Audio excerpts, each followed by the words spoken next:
Good afternoon, Nicholas Hines with ABC News. A rescue operation is underway to help free two hikers stuck in freezing conditions in Victoria's Alpine region. Costa Haratos reports. The two hikers are stranded on the Wonangatta walking track southwest of Mount Hotham, where emergency services are responding after a 50-centimetre dump of snow caught many off guard across the long weekend. The conditions of the missing pair are still unknown. Emergency services are also using specialised vehicles to continue rescuing people trapped in their cars on remote, snow-laden roads at Mount Hotham. 13 people were rescued from their cars yesterday, including one man in his 40s who was treated for minor injuries after his vehicle rolled. 6 people remained trapped overnight. Victoria Police are urging snowgoers to pay close attention to the weather warnings and monitor the conditions. Former Australian cricketer and captain Mark Taylor is one of the sporting legends who's taking part in this afternoon's Big Freeze event at the MCG. It's the 11th year of the event, which was co-founded by former Melbourne coach Neil Daniher after his 2013 motor neuron disease diagnosis. It involves Australian celebrities plunging into icy water, dressed to this year's theme, Iconic Aussies. Taylor says he's taking part in support of Daniher's fundraising efforts. He and his family have just been extraordinary in, living it forward. Start thinking about what you're going to do next, not what's gone before you. And I think we all get very much inspired by that, or I certainly do. Yallourn Power Station in Victoria's Gippsland region has suffered another unit breakdown, which could take weeks to repair. Energy Australia says Unit 3 at the station is offline after an air duct detached and fell to the floor during maintenance work. No workers were injured, and Energy Australia says the unit will be offline for at least 2 weeks. A Reliability Watch report last month found Yallourn had the highest breakdown rate of the region's coal-fired power stations. The US military says around 500 Marines are prepared to deploy in response to demonstrations against immigration authorities in Los Angeles after National Guard troops clashed with protesters. Californian Governor Gavin Newsom has formally asked US President Donald Trump to rescind the deployment of National Guard troops. Mr. Trump earlier said he'll send what's needed to ensure law and order. This protester says the response from authorities has been disproportionate. I think it's a little overkill right now. A lot of the people are just peacefully protesting. As you can tell, we're not being violent. We're just trying to be loud so that we can be heard. But there's been no violence, and we've just been shot at rubber pellets. A bunch of over-exaggerations that are not necessary right now. And the US correspondent for 9 News, Lauren Tomasi, has apparently been hit by a rubber bullet fired by an LAPD officer this morning while reporting live from the scene in downtown LA. Officers appeared to be firing towards protesters before Ms. Tomasi was hit on her lower calf. Israeli forces say they've taken command of a charity vessel that tried to break a naval blockade of the Gaza Strip. Israel earlier said its navy had told the yacht to change course as it entered a restricted area. One of the activists on the boat, which is operated by the Freedom Flotilla Coalition, says the law is on their side. International law professor at the ANU, Dan Rothwell, says the critical question is where the boat was boarded. If the boarding took place off the coast of Gaza within the Gazan Territorial Sea, which Israel subjects to the blockade, well, then that's consistent with the blockade that Israel has in place. If, on the other hand, Israel conducted this operation within Egyptian waters or within international waters, as you're calling them, that will raise significant concerns. The Australian star of Succession, Sarah Snook, has claimed the first acting award of the Tonys in New York. Snook has won the trophy for lead actress in a play for Sydney Theatre Company's production of The Picture of Dorian Gray, in which she plays all 26 roles, reprising a performance that won her an Olivier Award. Snook says the award means so much for a little Australian girl. To the weather across Victoria, mostly cloudy with scattered showers near and south of the ranges, tending to areas of rain over East Gippsland. Some isolated thunderstorms possible along the East Gippsland coast and snowfall above 1,300 metres. Further north, scattered showers tending isolated in the northwest. Tomorrow, some patchy morning fog and frost in the north, mostly cloudy with isolated showers, more frequent near and south of the ranges, and snow falling again above 1,300 metres. In Melbourne, showers about this afternoon, a top of 14 today, a shower or two tomorrow and a top of 14 again. Partly cloudy on Wednesday, 14 again. Right now in Melbourne, it's 14 degrees. On the ABC Listen app, hear the latest true crime podcasts. Binge the full investigation on Someone Knows Something. Unravel, and Mushroom Case Daily. True crime on the ABC Listen app. Ben Cameron and Corbin Middlemash from ABC Sport here. Alongside Paul Roos, Brett Delidio and Poppy Penny, we bring you all the latest AFL news from both on and off the field on the ABC AFL Daily podcast. You can hear it all on the ABC Listen app. Up to steady and pull the trigger! Get ABC AFL Daily Podcast. It's your daily footy conversation. Find it on the ABC Listen app. ABC Sport. We begin this broadcast by acknowledging the traditional custodians of the land on which this match will be played today and pay our respects to their elders past, present and emerging. We extend that respect to Aboriginal and Torres Strait Islander peoples listening.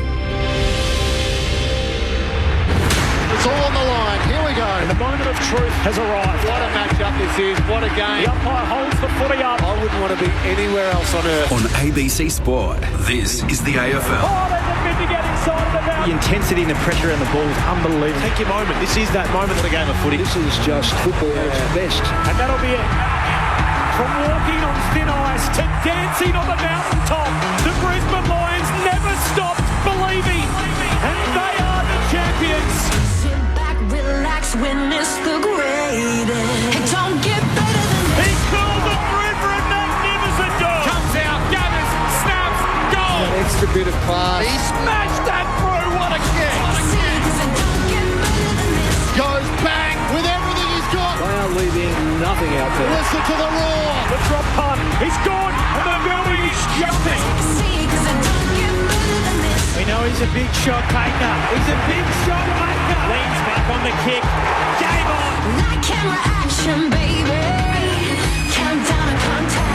From the right forward on it. Oh, he's a sharpshooter, all right. Step up in the big moment. Close to the man on the mark. Drop punt. He's there. Gathers, snaps. He'll bring the house down. Sit back, relax, witness the greatest. It don't get better than this. We'll put it on the boot. Kick up towards the logo. You take a seat, cause it don't get better than He this. defies the laws of gravity. He runs onto it 50 from goal. He's in Dusty's pocket. He shoots. Oh, he's as bloody good as Dusty. Oh, yeah. Rose snaps goal. The drop punt. It's good. And you can hear that body roar. Ball's one way and the next and the snap. There's the finish. 60 out. Oh, my goodness. Oh. That's a massive kick. Big time spot. Big time goal kicker. That's why we love football. Brilliant to watch. From the centre wicket. Whacks it for six. Scores level. Running past. Throws it on the left. Could that be the sealer? Seconds ticking down. We're not done yet. What a finish. Welcome to the 2025 AFL Premiership season on ABC Sport. On radio, on digital, and on the ABC Listen app. You take a seat, cause it don't get better than this.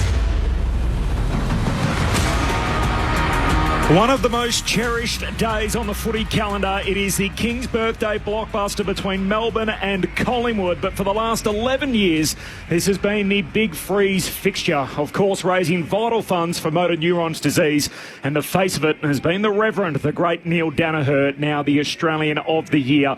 The 10 sliders are about to make the plunge into the icy waters here at the MCG. And the temperature is fitting. It is a cool 14 degrees. We had some morning showers and there is some more wet weather on the way this afternoon here at our Cathedral 2 footy.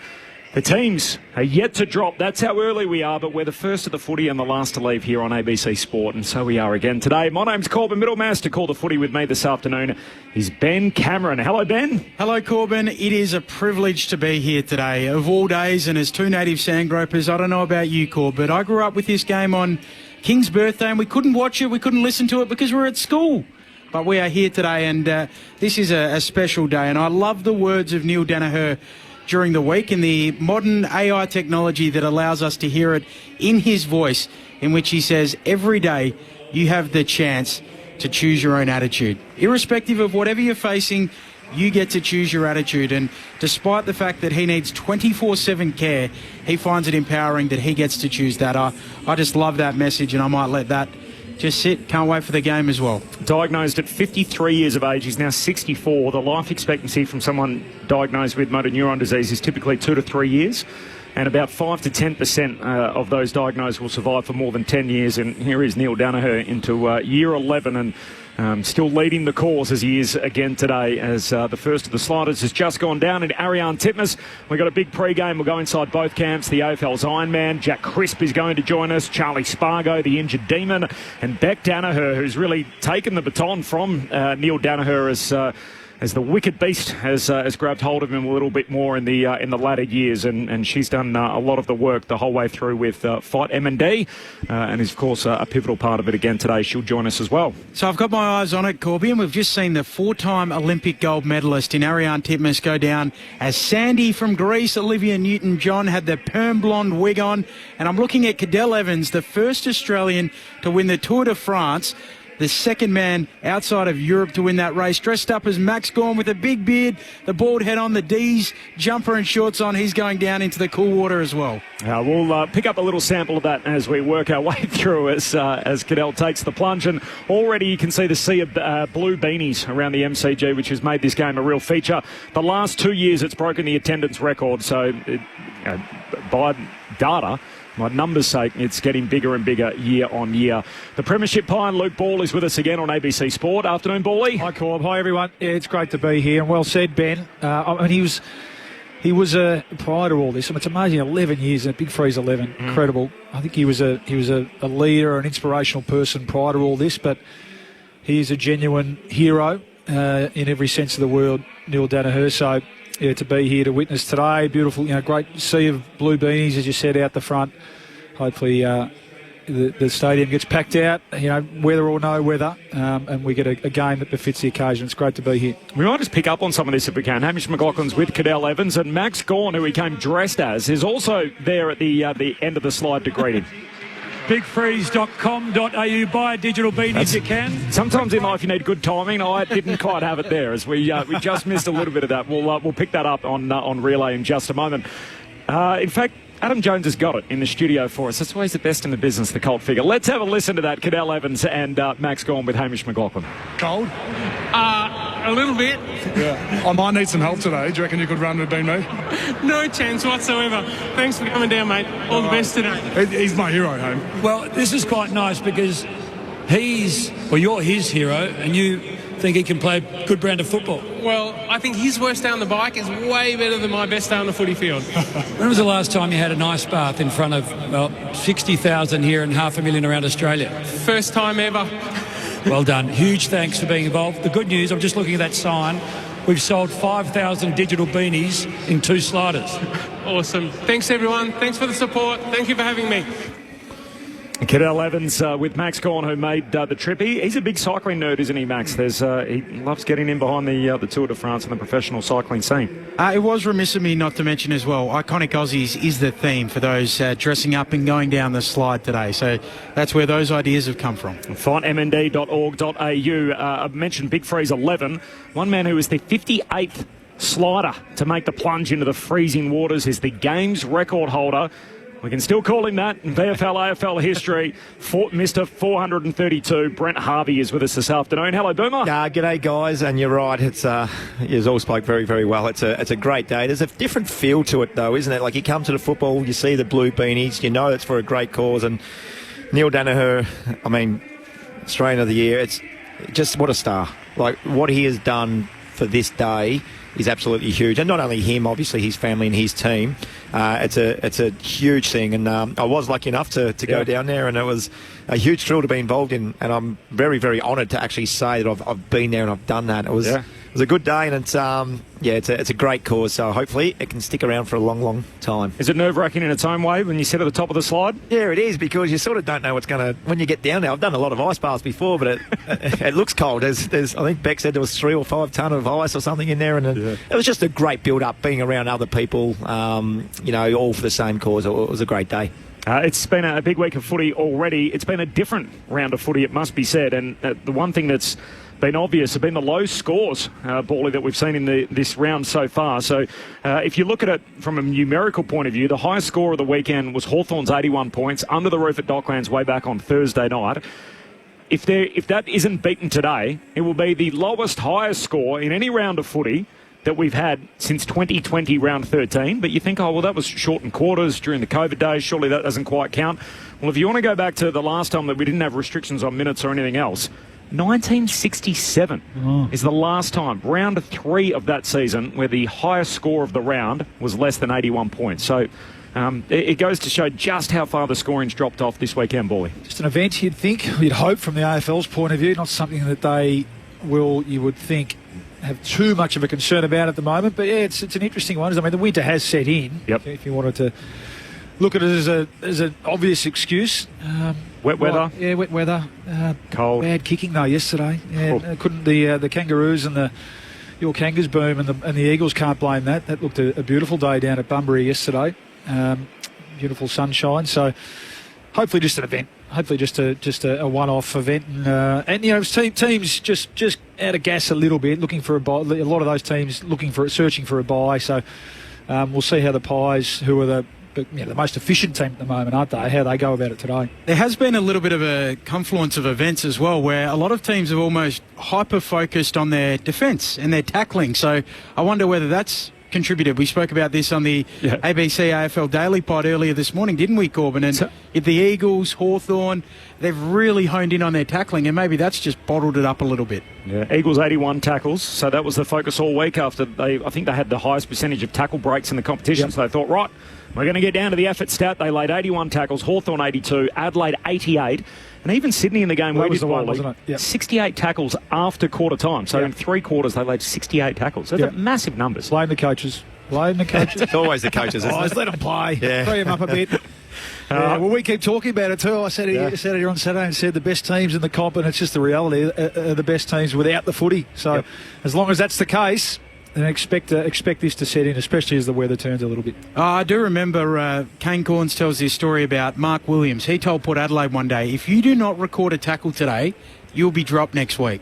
So he went through and checked the stats. Everyone had to lay a tackle, at least one.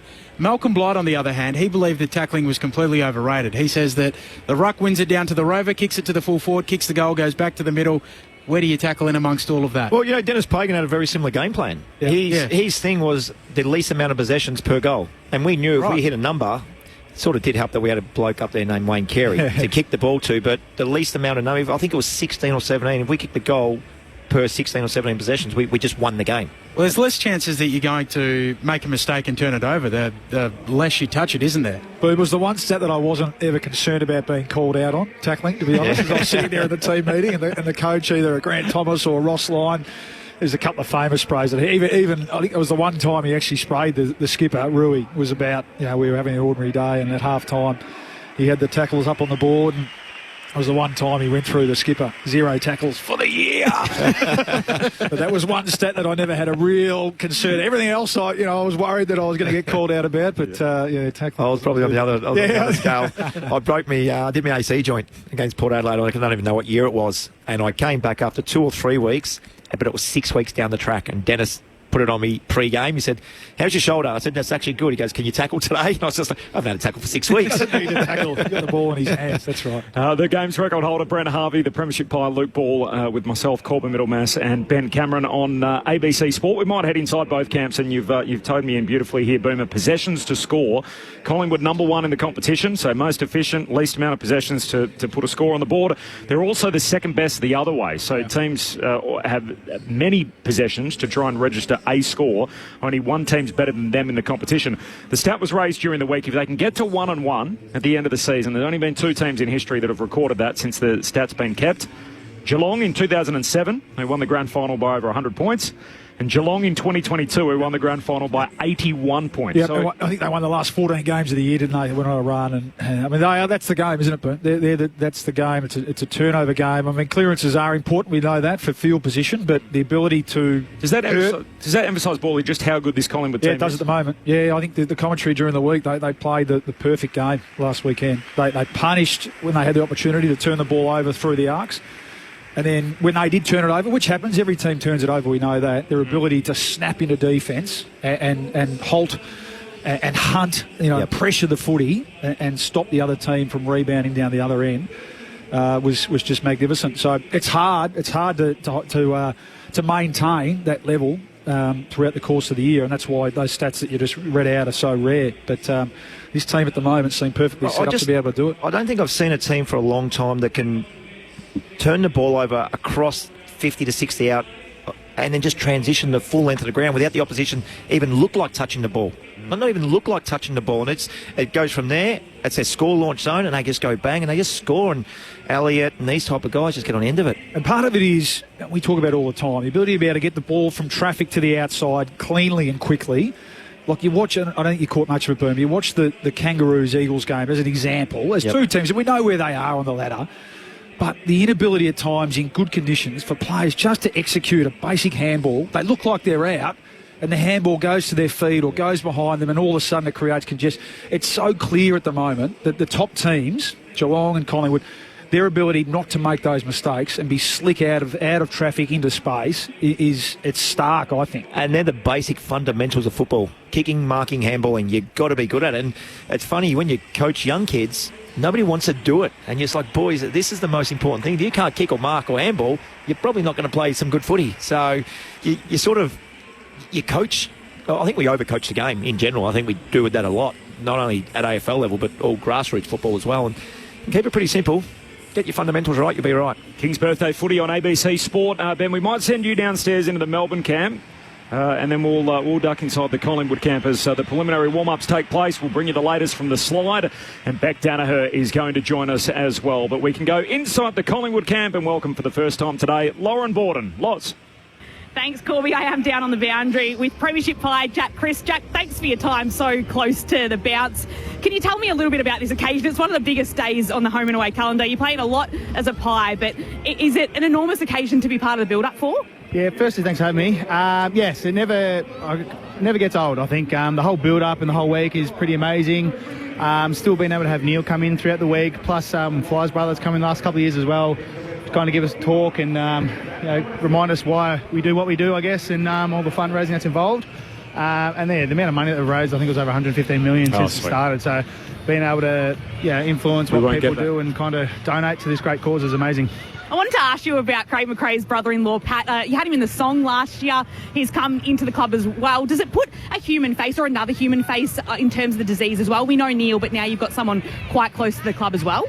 Yeah, I guess so. Like we have had people throughout the last 10 years come in that have obviously had the disease. I think we had a fireman, I think his name was Murray, a while back now. But it's great to see the club getting so involved in it and bringing these people through so they can get probably an inner sanctum experience, I guess, at the football club as well. But also, again, shine light on a really good cause. And on field today, obviously a big game against Melbourne. If you win today, you're 6 points clear on top of the AFL ladder going into the bye. Would that be nice just to be sitting there, not playing next week, but knowing that you hold top position on the ladder? Yeah, it is. It would be nice, obviously, to think about. We've got 4 quarters of consistent football to play first. But it doesn't, we've played some great footy so far this year. We've put ourselves in a really good spot coming into the bye. But there's still a lot of football to be played post the bye. So we're setting ourselves up with a good opportunity to have a great back end of the year.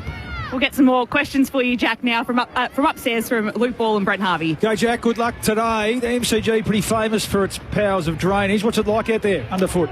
It's not too bad in the sun on the far wing. Where I'm standing right now is a bit of a mushy pocket, maybe the top of 50, but if the rain stays away, it might drain away a little bit, but so far so good. I'm liking the weather at the moment. And your powers of recovery, just quick sort of arithmetic. How many ice bars do you think you've done over your, 250-odd games in a row?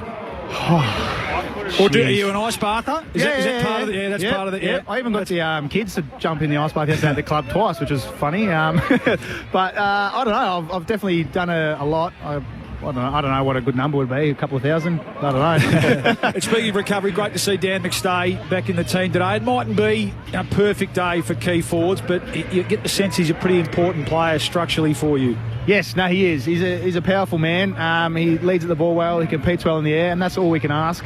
Especially on a day like today, if it is going to be more of a contest slug and the rain might come down, all we can get from our key forwards is to bring the ball to ground, let our smalls go to work. We've got Bobby, Bo, Jamie, who's in terrific form, and then our midfielders will show up as well. Well, you just beat me to it. The bloke I was going to ask for, the weather's going to suit him today. Jamie Allett, 33 goals for the year. What's changed? Has anything changed with his preparation? He's second on the Coleman, only behind Jeremy Cameron, who's having a fantastic year by 5 goals. What's changed with Jamie? I don't know. Maybe we're kicking it to him a bit more. That would help. Yeah, no, definitely. But I think, well, like last year, we were riddled by injuries and we had Smalls playing tools at times. So I think having some consistency in our forward line allows him to play to his strength position, which is could be that deep forward. But not only is he kicking goals, he's selfless and setting up goals for other teammates when he's laying blocks for the big fellas or laying big tackles up the ground. What do we see today through the midfield? Obviously, they've got a star-studded midfield as well as you guys as well. Do you guys do any run with today with obviously Petrarca and Cozzy Pickett floating through there a little bit now as well? Yeah, it's no run with. It's probably just having an awareness piece of how they like to play, I guess. You know, Cozzy's real lightning and explosive and he's really damaging at the moment. So we'll have make sure he doesn't get out the front door, and Petrarca as well. We'll try and keep him inside the contest, and because we know they're quite good with their hands, especially Oliver and Petrarca. So we'll see how we go on the outside of the contest if we lock them in there. Jack Crisp with us pre-game on ABC Sport. Jack, it's Corbin Middlemass here. Your health is obviously the key part that is in focus with Collingwood. You're playing some lights-out footy, but it is the start of June. You obviously need to contest the flag at the end of September. How do you map that out as a group now that you've banked so many wins at the start of the season? I imagine you're not the kind of guy that'll be putting your hand up for a week off. But what kind of work do you do with the rest of the group to make sure you're able to get to the spring? Well, I think having the bye now is coming at a really good time for us. And then obviously the early season wins probably helped us be able to manage a few guys like Pendles and Steele and Howie at different stages. And then, obviously coming to the colder winter months, it's just we're going to enjoy our week off, get our energy in, but make sure we come back refreshed and ready to hit the ground running again. It's just a comma in the season. As I said before, still a fair bit of footy to go. I know you've been asked about it a lot recently. You're now the record holder, obviously, for the most consecutive games. But today, another milestone. It is your 250th consecutively. There are only 297 people in the history of the game that have played 250, let alone play them 250 without a single break. Are you aware of those numbers, and do you still get a buzz out of it to be able to have done it for this long? Yeah, when you say the numbers like that, it makes it sound even more cool than I had it in my head. Yeah, I still get a buzz out of for sure, but I'm not counting it as much as like I was obviously before coming up to the record a few weeks back. But yeah, it still never gets lost to me. I love running out each week, still preparing the same as I would every week. Not taking any shortcuts, resting the body well, training hard, and making sure I'm giving myself a good chance to play great footy on game day. Just quickly, before we let you go, Jack, speaking of records, I don't want to make it awkward, but what about number 10? Has he got another year in him, do you think? Yeah, the way he's going, especially if we get a few more wins, give him a few more rests throughout the season, he might be right. No, I don't think he has. But Boomer's ready to put the boots back on and end of the mid-season draft. He's still going all right, his Boomer, ain't you? You still running around? Nah, not this year. First year off, mate. First year off. Jack, go well today. Appreciate your time so close to the bounce. Thanks, guys. Speak later. Jack Crisp for the AFL's Iron Man. How about this for a bit of timing? So one Collingwood premiership star to another, ready to go on the slide. 3, 2, 1, away you go, Dates. Down the slide, over the hump and in. And Dates can be a little soft when it comes to coldness. And here he is, look at that. Taking in the big breaths is the great Peter Dacos. He loves the MCG, Hayne. Normally, Bristol people are rushing to get out, but you're happy in there, Dakes. How often did you have an ice bath at the Pies? Plenty of ice packs. I don't know about ice baths, but boy, Stevie, we got Steve Bremer here, so to his family, all the best. But yeah, what a great day. You've been affected by MND, a great mate of yours, Peter Hoppy, and then Steve you met during the week. Oh, no, I just found out the other day that we lost a close friend, so Peter Hoppy, to him and his family, and George Daskaloo many years ago, so it affects everyone, so either directly or indirectly, we're all affected, and to Neil's great efforts, we're getting so much closer, so yeah, keep chipping away. You played against Neil 4 times. Did you ever imagine that the player and the coach could leave such a legacy in such a different way? No, I mean, amazing. No one would be blaming him for sitting at home and, sitting there in comfort. I mean, he's working for others, so, yeah, I mean, how can you say no? I mean, took me a split nanosecond, I keep saying, to say yes, so not a problem. You're going to watch the game in this kit or changing? No, actually getting used to it. I'm looking forward to the game. Should be a close one. I reckon Collingwood by 7 goals. Great to have you, Dakes. Peter Dacos with Hamish McLaughlin on 7 a short time ago. The top of the slide here at the MCG.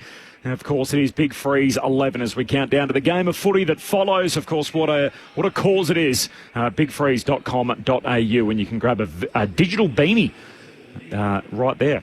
Are comedians naturally good at spelling? Guayabera, propolis, guacamole. Find out in the brand new season of Guy Montgomery's Guy Mont Spelling Bee. Stream all the episodes now on ABC iView. On ABC Sport, you're listening to the 2025 AFL Premiership season. AFL. Don't get better than this. On your radio, Sport Digital, and on the ABC Listen app.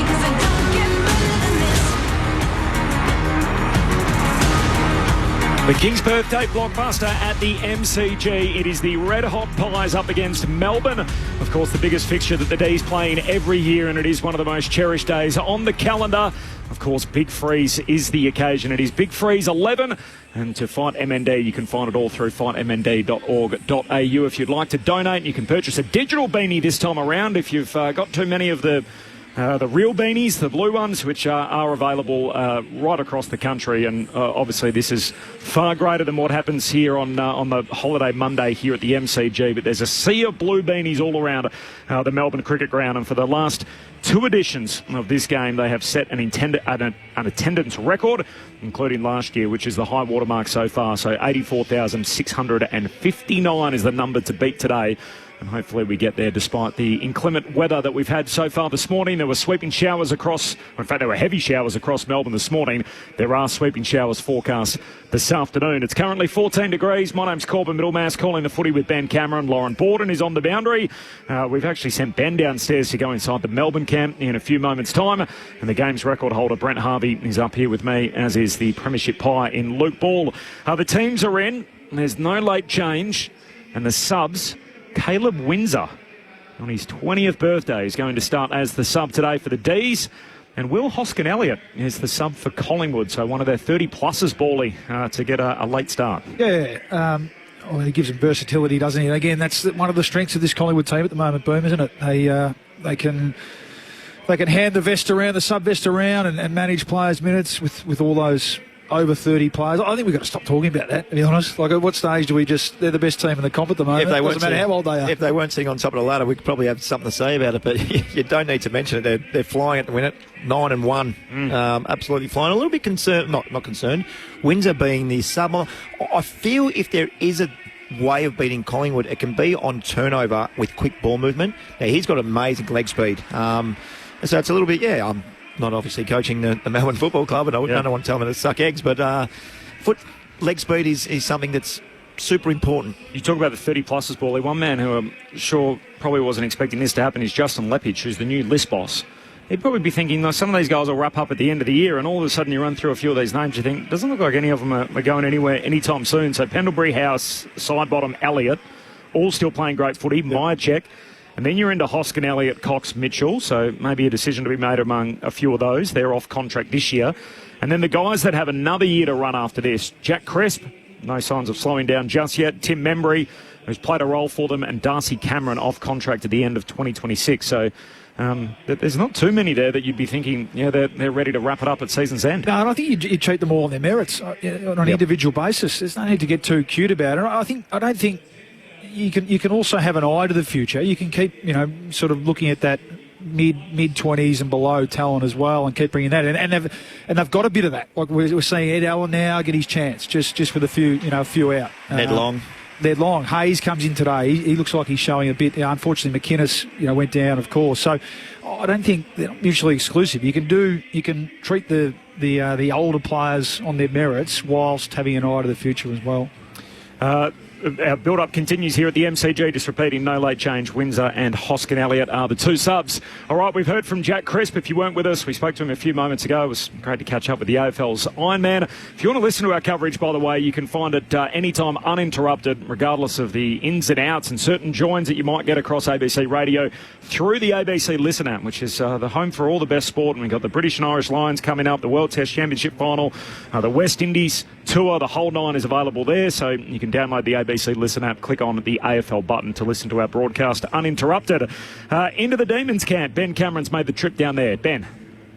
Thanks, Corbin. I'm down here with Charlie Spargo. Big Freeze 11. It's an enormous occasion for the club. How's the week been, and what was it like to hear from Neil Danaher? Yeah, it's always a special week. I feel very lucky, very privileged to be, this is my 8th year at Melbourne, been a part of 8 Big Freezes now and played in 6 of them. And it's always great to hear from Neil and his family. And he always has a different sort of message going into each week that's quite pertinent to lessons we can take for footy and how we attack the day, but more importantly, from a broader perspective, what he's doing with MND and how he can help people suffering from that, but just with everyday life. The messages that he preaches are awesome, and he's just really a pretty remarkable individual. So as I said, it's a week that we all look forward to. To playing a big game against a big club for a great cause. Yep. You're dealing with a scapular injury at the moment. It's a little bit of a strange one. How did that happen, and what does it look like? Yeah, it's quite bizarre. The physios were in a little bit of disbelief when I kind of reported to them my symptoms, and they looked at the scan.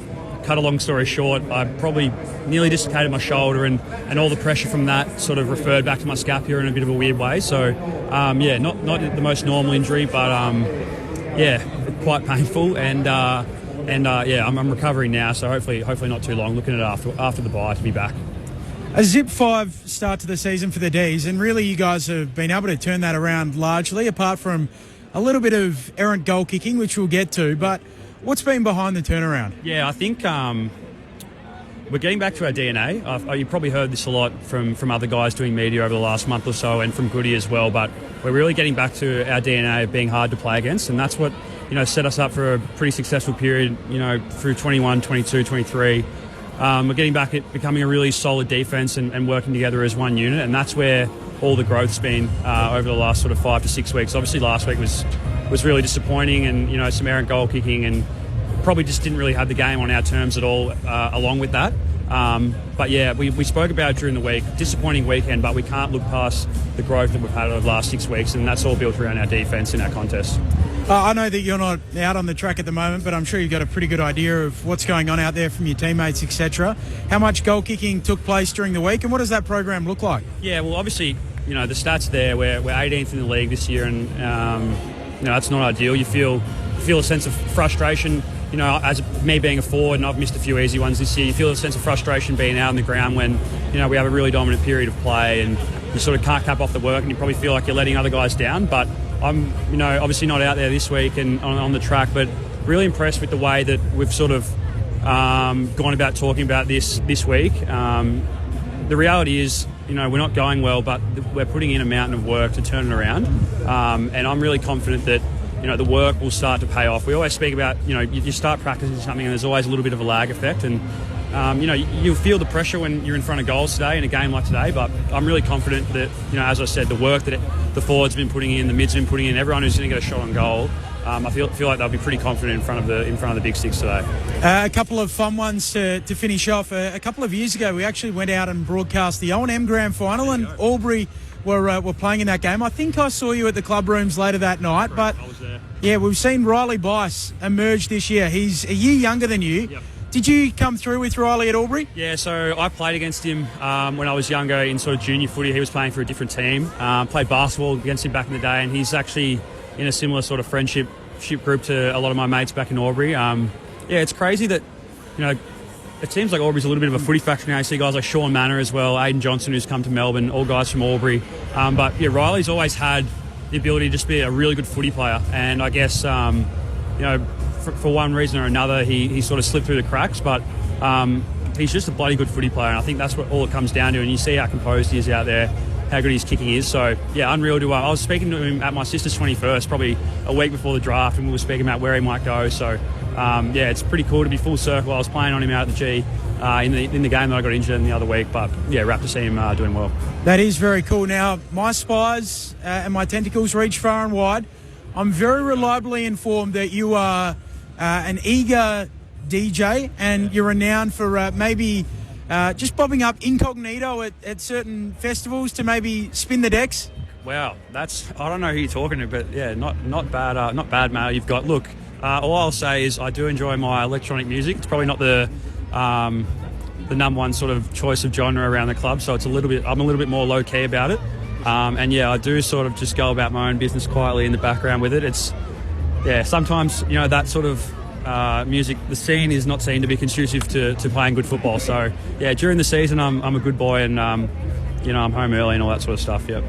Hopefully we see you out and about DJing. Great to chat to you, Charlie. Could have taken it in a number of different directions as well, but hopefully you're back soon. Cool, thanks, man. Geez, got good mail out Ben Cameron down there in the Melbourne camp with Charlie Spargo. So just rolls into some festivals and do it yourself. Jumps on the decks. What did he say when he took the cans off? Was he didn't seem too happy with that? Yeah. Oh, we'll ask him when he gets back up. You seen him there, Benny? Had a couple. We'll check in with Ben when he gets back in the box and see if he's trying to yell out from downstairs. But we'll wait till he gets up here. We'll put it to him when he rejoins us. This is the King's Birthday Clash on ABC Sport. Corporate Middlemass alongside Luke Ball, the Premiership Pie, and the game's record holder Brent Harvey. Just repeating, there's no late change. Caleb Windsor is the sump for Melbourne, and Will Hoskin-Elliott for the Pies. Elisa Healy. That's a good one. Yeah, is about to go down the slide. Describe it for us. Well, Magda Zabansky. Yes. With the neck brace on. What was the character that she was playing then? Sharon. From Shazza. Sharon Shazlicky. That's right. Yes. Very good. That's an Aussie icon. We might be able to pick this one as it's happening. I tried this earlier and didn't go so well, but let's have a listen in. She's with Tim Watson, Elisa Healy. Well, this place is familiar to you, but you've never done this before. You ready for it? I don't think anyone's ever ready for it, and watching everyone else do it, I just wanted to get out here, so I can't wait. Good on you. Good luck. Cheers, thank you. She played a World Cup final here on this ground. She was player of the match, captain of our all-conquering Australian women's cricket team. Today is Sharon from Kath and Kim.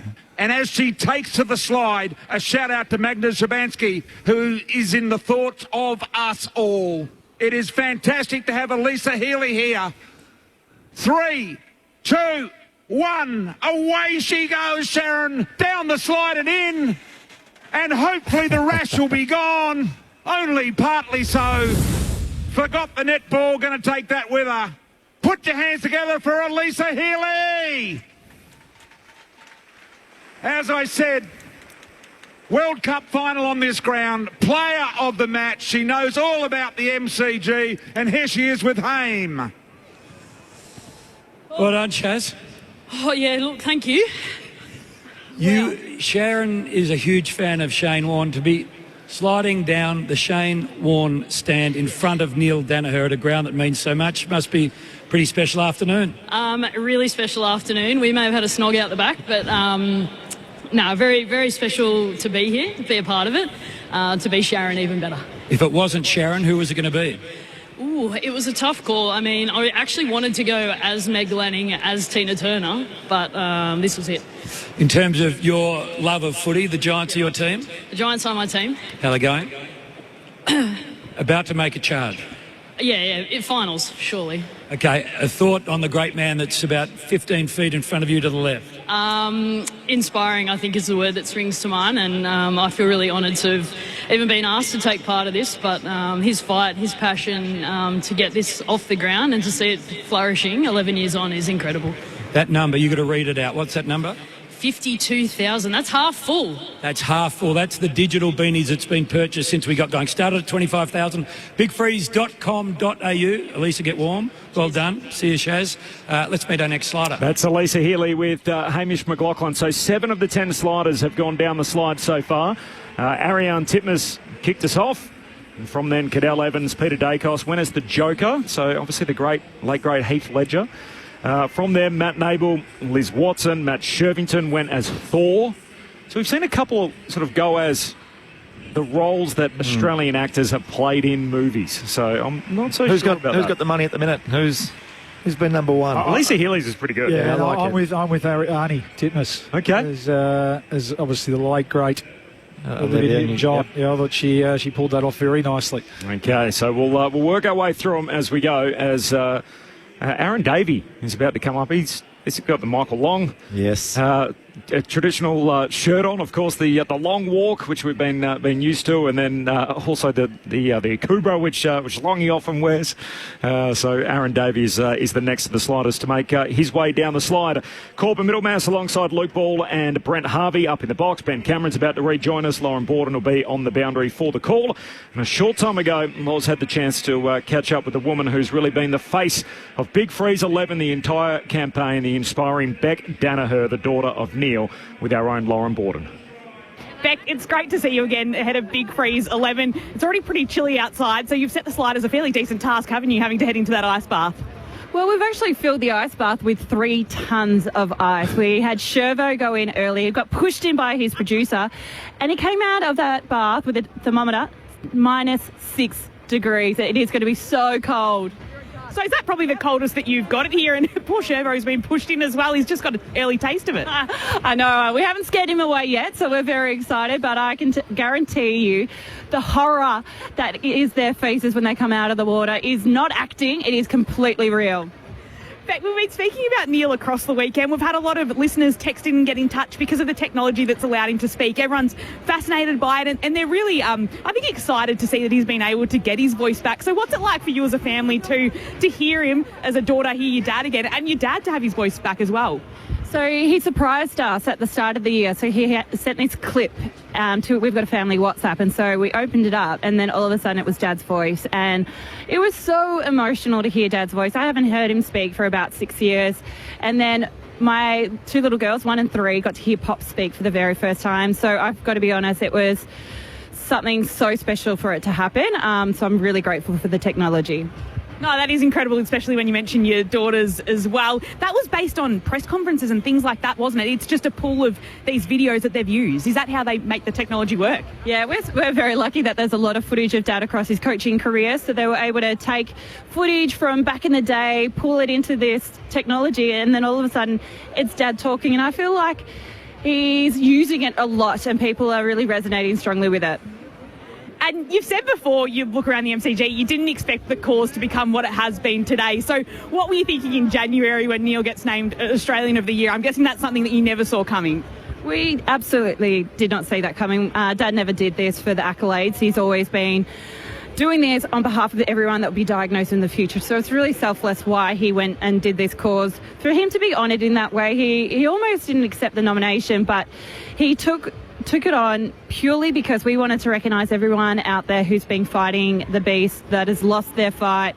It's really important that we represent the M&D community because they're a special community who are up against it. So here we are accepting the Australian of the Year on their behalf.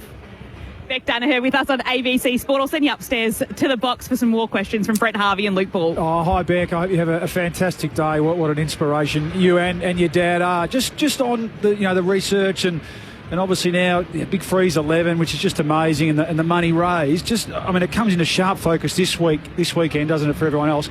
Are we making gains? Are we making any strides for the community out there that are affected by the beast? I reckon we've completely changed the landscape of M&D research. Back in 2015, there were no clinical trials at all. Since that day, we've been able to invest in 15 clinical trials, 34 drug development projects, the world's first drug screening platform. We've done so much, and it's really accelerated our progress towards finding a treatment and a cure. But we're not there yet. I think the worst thing we can do is slow down. We need to keep pushing forward. We need to make sure that Neil's legacy turns into a way to beat this beast and make sure that in one world we'll be living in a world free of MND. Beck, Boomer up here. Good luck today. Hopefully it goes very smoothly. A question that I got a lot when I went down the slide was, please tell me it's not cold water, and you just touched on the temperature. People actually think that you put warm water in there just to keep the sliders, not. and I said exactly the same thing. I can guarantee you it is absolutely freezing down there, but I've got me special beanie on that you guys sent me a couple of weeks ago, so thank you very much. When did the prep start for this? I know we're the 9th of June right now. When did the prep start for you guys and you start thinking about who you want to go down the slide? Our prep starts as soon as we finish. Yeah. It is something that takes a long time to pull together. It's just growing and growing, and we just need to look around at the MCG, but also beyond that, just walking down the streets and seeing the beanies. We've got a digital beanie now, and so we're seeing social media turn blue also. it's just growing, and it's amazing to be in this position where 10 people get tapped on the shoulder and it's an honour to freeze themselves on a national platform. So it's been an incredible journey. We never could have believed that we would be here. Beck, all the best with it today. Appreciate your time. Thanks so much, guys, and a big shout out to everyone listening who's backed the cause. We couldn't do this without them. Bigfreeze.com.au is the website. Big Freeze 11 taking place here today at the MCG. It's an amazing day, a very special day on the calendar, and vital funds being raised for motor neuron disease. And Neil Danaher here again, 11 years after it started way back in 2015. The Sliders are making their way down. Aaron Davey and Craig Lowndes just sending themselves into the icy plunge moments ago. So we've got the 10th and final slider in Mark Taylor about to head down the slide. Corbin Middlemass alongside Brent Harvey and Luke Ball in the box. And Ben Cameron's made the trip up from downstairs. Hello, Ben. Hello, Corbin. I can look out at Mark Taylor as well, who's dressed up as his great mate, the man he used to captain as well, Shane Warne. So he's going down as Warnie, an Aussie icon, which is the theme this year from the Shane Warne stand. Feels fitting. Let's have a listen. Here he is with Tim Watson. To remember my late great mate, Shane Warne. You know, you're going to have to turn the Fujitsu right up for the next 3 days. That's how long the cold is going to linger. I've spent 30 years telling people to keep warm in winter, and now I'm jumping into a pool. How stupid am I? We've had a good look at the wicket, and we're going to put you in, OK? It's a bit nippy for my liking, a bit nippy. Off you go. 51 times the Australian Test scorecard said caught Taylor, bowled Warne. For the first time, the scoreboard says Taylor dressed as Warne. The man who's been flogging air conditioners to cool us all down for the past 30 years is about to get the greatest cooling down of all. Here's the great Tubby about to make his way into the great tub. 3, 2, 1. Mark Taylor, former Australian Test skipper, as Warnie. Sensational stuff. He knows this place like no one. Put your hands together for Mark Taylor. Sensational stuff, Tubby. Absolutely amazing. As Warnie, over to you, Hame. Colder than you thought? Yes, that is cool. That is even cool for me. Tell me this, we're in front of the Shane Warne stand. Give us a thought on the great man, Shane Warne. What he did out here was just incredible. What he did to amuse us and make us smile and believe in the green and gold was incredible. Oh, absolutely. I was lucky enough to play a lot of my career with my late mate. Miss him, but loved what he did for this country in sport. Brought slow bowling back into test match cricket, which people loved. People here at this ground, right around the world, loved him. So, as I said to Tim, great to be here to support him, and probably more importantly on a day like today, support Fight MND, and Neil Danaher is also a great Australian.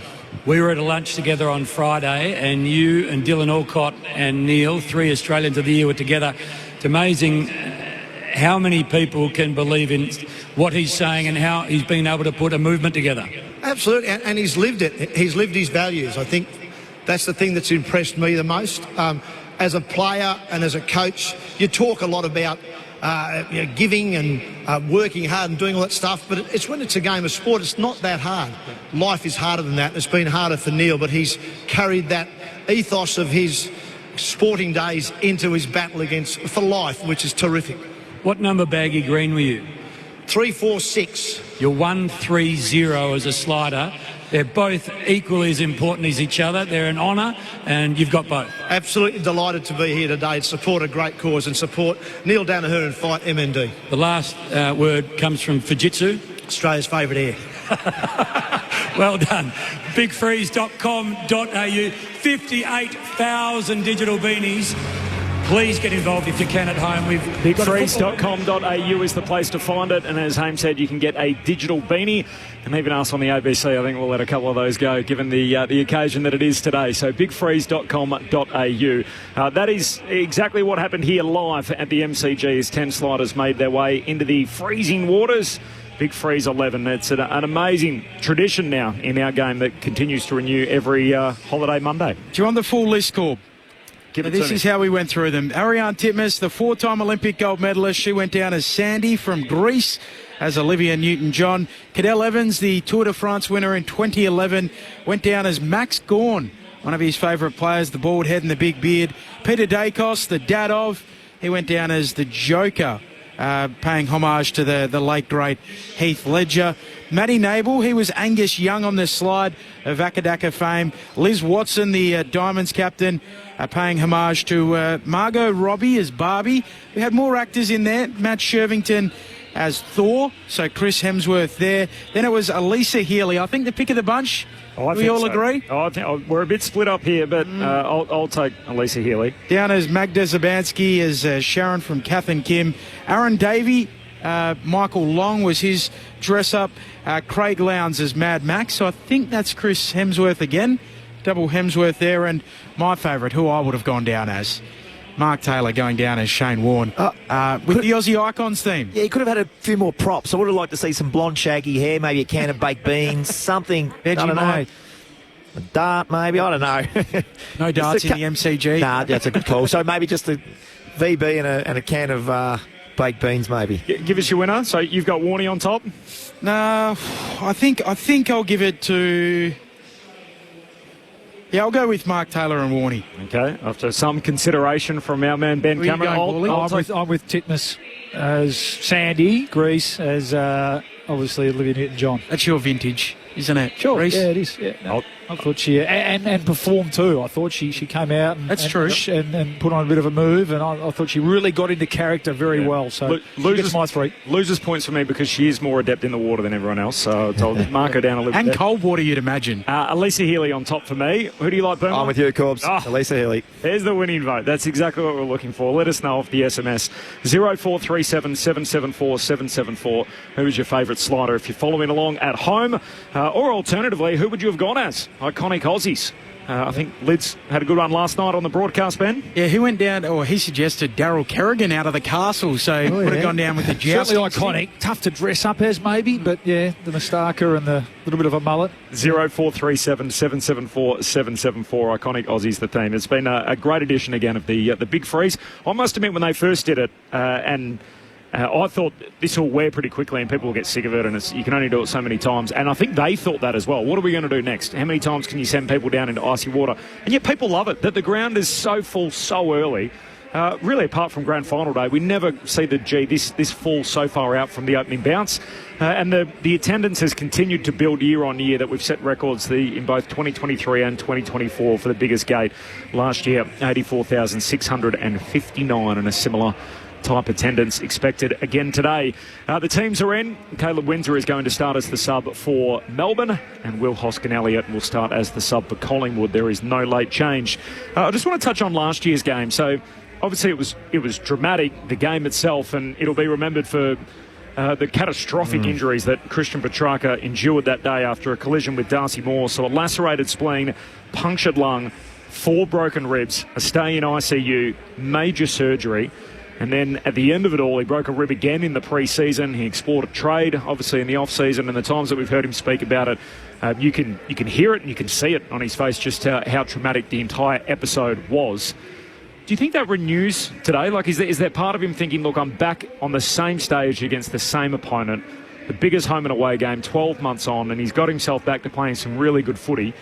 Is there part of that as a player that you relive in moments like this? Probably a question only he can answer. I'm not sure. I mean, it does feel like footy moves so quick, doesn't it? And he used such a long time. It feels like longer than that ago, doesn't it? But what's been great is just to see him back out there. And I think he's slowly building into the season quite nicely and getting back to the form that we know he can produce. So, yeah, I don't know. Would it have an impact today? The whole, even just the event itself? I'm not sure.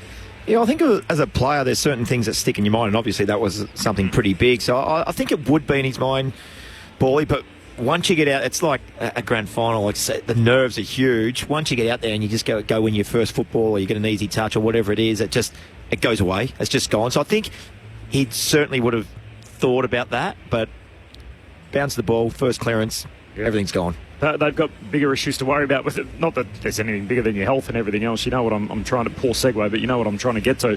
Their own performance on field. So the guys last week, like Jake Melksham, has done a pretty good job in a negating role. Last week he was beaten by Cal Wilkie. Keziah Pickett, who's having a career best season so far, was beaten in his one-on-one matchup by Marcus Windhager. And as a team, they kicked themselves out of it. 5:19 post-quarter time, and Jake Melksham during the week that even Goody was out there practicing his goal kicking. It was a whole club approach. Everyone was out on the track trying to improve. So I think they need. I mean, last week it was disappointing. It was a step backwards, wasn't it? But the month leading up to that had been pretty solid, really solid actually, in terms of and both ends of the footy as well. I think we saw them the week before really put Sydney to the sword. I thought and a big win there, and the Hawks just got on top of them in that second half the week before that. But so their block of footy prior to last week was trending up. So I think they need to. I'm sure they would have reviewed last week really strongly, but I think they need to be focusing on the month before. The thoughts of Luke Ball, more from him and Brent Harvey. The full preview coming up next here at the MCG. Big Freeze 11, the King's birthday.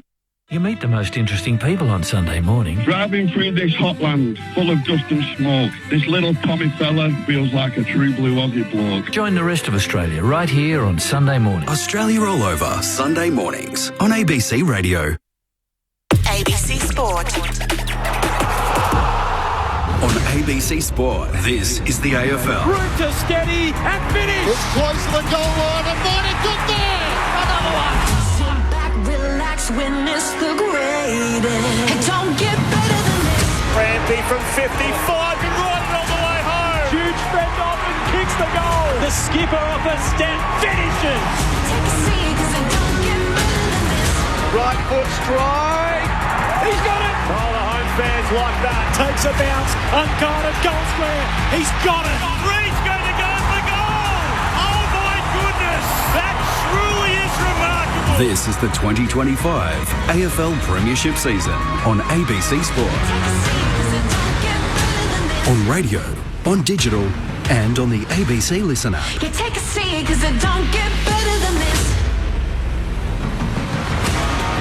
The King's birthday blockbuster, and in Australian football terms, there is perhaps no one more worthy of the royalty tag than Neil Danaher. This has fast become his day. It is Big Freeze 11, a day in which we raise vital funds to conquer the beast, motor neuron disease, and Neil Danaher, now the Australian of the Year, is here again today. There have been 10 sliders that have made the plunge into the icy waters, and that gives way to a sensational game of footy. The hottest team in the competition right now, the Collingwood Football Club, and the biggest team in the land, up against Melbourne. Of course, Neil Danaher's beloved Demons, and the Reverend is here again today as we await the arrival of both competing teams. Neil Danaher is about to do to have a guard of honour, as both the players will pay their respects to him as well as he joins us again. The 11th consecutive year of Big Freeze here at the MCG. Corbin Middlemass alongside Ben Cameron for the call. The games record holder Brent Harvey and Luke Ball, the Premiership Pie. Your commentary team, Lauren Borden, is on the boundary. There is no late change. Caleb Windsor is the sub for Melbourne, and Will Hoskin-Elliott for the Pies. Cast your mind back 12, 13 years ago, we're all doing the Ice Bucket Challenge. That was to fight MND, and they expanded on that idea. They came up with the Big Freeze slide here at the MCG, and now into its 11th iteration. How special it is. I've said it before, I'll say it again. I love his message. In every situation, you have the ability to choose your own attitude. I just love that. Oh, it's the Viktor Frankl one, isn't it? Yeah, it's the famous Holocaust survivor. Unbelievable message, and you're right, Benny. That's why he's just become such an inspiration and a hero. It's a great book if you haven't read it. Man's Search for Meaning by Viktor Frankl. The King's birthday blockbuster upon us. The Collingwood banner goes up at the Ponsford stand end of the ground. There was torrential rain this morning, Boomer. Yes, the good news is that he's cleared. It is still cold and 14 degrees, so these blue beanies which are scattered around the MCG will come in handy. It's an appropriate piece of attire, isn't it, particularly for this time of the year, and just a genius concept as you see them every single year in the month of June. They're scattered around the G. There are some showers forecast, but the good news is, at least since we've been here in the last couple of hours, there has been no rain. It's amazing how good the MCG can look. Game last night, I think Jack Crisp said there was a little soggy patch down there, but just a little soggy patch on a big oval ball. You'd take that every day of the week, considering some of the local ovals at the minute. I was at a game this morning of local football, and the oval looked okay, but the rain was coming down sideways, and this is just a beautiful place, isn't it? Yeah. Like seriously, MCG is no better place in the world, nearly. The Collingwood banner's up, awaiting the arrival of the Magpies. Of course, we've got one game to go to complete the weekend. There's been 8 matches, 16 teams involved, spread across 5 days. So it's been a lengthy round 13. It's been one that has been highlighted by its defensive prowess so far. It's been low scoring, high tackling across the game. Bad kicking. Kick certainly contributes. Bad kicking. If only there was a saying about that in footy that we always repeated. The Lions, of course, in that final quarterback on Friday night. The Eagles yesterday. And Melbourne will be a little jittery seeing that, given their own problems in front of goal. They are the least accurate team in the competition. They sit 18th in that category. And Darcy Moore leads his team out again on the King's birthday. And Collingwood, no stranger to big-time games. This is the 7th time that he's played in this fixture, but plenty of others in front of a raucous crowd at the MCG as we have a listen in as the Pies make their way out on the ground.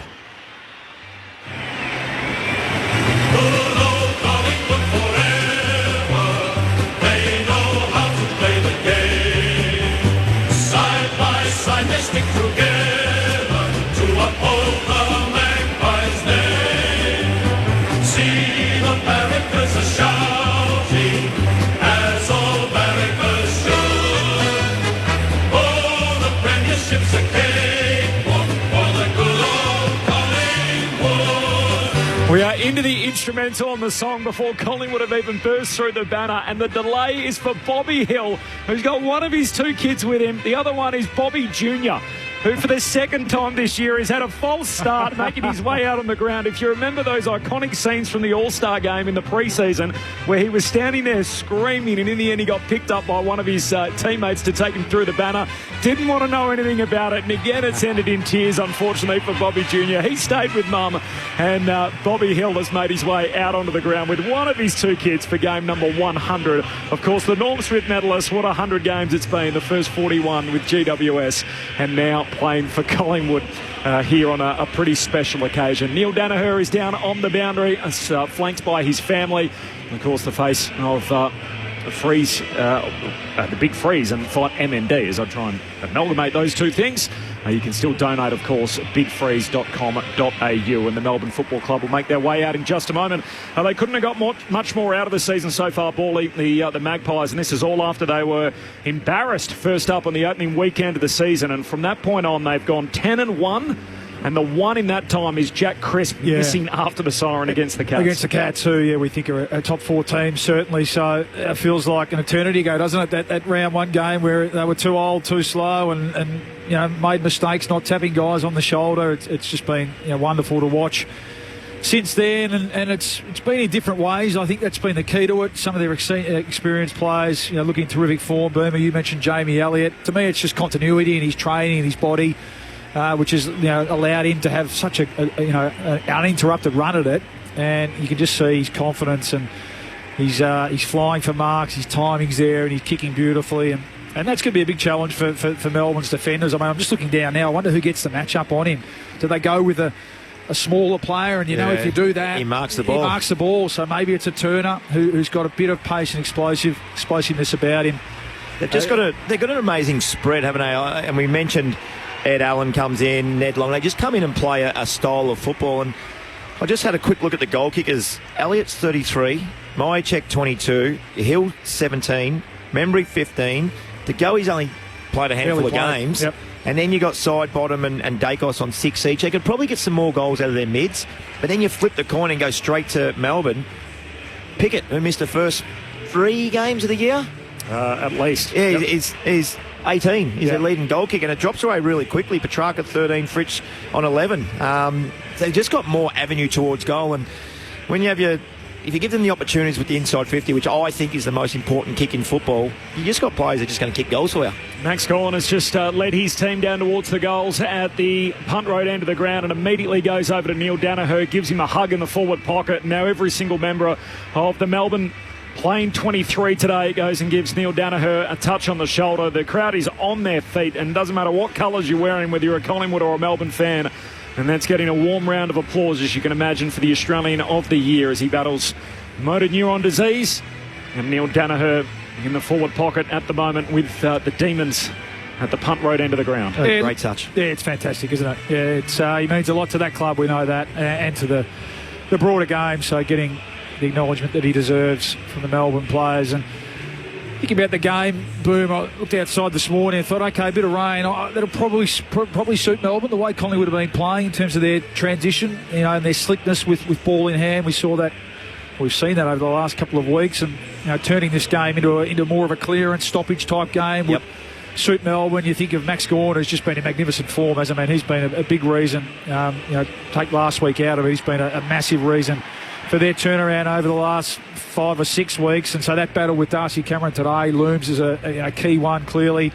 Clayton Oliver's just slowly turned it around. He's been given roles, I think, which has probably given him a bit of a focus. So you wonder who he goes to today. Maybe it's head-to-head with the Pendlebury or a side bottom. I mean, Ned Long's been brilliant, hasn't he? He's been such a key inclusion to that Collingwood midfield group. So interesting to see how they play Oliver today. And Pickett's the one. He's the match winner, isn't he? And he's been starting in the middle. He's been playing a lot more midfield time and playing that midfield spit forward type of role. So no doubt that Collingwood would have done their homework on that this week, and they'll be clear on when that happens and how they handle it today. Last week, 12 disposals.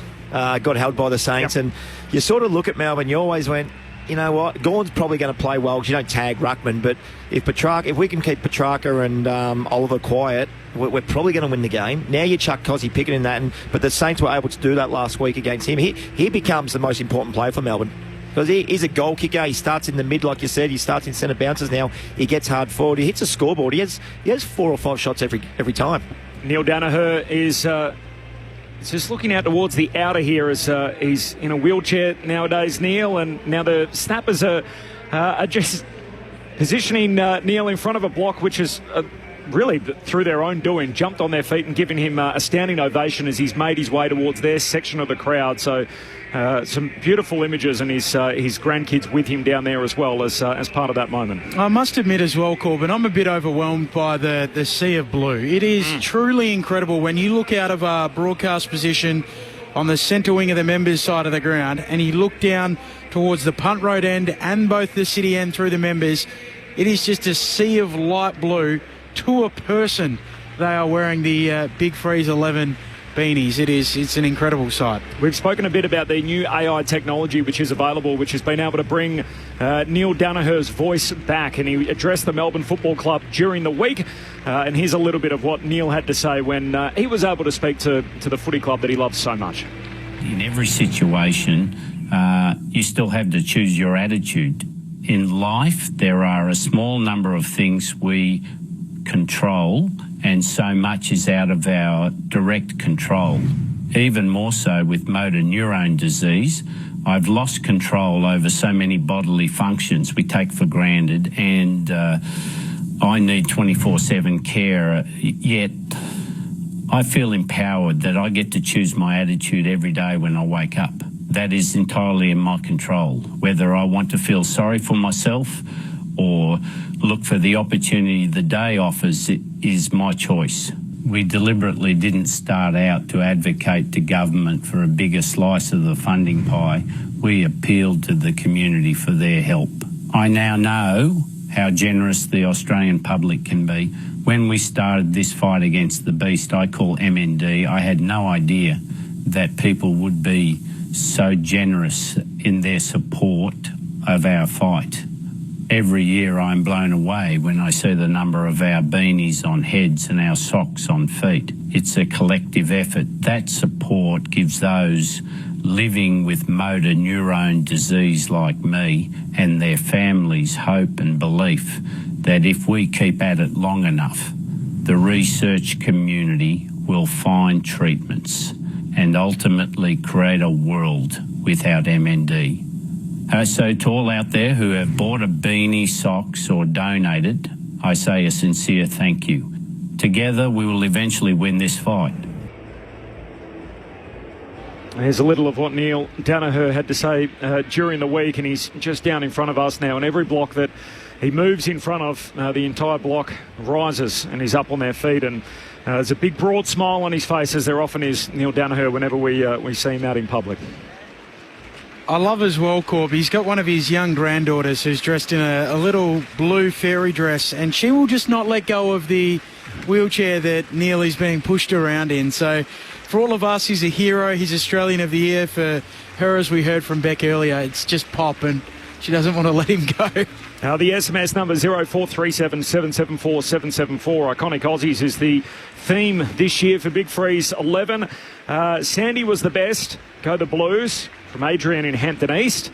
So there's another vote for you, Bawley. Another first one down in Ariane Titmus.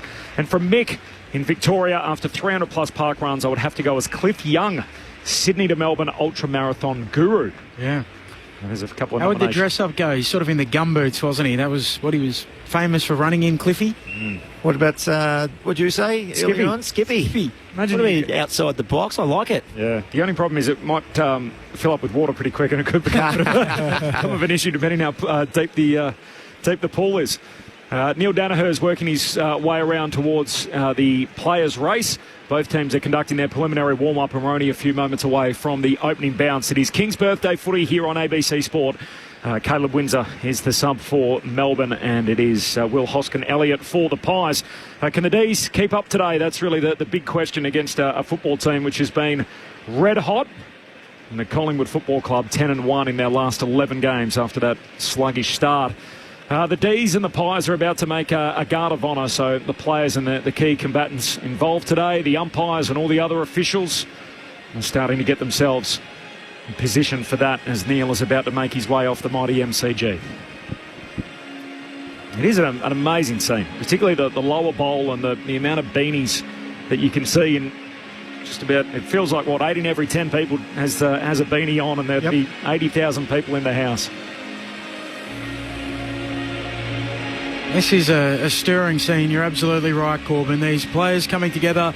Simon Goodwin has the beanie on. We've seen injured players out of games wearing the beanies. Coaches on the bench. I think Ken Hinkley on Saturday night, as well as Adam Kingsley at different points. So this guard of honour formed. It is stirring and emotional here at the MCG. The Reverend, as he was dubbed for his passionate speeches as a coach of the Melbourne Football Club, and how has that continued on now in his second act in public life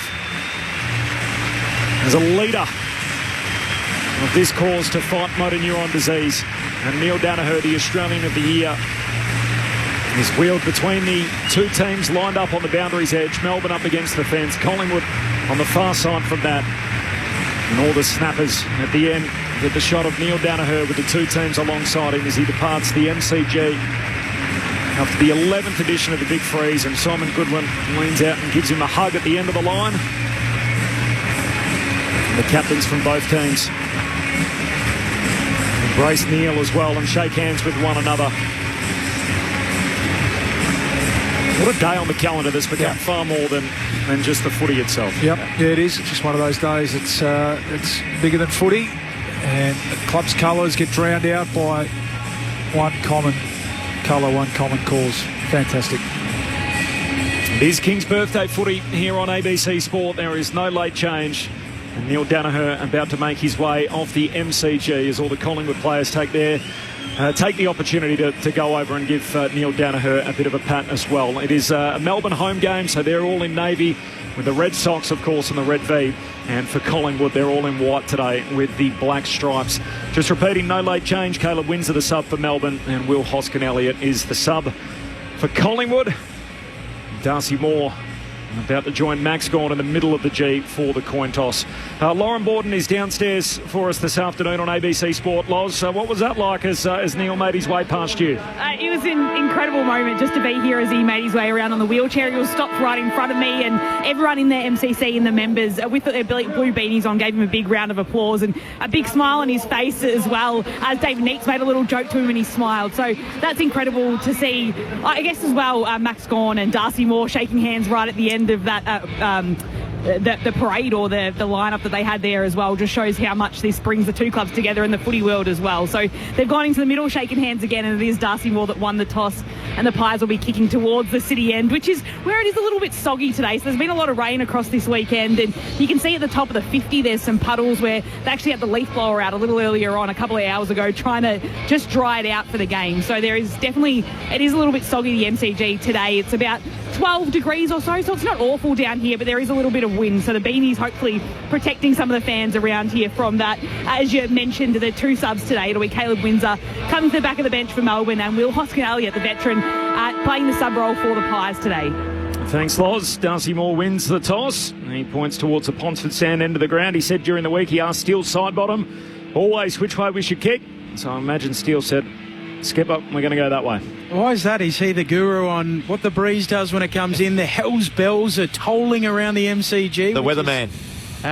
What Melbourne like to have ring out around the ground before this match starts. You would have played with him, Bally. Was he particularly in tune with the conditions, Steele? No, I wouldn't have thought so. Right. I don't know what that's all about. What he does know is the brand and type of boots that every player in the competition is wearing. High IQ, still, you could do worse, and then go to him for advice. But it's worked again. Won the toss. Is anyone tipping the upset? No, Collingwood on exposed form, Boomer, should be winning today. Melbourne, can they get the jump on them a bit earlier? Clearly have to kick straight and take their chances. I don't know, if you're looking for reasons, maybe a Collingwood bye next week. Yeah, on form. I think the big 4 for Melbourne have to play well, and they're all starting in the centre bounce now. King's Birthday Footy on ABC Sport, the 24th edition of the King's Birthday Blockbuster. For the 11th time, the big freeze game. It is Neil's game. It's here on ABC Sport. You're with Ben Cameron. Umpire Stevens to get us underway, lays it down. Gawn and Cameron both with hands on it. Out after it, McCreery. There's a whistle on the play. It'll come back. Free kick is going to go to Clayton Oliver. Side bottom shows that high IQ. He just leaves the ball on the wing rather than picking it up. Christian Salem has to come in and fetch it, send it back to Clayton Oliver in the middle of the ground. He'll send the D's inside 50 in the Pickett direction. Back there, side bottom, punches it down. Petty gathers it. Handball looking for Pickett. He's dragged down. Was he held? Yes. Oh, he's lucky there, Christian. He's very lucky, Christian Petrarca. He heard the whistle and he thought, I'll try and sneak one here. And he got tackled. The umpire is going to give him the benefit of the doubt and bring the ball back to Cozzy. So just a quick match-up to keep an eye on. Ed Langdon going to Dacos pretty tightly. Straight after the centre bounce. Dacos started in there. Langdon outside the centre bounce and straight to him. Yeah, and I think that'll be Pickett, who started in the bounce, starting middle and then bolting forward and playing more of the high half forward. Cozzy from 48 out. His drop punt. He's just a little left. Not to be for Pickett. I did hear Simon Goodwin speak during the week about the fact the last time Aaron Davey was at training, Pickett that week was inspired. He booted 5. Nearly kicked the first here, not to be. First score the way the D's will play just over a minute. I'm sure the D's would have loved their first scoring shot to be a goal this week, but not to be after their 7-21 against the Saints. Quainer marks the kick out, goes long down the wing, punched away by Lever. Piece of it for Langford, not to be. And Oliver, hand pass close to the boundary line. Sparrow pokes it along the line. I say it every single time I'm up here with you boys. Just change the rule. Just change it. Yeah, well, that's right. If the rules change, then that's fine. But oh gosh, that's way too harsh. Perryman long down the line. Ball hits the deck. McCreery got a hand pass back into dispute. And there's young Langford. He's tackled and a ball up. The man tackling him is the tackling machine, Ned Long. There's just no feel for that ball. That was on the outside of his right boot, trying to keep the ball along the line. Gawn slaps it down. Houston pinches it though for the Pies on the wing. Off to Pendlebury to side bottom. He snaps towards half forward. No one able to mark. Bouncing ball. Myercheck looking to slap it on. Lever gathers for the D. Centre half back. Off to Turner outside of the boot. His kick at turnover. The former D. Howe mops it up. Gets it off to Crisp. He'll kick the Pies into the pocket. And guess who? Jamie Elliott, the in-form man in the competition. He marks 40 out, very tight angle, 10 metres in from the boundary line. Pokes it on, Bobby Hill. Slightly worse angle, 25 metres out, deep in the left forward pocket. Well, hold my tongue here because he'll run around in a second, Bobby. But, gee, they had some space. Collingwood's 2 most dangerous forwards. So the milestone match, game 100, 41 of those for the GWS Giants. He's been dubbed Bobby Thrill. This is Bobby's skill. No, it hit the post. Was there a Bobby Thrill or Bobby Skill in there? That was meant to be Bobby's skill, but not quite skillful enough into that left-hand upright. 2 behinds, 1 for either side to begin. 3 minutes and change into the opening term. You burnt that one, Benny. You can't use that one again, sorry. Howie long down the pipe, punched away at the back. Oliver Smacks it further afield, and it's a spoiling game as Howe knocks it away, but straight to Chandler. Melbourne through the middle of the G. Short kick to Sparrow. He marks centre half forward. He's got Langdon very deep. Decides in the end to have a look himself. Sparrow kicks the first. And the D's with the hot start. 1-1 to 1 behind. 4 minutes in. Melbourne by 6 points by that shot from Tom Sparrow. Kicks the opener. Big Freeze 11. 4 minutes in. This is King's Birthday Footy on ABC Sport. So earlier in the broadcast, we spoke about the fundamentals, Bally. The reason why Jamie Elliott was to get free in the other one, because Melbourne won the ball. All the half-back flankers took off, but the kick was terrible. It went to a one-on-one off the side of his boot. That time there, the ball transitioned. They hit a target. They hit another target. It's just simple football. You don't have to be Einstein to work anything out. I don't even know if Sparrow was having a shot then. It looked like Langdon was in the goal square on his own and sailed through, though. But the fundamentals of football. Yeah, it was Chandler, wasn't it? Just Chandler, sorry. His way through space. Yep. Yeah, that was really sharp to hit Sparrow. And then Sparrow sometimes, back your leg in, and he did that and knocked it over. Good start from the Demons. Yeah, they'll be relieved with that early goal. Back in the middle, Gawn and Cameron. Gawn slaps it down, Pickett. Out of the middle he goes. Left foot snap inside, attacking 50 for the D's. Punched away by Perryman. Loose footy, Langford overruns it. Long picks it up. His handball ricochets back inside 50 for the D's. And they pile on. Umpire Hosking wants it. He's out there with umpire Stevens, Howard and Broadbent today, and all of them dressed in yellow. It's interesting, isn't it, the Langdon? Clearly a tag, isn't it? That's a hard tag on Nick Dacos. We're not used to seeing the wingman go inside and obviously backing his running power. Ball spits around from the stoppage. Few cries for holding the ball. Eventually Oliver gets a kick forward. Petty can't mark but brings it down. Hand pass to Fritz. Shakes one tackle. Squeezes it forward but only as far as Moore.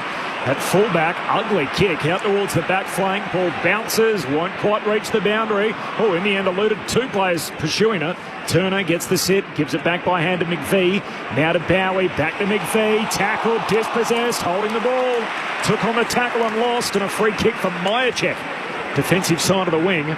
Melbourne by 6 points. They've got the first. We're half a dozen minutes in. This is King's Birthday Footy on ABC Sport. Great pressure by the Pies. Just kept coming forward there and nailed every single tackle they needed to. Gloomy skies overhead. Myercheck kicks around the wing. Getting back, McVie sticks out a hand and knocks it out of play. Throw in. Well, it'll be interesting to see what the Demons lose with Langdon not playing that up and back role on the wing and doing a hard tag on Dacos. He started half forward on Houston and coming straight in. Umpire spins it in. Cameron and Gawn. Cameron to the front, brings it down that side. Onto it quickly is Lindsay, and he's dragged down by Long, as Corbin said, the tackling machine. Yeah, I think the two kids, Lindsay and Langford, have been able to play that role pretty well over the last 6 or so weeks, Boom. So you see Langford out on the wing now on side bottom. Yep. Gawn wins the tap out after a Petrarca trying to get it on the boot to get a kick away. Umpire lets them rumble. Here is Lindsay getting a handball away, pinched by Bobby Hill. Off to Crisp, Pies forward of the wing. Crisp, a couple of fend-offs. Back to Hill, chips it inside 50. Membry 47 metres out. They break inside 50. He's wide out at half forward, nothing he likes immediately. He'll go back and possibly kick for the sticks. Well, you mentioned tackles. It was just two broken tackles, wasn't it? Jack Crisp was able to get through. Membry comes wide to Pendlebury. Sorry, boy. I thought Membry would back his leg in there, Cor, but 70 out, high half forward. A deep kick into the pocket. There's a heap of players there, and May comes over the back, finds the safety of the boundary line. Yeah, I haven't seen a tag like this for a while. I'm just keeping a really close eye on Langdon, on Dacos. There's a few other players getting involved. Melbourne players are hitting Dacos, which is good to see. He got 40 in kick two the last time they met Nick Dacos. There's probably a fair reason for the attention as McVie kicks from the back pocket out towards half-back and punched out of bounds by Fritsch. And the boundary throw in half forward for the Pies. That was round 24 last year, and it was the night where we all thought, well, that's the 3 votes that'll take Nick Dacos and certain Brownlow. It got him to 38 votes. Took him to record votes. He just lost by 7. Would have won every other Brownlow in the history of the award. Throw in half forward here for the Pies, reaching over Cameron. There's a free kick. It'll go to Gawn. No, it's going to Dacos. So the Collingwood supporters are onto it. And that time it was the out-of-zone umpire. He's just going to have to be careful, Langdon, with the arms around. I mean, it's an interesting one. It's not a natural role for him, so we'll keep an eye on it. Nick Dacos chips it into the pocket. Flies from all angle. Elliott, one of those, out of play off the hands of Turner. Throwing coming left forward pocket here for the Pies. King's Birthday Footy on ABC Sport. And it's not new to him, we know that. And Boom used to cop this sort of attention. We've heard Nick say it's a win. He knows that it's taking one of their players out of it. So he can be selfless. He can go and put himself where he needs to be for the team. Melbourne lead by 6 points. The opening goal of the game. Slapped down boundary side by Gawn. Out it goes again. Same boundary throw in left forward pocket for the Pies. And it's a great feeling when your teammates come over and support you as well. You know that they're on. They're not just going to leave you 1v22 or 1v1 for the whole game. You're going to get a chop out from your mates. Nick Dacos in a little tangle there with McVie after the ball went out of bounds. The crowd getting involved, as Paulie said, they're awake to all of this. And the boundary throw in. Pendlebury trying to soccer it out of there. You can throw a blanket over 12 players close to the boundary line, and in the end, Crisp tackled with the footy. Says, I'll have it. And the ball up just inside the boundary line. 30 out from the Collingwood goal at the city end. There's a real tone setter. A hard tag on Dacos and plenty of feeling in it. Tough footy again as McVee's got it. The Collingwood fans screaming ball. And the ump says, no, ball up. Right in front of the slide. The big freeze 11. Another success as Crisp gets a kick high up and under. Still can't clear the area, and Melbourne eventually. Turner pokes it out of the defensive 50. Scrappy footy to be won on the wing as Fritsch goes and gets it. Got it out. Shovels out the handball, knocking it on his picket. Langford overruns it, allows in the Pies. Perryman to Quaynor to Moore on the logo. Little fumble from Moore. Allows in Fritsch momentarily. Knocks it out towards Houston. Good pressure. Eddie's got him and the ball spills out. Umpire wants to spin it in, southern wing. So, Boom, we just had 5 or 6 stoppages in a row in Collingwood's forward 50. What I like, Melbourne aren't committing a forward up to the contest. They're holding their 6 forwards. They're saying, no, we know what you want, Collingwood. You want one of it. You want a drop-off defender. We're going to hold our 6 forwards, back our midfielders to get to work, and then we'll have even representation ahead of the footy. I like it. Melbourne lead by 6 points, 1-1 to 1 behind. We've played 10 minutes in this opening term, and another ball upcoming. As what it allows them to do is put that pressure on Darcy Moore, who would ordinarily be sitting back there by himself. He's the one that they free up, him or Jeremy Howe. So they get a stoppage on the wing. Cameron wins the hit out, but was clipped over the shoulder in all of that ruck infringement. And a free kick against Gawn. Collingwood dart away, take the advantage. Pendlebury by hand to Long. Long runs out of options, goes back to Pendlebury. And the veteran loops it over the top to Quaynor. Hand pass away to Crisp. Dishes it off to Dacos. That's Nick. Got it away to Quaynor. Handball further forward. Too hot and outstretched for Sullivan. And in the end, Bowie sees it out for the Demons. Collingwood trying to get something going. The handball game, a boundary throw in half forward for the Pies. And Melksham, sorry, Benny. Melksham's got the role on Moore. He's playing. We know that's when he's been playing his best footy, Jake Melksham. When he's such a smart player, when he plays on the opposition drop-off defender, makes him defend, and he's been hitting the scoreboard as well. Melbourne by 6, 11 minutes into the first. Houston jams it on the boot, floats it into the forward pocket for the Pies. Out of the reach there of the target in Dan McStay. Out it goes. The Traralgon Tiger off the SMS. Surely in Neil's honour of Fight Day Monday, a slider dresses in the revered cloth as the Reverend.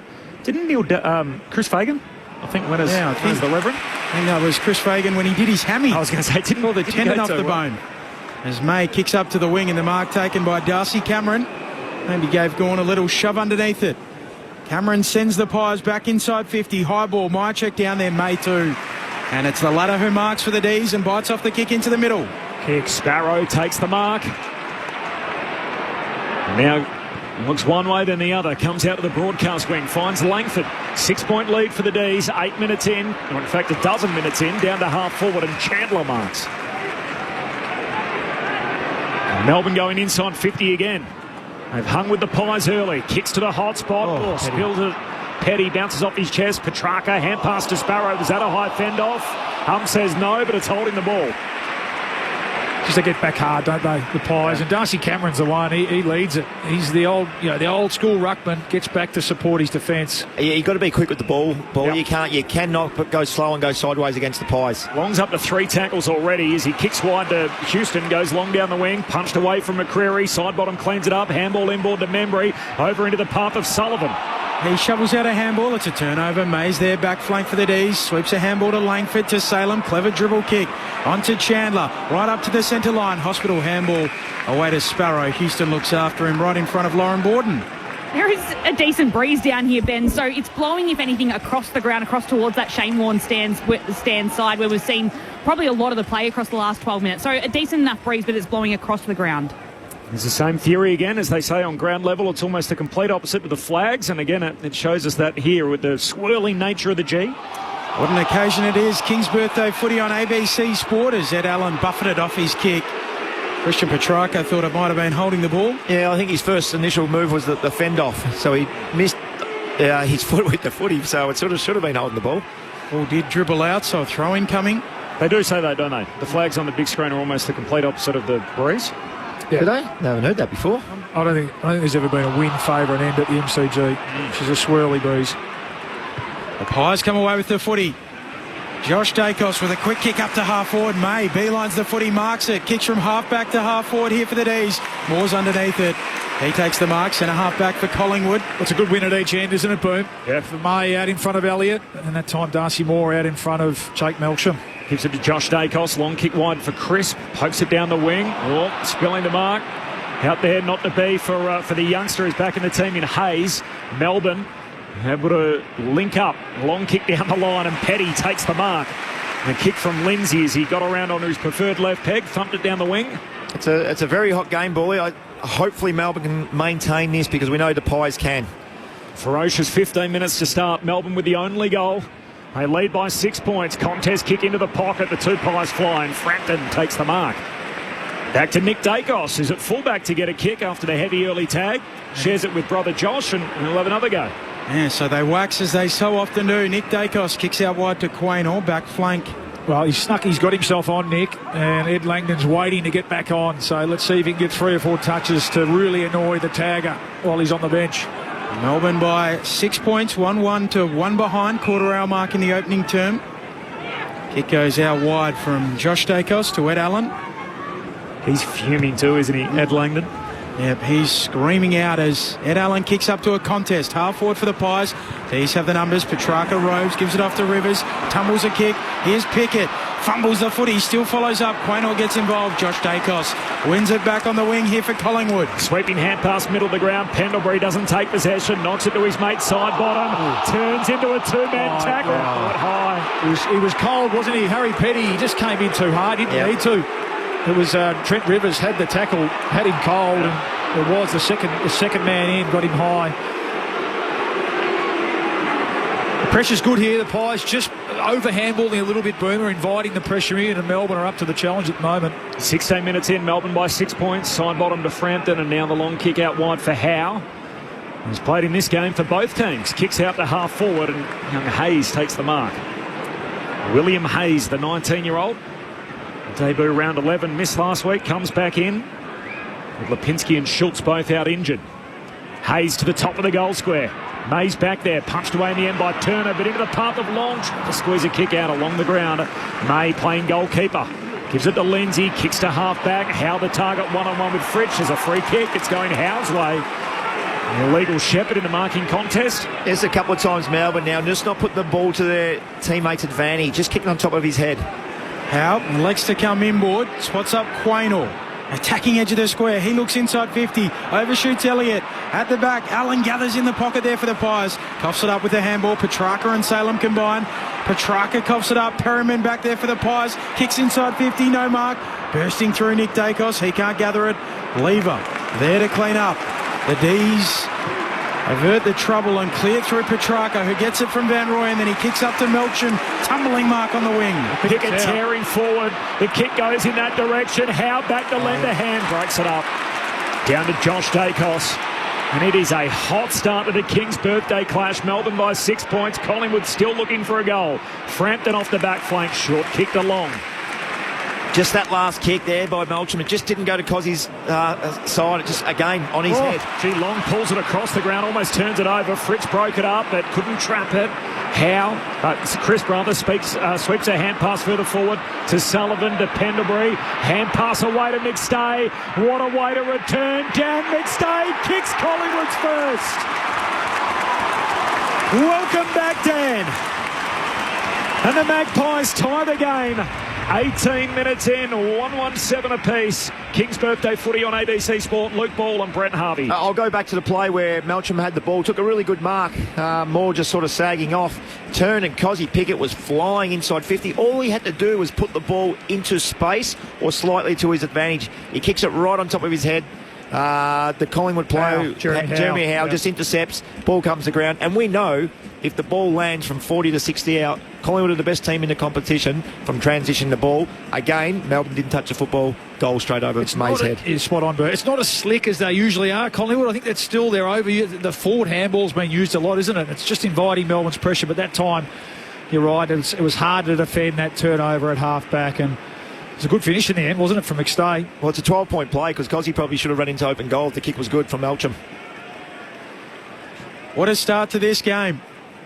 King's birthday footy on ABC Sport. Gawn winning the tap down. Oliver handballs it back into the mark. Pickett drops the footy trying to evade a couple. Oliver slaps it on. Langford picks it up. D's edging forward. Here's Rivers from outside 50. Hooking it left. And inaccuracy has been the plight of the D's this year. But it is a lead. 1-2-8 plays 1-1-7. 19 minutes and change into the opening term. Well, they've missed one set shot. They've kicked one on the run and they've missed one on the run. There's that kick. That is a dart. Onto the chest of Moore. A kick out from Houston. Marks it at centre-half back. Hand pass to the run of Howe. Goes long straight down the pipe. Elliott one out in the cage. Gets up to break it away from May. Hits the deck. Elliott gets a second look at it. 30 out. Gives the hand pass. Hayes runs into the Lindsay tackle. Ball spits out. Umpire says holding the ball. And X gives it to him. And he gets the free kick. Come from nowhere, didn't he? Yeah. It was at pace too and hit him hard, the young fella. They are on. They're up to the challenge, as I said, the Demons at the moment. Pressure high. Lindsay puts his left boot through it. Long kick to the wing. 2-on-1. Petty bounces off his chest. Ball hits the deck. Chris picks it up for Collingwood. Back feeds a handball to Houston, who back feeds it further to Perryman. In that number 12 jumper, he kicks up towards half forward. Bowie outsized, but not outpointed. He marks. A great win. Great one-on-one win there. The man they call Bowser on the back flank for the D's. Premiership player goes back to May, who pokes it short to Judd McVie. Still inside their defensive arc. Howie, by the way, won his first 17 games. Yep. He's currently plus 17 in the win-loss, so he's 50-50 since. Correct. That's a good way to break it down. He needs to get going to be able to keep that record intact. Out towards half forward, Melbourne head as Petty's got it. He's tackled. Ball held up. Good tackle from Houston. I'll always remember on grand final day, they were doing the lap of honour and everyone was just soaking it in. Jake Bowie finished about 4/5 before anyone else. He was just too excited. Melbourne tried to kick it in the forward pocket, but they ran out of room, so we're going to have a boundary throw in here at half forward. He's paid the throw, Corby. Are we still doing that? Yeah. Okay. That's one for the four umpires, I think. He was right there in that forward pocket, deep in that pocket. It's against Rivers, the throw. Dacos has just pushed forward now with Langdon, so see if he goes the whole way with him as well. Lockie Sullivan takes the free in his second King's birthday clash. Long up the wing, comes down to Oliver. Hand pass back in to the ruck, picked up there by Bowie. Away towards Lever, sweeping hand pass ends up out of play with young Lindsay. Just guys that are here for the first time today. So Collingwood with 7 players that are playing in their first King's birthday clash. They play in plenty of big games, we know. Well, for Melbourne, it's their biggest home and away fixture of the year. Tolstrup, Langford and Lindsay, the 3 that are on this stage for the first time. Gawn slaps it down, but Crisp able to pinch it. Pies away down the southern wing. Handball to Long. Loops it over towards Hayes, who gives it to the running Crisp. He takes a bounce. 70 out from goal for the Pies. Driving ball towards McStay. Punching it away, Howes. Off the hands as well of May. And a throw in deep in the left forward pocket for Collingwood. Just had the blinkers on, Jack Crisp then, didn't he? He started the game brilliantly. He's up to 9 possessions. Looks strong, breaking a lot of tackles. Yeah, but that's all. Yeah, Bobby Hill just streaming down into space inside 50. Elected to go to the top of the square. Do you know what shows ball here? Speak to the ABC pre-game. Get plenty of the footy. We get him going, don't we? We get him in a good mood. Hot start for Jack Crisp with 9 touches. So Oliver, hand pass away to McVie. Kicks out of the defensive 50, but picked off by Cameron. Well, he's behind the ball. He's just going to have to chip it around here because his direct opponent, Max Gawn's just plonked himself 30 metres out in front of the goal. Handball to Josh Dacos, goes short to Perryman, kicks inside the forward 50, punched away by Lever and out of play. Mark that one. Mark that one. It was an easy mark for Lever. Forward pocket, boundary throwing for the Pies. They've turned general play more their way in the last 10 minutes. 23 in. Melbourne lead the game by a point. Corbin Middlemass, Ben Cameron, Luke Ball, Brent Harvey and Lauren Borden bringing you all of the action. Gawn takes it out of the ruck, just dumps it on the boot. tumble punt up towards the wing. How comes in from the side? Lots of it. Doesn't mark. Ball hits the deck. Perryman goes and gets it. Worried out of it momentarily. Got a shove. Free kick to Perryman the Pie. On the edge of the square, right on the centre line. He'll kick laterally along it. Out wide to his defensive mate in Frampton. He chips it short, further out wide. Hard up against the boundary line, Josh Dacos. And he goes short to the dangerous kicker in Dan Houston. Yep, it's in good hands. Houston trying to pinpoint the pass. Superb. Straight to Jamie Elliott, who marks overhead. Well, Boom, I know he's not a 6 foot forward, key forward, Jamie Elliott, but he's the red hot man in this Collingwood team. And that's a couple of times now, and I know that Melbourne play a bit of a system defence, don't they? But Dan Houston's got it 70 metres out from goal. That's red alert time. Get an arm across. He just drifted into a pocket of space, and here's a beautiful kick down Houston. What a feel-good story. Jamie Elliott, now 32 years of age. He skips in. The drop punt is good. The man's a goal kicker. And Collingwood on top for the first time today. Magpies by 5, 2-1 to 1-2. King's birthday footy on ABC Sport. So what Houston does there, Bally, he looks long and he shapes long. Even his body language looked like he was going to go long. Rivers playing on Elliott and just drops off, just gives him that 3 or 4 metres that he needs, and then Houston just pops the ball in there. It was a beautiful kick, well disguised. Elliott's in a little pocket of space, like you mentioned, and he's a beautiful finisher. He's 34 goals for the year now. It's fantastic as a small forward. Is he a small forward? Would you call him medium? Yeah, medium. He's a small, but he plays medium, doesn't he? And what I like, though, he hasn't dropped the defensive stuff off too, which is how his game started 10 years ago. He still brings that to the team as well. So, but it lacks there from Melbourne. It's the first time they've just disappoint Simon Goodwin. Second in the Coleman medal race, behind only Jeremy Cameron, 4 behind him. Can he win it? Gee, it'd be a good effort, wouldn't it? History shows probably not, doesn't it? But the way this Collingwood team are playing, why not? Secondary bounce in the middle, a ball up. Gawn takes it out of the ruck, just shovels forward a handball. Pendlebury gets back for Collingwood, gives it to Nick Dacos, knocked out in the Rivers tackle. Jars inside 50 for the D's. They're bringing their tackling pressure. Langford goes in. Oh, he's played holding the ball. And holding the ball. The umpire that wasn't officiating at the time. It is loud here at the MCG, the whistles. We usually hear them fairly clearly, but... Turn the whistles up, you reckon? Yeah. Colton Tolstrup has been able to ping Perryman. And the mark set 45 metres out directly in front. The umpire, dare I say it, Bawley, ignored Christa Berg, paid the Perryman. Tolstrup trots in, puts his laces through it from 50. It's out to the right. It's there. The D's swing the lead. They're out by a point, and they are up for the challenge today. 2-2-14 plays 2-1-13. 26 minutes into the first. Luke Ball and Brent Harvey. A big celebration too, wasn't it? Yeah. But it is pressure. We've mentioned it several times, haven't we, in this first quarter? It was Rivers initially mowing down Nick Dacos. They are onto him today. They are closing space at all times, and just forcing the ball, or the Collingwood players to handball backwards and transfer the pressure. And young Tolstrup back into the team, takes his opportunity. Pretty red hot, but definitely there. I think Perryman. Yeah, no, it was there. It was there. And incorrect disposal. 15 to 16 tackles, so high tackle count for both teams. The pressure's been fantastic, but it's always good to kick a goal on the back of some pressure. The coaches love that. Team of the weekend, Winter's here. Tackle. We've seen lots of them back in the middle of the ground. The rucks share it down as gone in the end. Probably the more telling touch. Slaps it forward. Pendlebury sells the dummy. Gives it to Josh Dacos. Handball too hot for McCreery. Tackled by Rivers. Melbourne threatened to win it back. Back into dispute. And Josh Dacos just sockers it wide. Looking for support. Hayes first one there. Tackled immediately. Sparrow had it. Lost it for the Demons. And in the end, Crisp knocks it out of play. And the ump says spin it in. They miss the easy ones. Yeah, that's funny.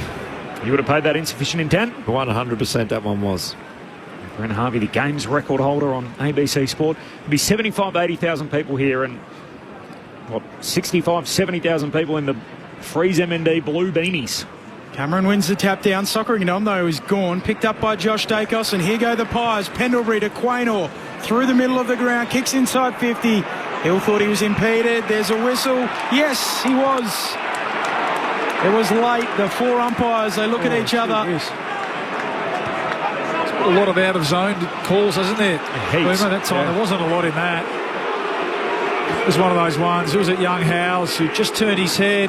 Oh, gee, there's not much in that. Bobby Hill. Well, that's not front on contact, is it? He's actually contacting the whole time. Yeah, he hasn't left his side. Made a hold, so well, a bit Bobby stiff was there, holding Young as well. Howes, yeah.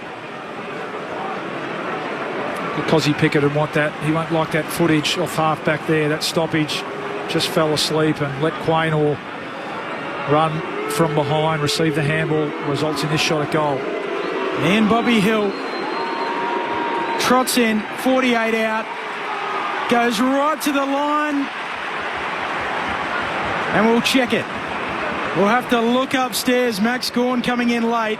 Jake Lever was down there as well. Lever will be a close run thing. Lever looks confident, but he's good at that though, isn't he? Yeah. He loves the... Oh, it might be I don't know. I don't think he's touching it there, though, on the replay. There is the belly of the ball. The widest part is just in line with the padding.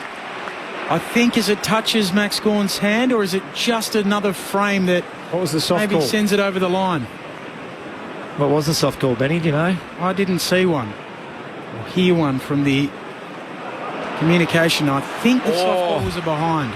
This is as close as I've seen for a long time. I don't know if he's touching it. Looking at this angle, we see the ball's touched before crossing the back of the Is he touching it there, though, boy? Is he touching it? I don't think he is. I think there's a gap between the ball and the hand, the frame they're looking at. I think it's another frame before it is touched. And that might be a moment. It does level us up. 2-2, 14 apiece. We're a minute away from quarter time.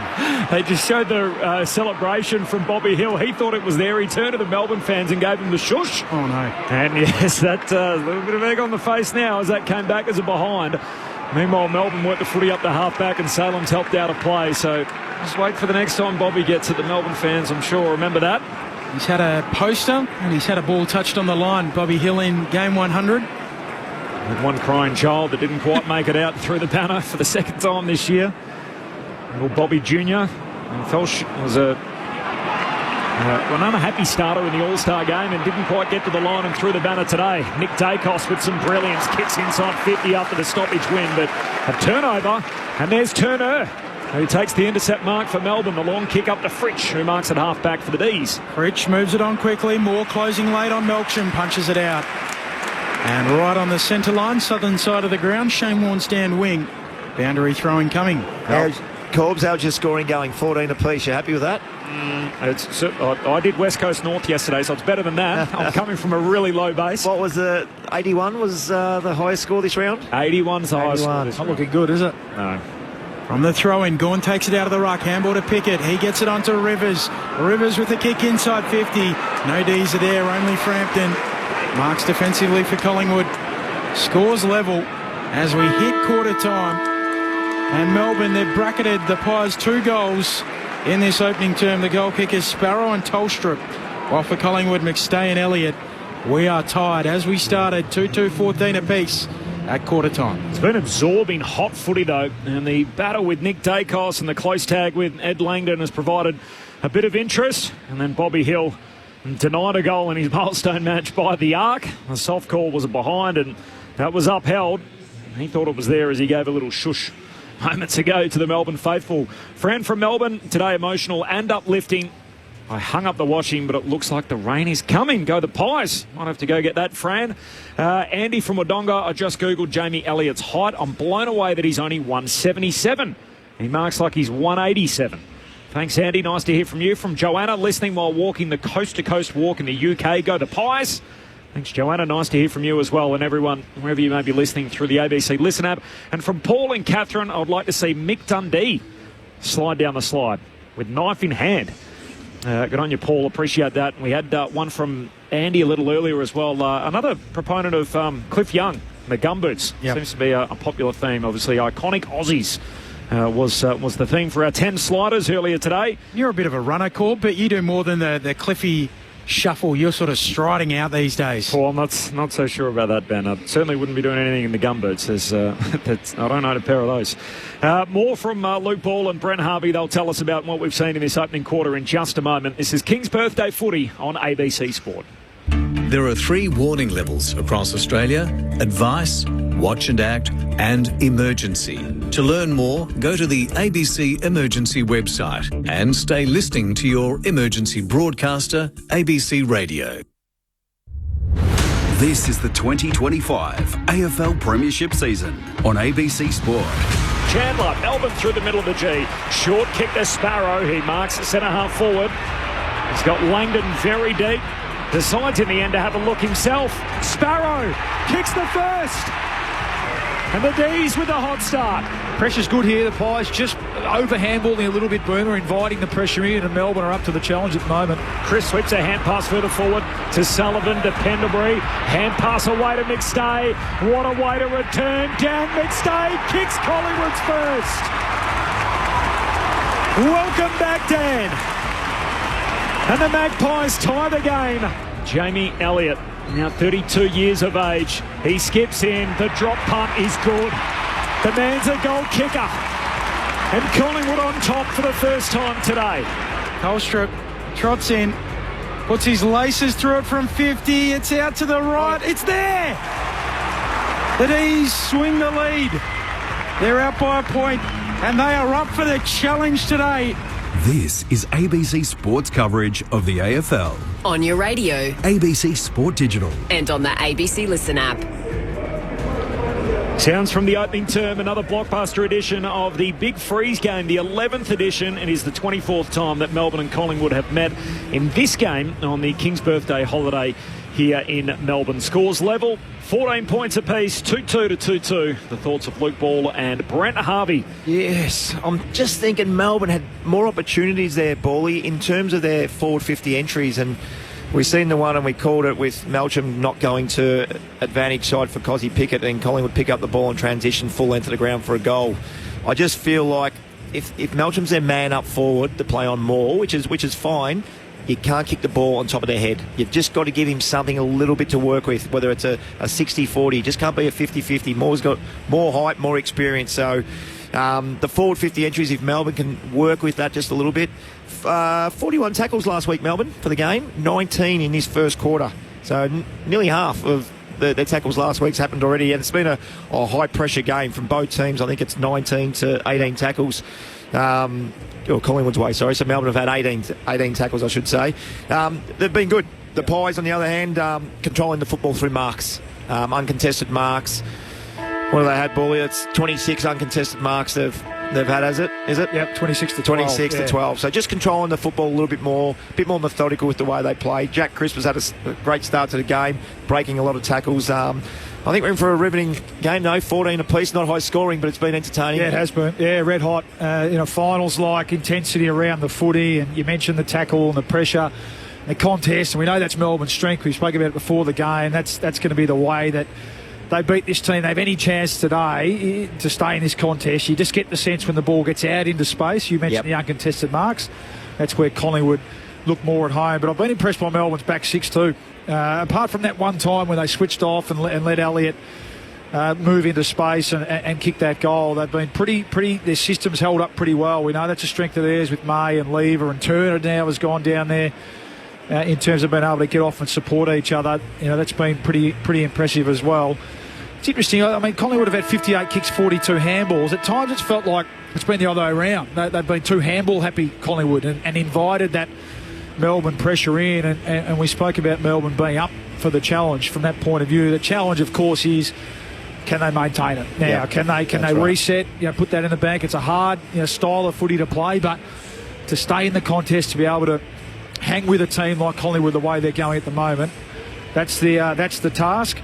The Langdon-Dacos matchup is a key one, isn't it? You're right. We don't see too many hard, full-on tags go with him all over the ground these days, and it's probably at the moment it's probably been in Melbourne's favour. Dacos has had 5 possessions, and I'm just watching him. We know he has the ability to be selfless. At times he's gone to Petrarca at the clearance and tried to release a Collingwood another Collingwood midfielder, but it's probably a break even at the moment. So if you're Melbourne, you're okay with that. And he had 3 of those touches when Langdon was off the ground. Yeah. So my question probably was, do they lose a little bit of run and drive through at Langdon?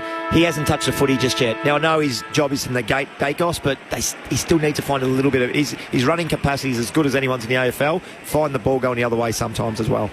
The thoughts of Luke Ball and Brent Harvey. King's Birthday footy on ABC Sport. We're tied at quarter time, underway in the second. Pickett, his kick smothered, looking for the opening clearance. Ball ricochets away and off the boot of somebody. Side bottom, how about a mark? Clayton Oliver. It was hacking it out of there. And well, how good was that from Dan Houston? Sorry, Benny. That come forward smother. He started well, Houston. Side bottom off the back flank. Sends a kick up towards the wing. Salem roves the pack. Wins it for the D's. Handball away to Lindsay.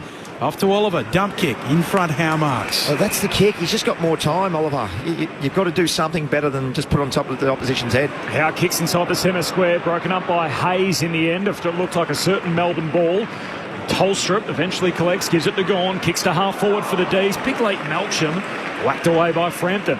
Collingwood should get there first. Hit the edge soccer in Josh Dacos past Allen. Out of bounds. Insufficient intent. Bend down and pick it up, Josh. Got a low centre of gravity. You had Ed Allen there to release the handball.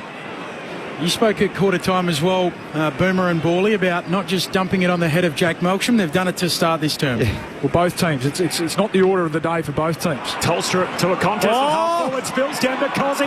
Soils off the deck. He's got it there. Pickett off the ground from 45 out. I'm not sure those were the ones they were practicing during the week, but they count all the same. 3-2 to 2-2. And Melbourne, who kicked a boatload of behinds last Sunday, are all of a sudden hacking them off the deck from long range and bringing about the desired result. My question here, Bawley, is did he actually mean it, or did he just try to take territory? Let's have another look. No, I mean, we know how good he is. It looked like he's just trying to get the ball forward for someone else to have a crack at. He's dropped it. Oh, he didn't look, did he? But I mean, he knew we know he knows where the goals are at all times, doesn't he? Well, it's gone 48 metres. Oh, I'm going to give it to him. Yeah, okay. Quick look at the end. I mean, he fumbled it, didn't he? So he made it harder for himself, but had a quick look. Yep. And then it got the right spin. Got the spin. End over end, over end. 6 points, Melbourne's lead. 3-2 to 2-2. 2 minutes into the second term. King's Birthday footy on ABC Sport. He brings people through the gate. Cozzy Pickett. Gorm wins the tap. Stolen by Pendlebury, who just cuts a swathe through them. Handball to McCreary. Long range shot on goal. Collingwood at their best. Goal for goal. Pendles has still got it. Yeah, don't worry nervous, about McCreary. Boomer. Don't worry about McCreary. Get over to Pendlebury. That was nice. That was ridiculous. That was good. 37-year-old. Come on, Scott. He's got the ability. So what Scott Pendlebury does there, he holds the ball out and he draws people to look at the ball and think where it's going to go, and then he just goes the other way. He's not fast by any stretch of imagination, but gee, he did that well. Out of 10, Boomer. How nervous are you? 11. No, he's going all right, Scotty. He's going all right. After all of that, scores are level 3-2-20. 3 minutes into the second term. King's Birthday footy on ABC Sport. Well, it was that man Pickett who bought the candy too. Yeah, wasn't it? He just went straight through Pickett and Petrarca, drew the Melbourne defender forward, and a nice finish from McCreary, who had a few fumbles in that first quarter, so that'll do his confidence a lot of good. Hasn't been kicking many goals either, Boy. This is his second goal in the last 7 games for Bo McCreary. 2 in 7. Takes him to 6 for the year. It's not a team you want to fall out of. Like Collingwood's going. He's one of their 15 premiership players still there from 2023. Gawn the telling touch out in front of Petrarca. Can't trap it. Spills to Houston. Collingwood back the other way. Handball to Long. Sells a dummy of his own. They're all buying the candy. Kicks out to half forward in from the side. Hayes spills the mark. Salem cleans it up for Melbourne. Hand pass back to May. Kicks out of the defensive 50. Quaynor in a one-on-one. Trying to compete with Chandler. Drops the chest mark now. Quaynor holds it in. Yeah, he's in trouble. Holding the ball. Chandler free kick at half-back. Lauren Borden on the boundary.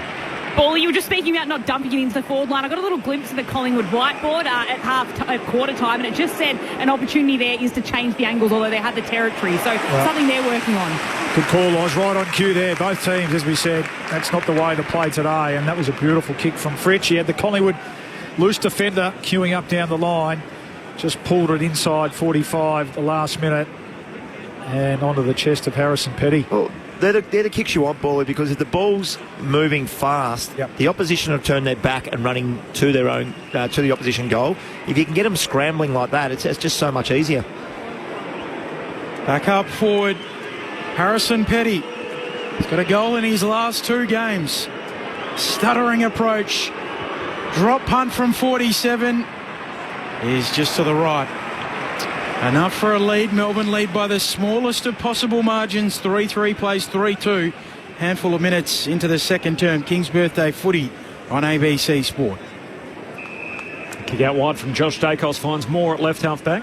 Just getting pictures of the Collingwood rooms where Mason Cox is on one of the rub-down tables and he's elevated it to give himself a nice little lounge chair sort of position to watch the game on the screen from the depth of the MCG.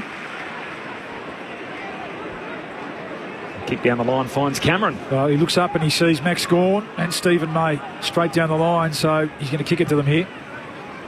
Kick heads in that direction.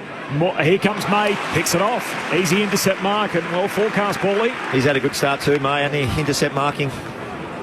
Goes back with the kick and finds McVee, who's got it right half back for Melbourne. He'll poke it out wide, back to May. May at high half back, waits a kick neatly to the wing. And there's a beautiful kick to Langford, who wheels and goes on his left. Up to Gawn, reaches over Pendlebury to mark, looks into the pocket. His kick not great for Melksham, gathers on the bounce, swings it onto the left to the goal square. Quaynor's back there, marks on the last line for Collingwood. Kicks up the corridor, Pendlebury accepts it. Melbourne lead by a point, 6.5 into the second. Game number 414. Scott Pendlebury goes out wide and Josh Dacos marks underneath the slide. Just dropped into a bit of a game of chess now, isn't it, Boomer? Both teams trying to work their way through team defences. Josh kicks down the wing, punched away from Crisp. Collingwood clean it up anyway. Houston to Elliott, hand pass away towards Hayes. Skids a kick down to half forward. Oh, McStay had it, lost it under a bit of pressure. Back into dispute. Pickett, another toe poke to the advantage of Bowie. Melbourne maintain possession. Howes to Langdon to Fritsch, all by hand to Oliver. Hand pass missed his intended target. As Fritsch kept on running and the ball ends up out of play. Boundary throw in southern wing. Melbourne by 1. King's Birthday footy on ABC Sport. I just feel like I'm going to be harping on this all day today about Melbourne's last kick inside 50. Melksham again just popped it up. It's been a recurring theme since the premiership year has gone. Wins it down. Pickett emerges with the footy. Handball to Oliver. Tumbles it inside 50. Bouncing ball. It'll sit here for Petrarca. Fends off Moore. Handball to Fritsch. Hard up against the boundary line. Kick smothered. Quaynor, desperate defensive effort. A goal-saving effort. And a throwing coming left forward pocket here for the D's. Love that. He's been back to his best this year. Isaac Quaynor had a bit of a down year last year. Struggled with some injuries. Just closed space, didn't he? That's just all intent. Melbourne by 1. Forward 50 stoppage. Gone down in front of Pickett. Can't quite trap it. And inadvertently knocked out of bounds. And the ump says illegally. He's on the full. I thought it was off McCreary, but he's come off the boot. Off Pickett's Melksham in the end. Oh, yes. It's looking dangerous though, Pickett, isn't he, Boone? He's quick, isn't he? Speed through the stoppage. Every stoppage on the move. Free kick from McCreary. Right back deep in defence. Back pocket goes long to the wing. Punched away by Lever. Back in a dispute. Little poke in the eye for Myercheck in all of that as he runs away from the traffic. McVee sends it back down to the forward 50 arc for Melbourne. Josh Dacos collects. Now has to evade Fritsch. Gets around him. Hand pass away to Crisp. Kicks Collingwood down the wing. McStay, a little body on Howes. Ball hits the deck. Melbourne win it back. Bowie to his fellow redhead in Oliver. Hand pass away to Langdon. Short kick. Chandler outstretched, takes the mark in the middle of the G. He looks into the pocket. Fritsch is there. They converge on him, tumbling to ground, worrying him out of it side bottom. Then wins it at ground level. Back pocket for Collingwood. Does well to just feed it out to Quaynor. Breaks the defensive 50. Sweeps a handball. Now they're off and running. Here's the young man Hayes in game number 2. Kicks around the wing. Up they go. McStay juggles the mark. Doesn't complete it. Following up Elliott. Pies now at half forward. Handball to Myercheck. He comes infield. McCreary can look deep inside 50. Here's Bobby Hill. Up he goes. No, Langford gets back. Spoils it down for the D's. He'll mop it up too. Eventually gathers, pulls the kick wide. 2 demons there, miss them both. Slides out of bounds. Did well though, didn't he? Got back, playing that wing role. Young Langford. That time it was McCreery choosing the wrong option inside 50, wasn't it? He had players on the skinny side there. I think it was McStay. Yeah. What about this sequence of handballs to get out of the back 50? Almost like the training drill where you sort of try and test your space and work some slick hands through traffic and made Melbourne look silly. Worked it from half back to half forward. The Pies from his boundary throwing. Little kick going forward for the Demons. It'll turn out all right. Tolstrup kicks down the line, and here's Melcham. Marks on halfway for Melbourne. They can head up front now. Fritsch and Quainer. Little slip from Fritsch. Quainer punches it out of play. Boundary throwing 40 out from the Melbourne goal. D's by a point. 10 minutes into the second term. 3-3 to 3-2. A few players slipping over now too. I was seeing 3 in that passage of play. A little bit soft. A little bit soft out there. Certainly was. When I went down to see Charlie Spargo, I noted that. Melbourne by a point. 10 minutes into the second. Tapping it down Van Rooyen. Oliver's quickly tackled. 3 Pies converging on him. You would have been worried about getting the shoes in the mud and everything else.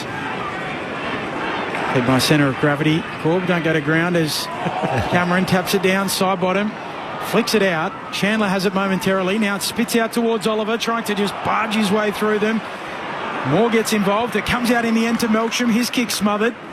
It's like the old days in the mud. It's not leaving the area. High free kick. Picked out, and that will go the way of Bo McCreery. Virtually at fullback for Collingwood. Melbourne by a point. 11 into the second. Kicked the last in the game, Bo McCreery, at the 3-minute mark of this quarter. Kicks in front of the benches here, and Turner in a tangle with Membry. The umpire spots a free. It's Membry's way. There wasn't a lot in it, though. Yeah. There's a bit with you, Boomer. King's Birthday footy on ABC Sport. Membry. High kick to half forward. May punches it away from Myercheck. McCreery, the extra tap back inboard. Turnover. Here's Chandler. Runs laterally. Now kicks forward. Poor kick. Long spoils. Back into Melbourne's possession. Petrarca to Oliver. Kicks down to half forward. Moore waits for the bounce and then left it behind. Melcham capitalises on the error. Shoots goalward and misses. Gee, there's a few errors here in this little passage. Behind for the Demons. They lead by a couple of points. 12 minutes into the second term. King's Birthday footy on ABC Sport. Got to take your chances against the Pies as well. Howe brings it into Perryman. Kick charge down. Langdon wins it. Has to get a handball away to Fritsch. Half forward here for the D's. Spins in the tackle. Handball away to Rivers. Has to wait for it. Now a high ball inside 50. Tolstrup goes up. Clattered into by Crisp. Umpire lets them play. Loose footy in the pocket. Petrarca gets there ahead of Moore. Close to the boundary line. Flicks it back to Petty. Petty runs out of runway. Out of play. 2 metres around from the behind post. Boundary throw-in. D's kicking at 41% this year. 18th in the competition for accuracy. 41%. Well, they're at 45% today too, against Collingwood 70%. So they've had their chances. 9 inside 50s this quarter, only the 1 goal. Cameron wins it down side bottom. Hand pass out to the back flank. Finds Houston. And send the Pies out of defence. Up the southern wing. Kicks out in front of Elliott. And in the end it's punched away by Lever. Boundary throwing right on halfway. Lauren Borden on the boundary.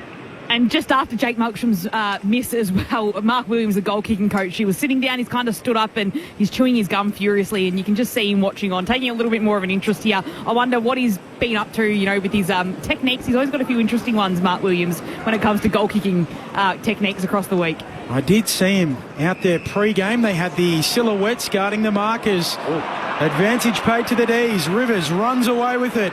He'll kick into the pocket. Melcham and Moore bouncing ball. And into the behind post. The throwing coming. Yeah. Kick doctor. He's got the kick doctor, and we asked Adam Uze what you've got to do to get your doctorate in kicking from Mark Williams. We didn't get a clear answer, did we? I was going to say, what was the answer? I think I might have laughed it off, Adam Uze. Yeah. It was back when he was an assistant at the D's. Van Rooyen palming it down in the ruck. Nick Dacos manages to get a handball out. Skirmish again. Going in, Pendlebury flicks it out to Josh Dacos. Neat little kick. Gets it beyond the defensive arc. Tracking it, Tolstrup. Pies arrive, Myercheck. Lindsay's there too. Over the line it goes. And a throw in between wing and half forward. No. Free kick. Too high. And Myercheck just collected high there by Lindsay. D's by 2 points. We played 14 minutes in the second. And you're right about their opportunities, the Bully. 10 inside 50s to 3 now this quarter. Well, that last one was a classic one. They had to lower the eyes. They had 3 players Check long down the wing, turns it over. Lever takes the intercept mark. What they are doing, they're setting up brilliantly behind the ball. They've got their defence in order today, Melbourne. Handball to Bowie, kicks long inside 50. Petty in a tangle with Howe, gives away a free. Free kick for Howe. But again, just that kick, and it's just something so small, but it was on Jeremy Howe's side. Put it on Petty's side. Give him a 60-40. Don't make it a 50-50. Howe short to long on the back flank. Dozen minutes without a goal now as Long goes all the way back to Josh Dacos.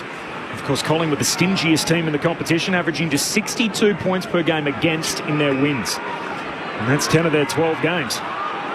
Kick comes out wide to Darcy Moore. Hand pass away to Perryman. And the famous number 12 heads to half forward. Elliott with the big leap, not to be. Spills out the back to Memory. Still 60 out from goal. Collingwood. Hand pass to Crisp. Kicks long to full forward. Getting back. Lever. Fair piece of it. But there's a free kick. It's going to Bowie. He was in a tangle with Cameron. And Jake Bowie will get it at fullback for the Demons. And the Bronx cheer for the Melbourne faithful as they earn themselves a free kick. The Demons still by 2 points. 15.5 gone in the second. King's birthday footy on ABC Sport. Bowie to Salem to Lindsay. Leaks up to the wing. What about that? Petrarca, he tripped over his own feet. It landed in his lap. Now he moves it on quickly. It's a shank of a kick. It tumbles inside 50. Howe's there to mop up, though, as he kicks up to the wing. Tolstrup puts his fist into it. Flicks back to him. Now he kicks the D's back inside 50. In they go. No one can mark. Frampton follows up. Petty too. Petty the handball away towards Sparrow. Twisting, turning. Handballing straight to the boundary. Insufficient intent.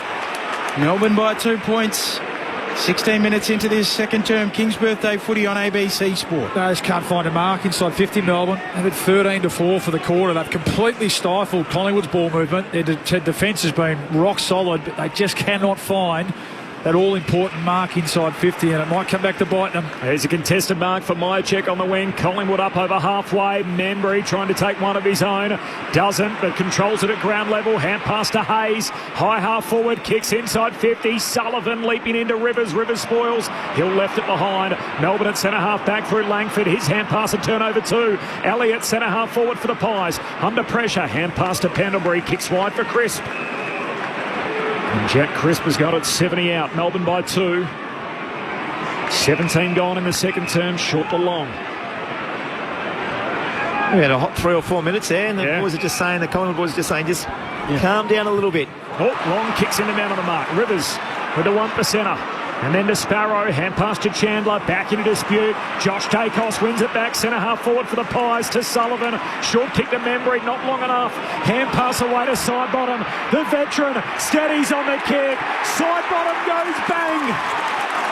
Collingwood back in front. The veteran does it. And all of his teammates run over to him to rub his bald bods. Collingwood by 4. 18 gone in the second term. King's birthday footy on ABC Sport. But in the end, it was Josh Dacos, wasn't it, who just body-lined the footy and turned that 50-50 ball into his own. And then they had players out through the middle of the ground. Collingwood, again, not pretty. Hard work. Melbourne really making them earn it at the moment, defending really strongly. In fact, all players look a bit gassed, don't they? It's been up and back and up and back. Not many stoppages or goals, certainly in this second quarter. Hard to come by. And the old fella, I mean, that's just been his...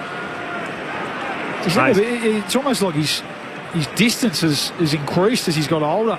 He's just so used to seeing him now knock them over from 45, 50. That was off 2 steps. He's so good at just getting the ball in his hand and knowing which way the shape of the ball needs to be. Last 2 goals of the game going the way of the Pies, but the D's get it out of the middle. Rivers shovels out a handball. Pickett knocks it on. It ricochets away to Chandler. He rushes a kick inside 50. Bouncing ball. Quaynor, great pickup. And the Pies out of trouble. Handball to Allen. Retreats with the handball towards Howe. His kick a turnover. Rivers wins it back there for the D's. Pickett kicks it on, then slaps it on. Ends up with Fritsch. Now Petrarca fires on goal. And offline. Misses left. What about that from Ozzy Pickett? I don't even know how to describe it. He went to soccer it on. It flicked up. He then slapped it on and found Fritsch. It's like a solo in the Gaelic game. He's had a foot in there, a knee in there, and a tap on in there. Amazing. He just does things that others couldn't even imagine. Any possessions for that? Should get 3. I reckon he gets 0. Knock on. Josh Dacos kicks out the half-back. Ball spills to Long. Took on the tackler. Took on one too many. Caught. And a high five for Turner as he wins it back for Melbourne. Melbourne have just been rushed. I don't know if it's the perceived pressure because the tackle count was so high in the first quarter, but just been rushed, Melbourne. Turner to Van Rooyen, who leaps for it. No mark, punched away by Howe. Spills down to Tolstrup. In the end, he caught Hayes high and he didn't have the footy. Free kick, Collingwood advantage applied. Quainer goes wide to Membry and May professionally takes him down. It's Collingwood trying to get something going on the counter-attack. 3 lead changes, one of them in this quarter, the last of the game. The last goal of the game, that is, contributing to the lead change for Steele's side bottom. Here's the corridor kick to McStay. Mark still defensive side of halfway. Pokes it to Pendlebury. Middle of the G. Long kick out wide to Perryman. He's got Howe in support. Harry goes himself. Looks inside 50. Myercheck deep. Punched away by McVie. Picked up here by Long. Hand pass to McCreary. Handball to Sullivan. Trying to evade a desperate Demon. Gives it to Long. He's tackled. Ball pinballs around. Still the umpire lets him go. How's his net? Heavy tackle. In from the side, McCreary. And the ump eventually says, give it to me. Ball up forward. 50 for Collingwood. They lead by 3. Time on in the second term. King's birthday footy on ABC Sport. Ball up, forward pocket for the Pies. Gaunt punches it away. Pendlebury goes and gets it. Tackled there by Langford. Umpire wants to ball it up again. That side bottom goal, Bally. Same spot as the grand final. Remember he kicked that? That's what I mean. That's the spot. It's amazing. The grand final was further out. But yeah. 2 steps. Bang. Myercheck doing the ruck work. Taps it down boundary side. Onto it Long. Off to Pendlebury to Nick Dacos. Can't sidestep. Langdon, who's got him in a tackle. And he lets him know about it. He's on top of him. And we'll get a boundary throw in or a free kick, will it be? Rivers is pleading for it. No, boundary throw in. It probably was deliberate at the end, wasn't it? It was nowhere near a Collingwood player. And Ed Langdon is under Nick Dacos' jumper at the moment. Back pocket. Gawn slaps it down. Onto it, Ed Allen. Spits out. Dispossessed in the tackle. Gathered there by Sparrow, who tumbles a bouncing ball up to the logo. Moore punches it back to half forward for the Pies, but Oliver's there. Sharks it for the Demons. Kicks down the wing. Van Rooyen has the Rouge chance go around the MCG. It's his first mark for the day. First kick. Back in the side. Dabs it to half forward. Melcham the target. Heavy contact from Howe. Brings it to ground. Keeps his feet to Perryman. To Frampton. Collingwood back with it. Hand pass to McStay. Puts it on the chest of Nick Dacos. That was fortuitous. Standing in front of Ed Langdon. And the champ kicks in the middle of the ground for Collingwood. Salem breaks it up. Punches it back. Straight to Perryman though. Hand pass to Nick Dacos. Langdon's got him. Holding the ball. He's all over him, isn't he? Every time he gets the ball. And this is what you've got to do. You'll probably still end up with 25 touches, but you just can't let him be 25 good ones because he cuts you open. Ed Langdon with Nick Dacos for close company all afternoon. With the hard tag on the Collingwood champion, wins the footy back for the D. Short kicking game in their back half. 23 gone in the second. Collingwood by 3. King's birthday footy on ABC Sport. I like the plan. Like the only man just about who could go with him on running power, maybe Harry Sharp as well, if he was in the team. But I think they've thought that up well, and Langdon has stuck to his task. The D's chipping it on the southern wing. Here's Salem just poking it on. Tolstrup accepts it. Very wide out, just forward of halfway, southern side. Collingwood by 3 points. Tolstrup with a driving ball inside 50. Can he find a marker? Gawn nearly. Ball hits the deck, and they pile on top of it. Nowhere to go from the scrimmage. Ball up, left forward pocket. Here for the D's. Collingwood still by 3. Nick 7 touches so far for him today, and Langdon's had the 4. And we're 23 and a half into the second. Up it goes. Gawn wins the hit out. Forward 50 for Melbourne. Oliver out after it, but slips over. Long collects. Gets out of the tackle. Hand pass away to side bottom. Kicks out of defence. Up towards the wing. Salem wins it back for Melbourne. Hand pass to Lever. Handball goes further back to House. Slick hands to Salem. Pokes the kick back inboard. Oliver the target. Broken up by Long. Awkward landing for the Collingwood midfielder. Advantage applied. Free kick Melbourne. Oliver gives it to Tolstrup. Tolstrup misses. He can kick it, can't he, Tolstrup? Yeah. Can really roost it.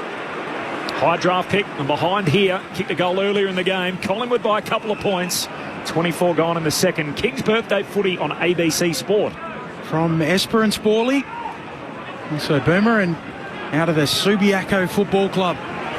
As Allen kicks up to a contest on the wing. Turner in from the side. Roving the pack, Rivers for Melbourne. Handball away to Chandler. Back feeds it to Sparrow. He'll dump it on the boot. Kick to half forward. Off the fist of the pack. It comes down for side bottom. Centre half back. Loops a handball to the run of Long. Collingwood away through the middle. Sullivan back to Allen. It gives it on to McCreary. Cuts back through them. They've got men out. Open side of the ground here, the Pies. Hayes takes the mark. Sorry, Bully. Well, I said memory's on, but he's been shut down now. Good scrambling. Look at Melbourne. He's played 50, has he? It's 50 against the man on the mark. We've seen this all weekend. You can stand or you can get out of the protective zone, but you cannot do both. One or the other. Let's have a look. Oh, he's still moving, I think, is it? Yeah, is it the moving? Well, it's the moving. He got to the spot. My guess is the umpire has called him to stand. And you're right, they're red hot on it, Corby. Either stay outside of the 5-metre protected zone at all cost, but if you rush into the area and you don't stand, you're in strife. We've seen it all weekend, and Xavier Lindsay is called for it here. And young Will Hayes, the 19-year-old, in his second game, in front of a heaving MCG, picked a great time for his first goal in the big time. Hayes goals, Collingwood by 8 points. 26 minutes into the second term, 5-2 plays 3-6. King's birthday footy on ABC Sport. Well, that's the last 3 goals they've kicked the Pies now, and well, that's a big penalty, isn't it? And you know what? The young fella then, he was coming back off the mark, and the old, I'm getting out of the area. It's just a big penalty. It's just a big penalty to take a couple of steps backwards. Yeah, young Lindsay.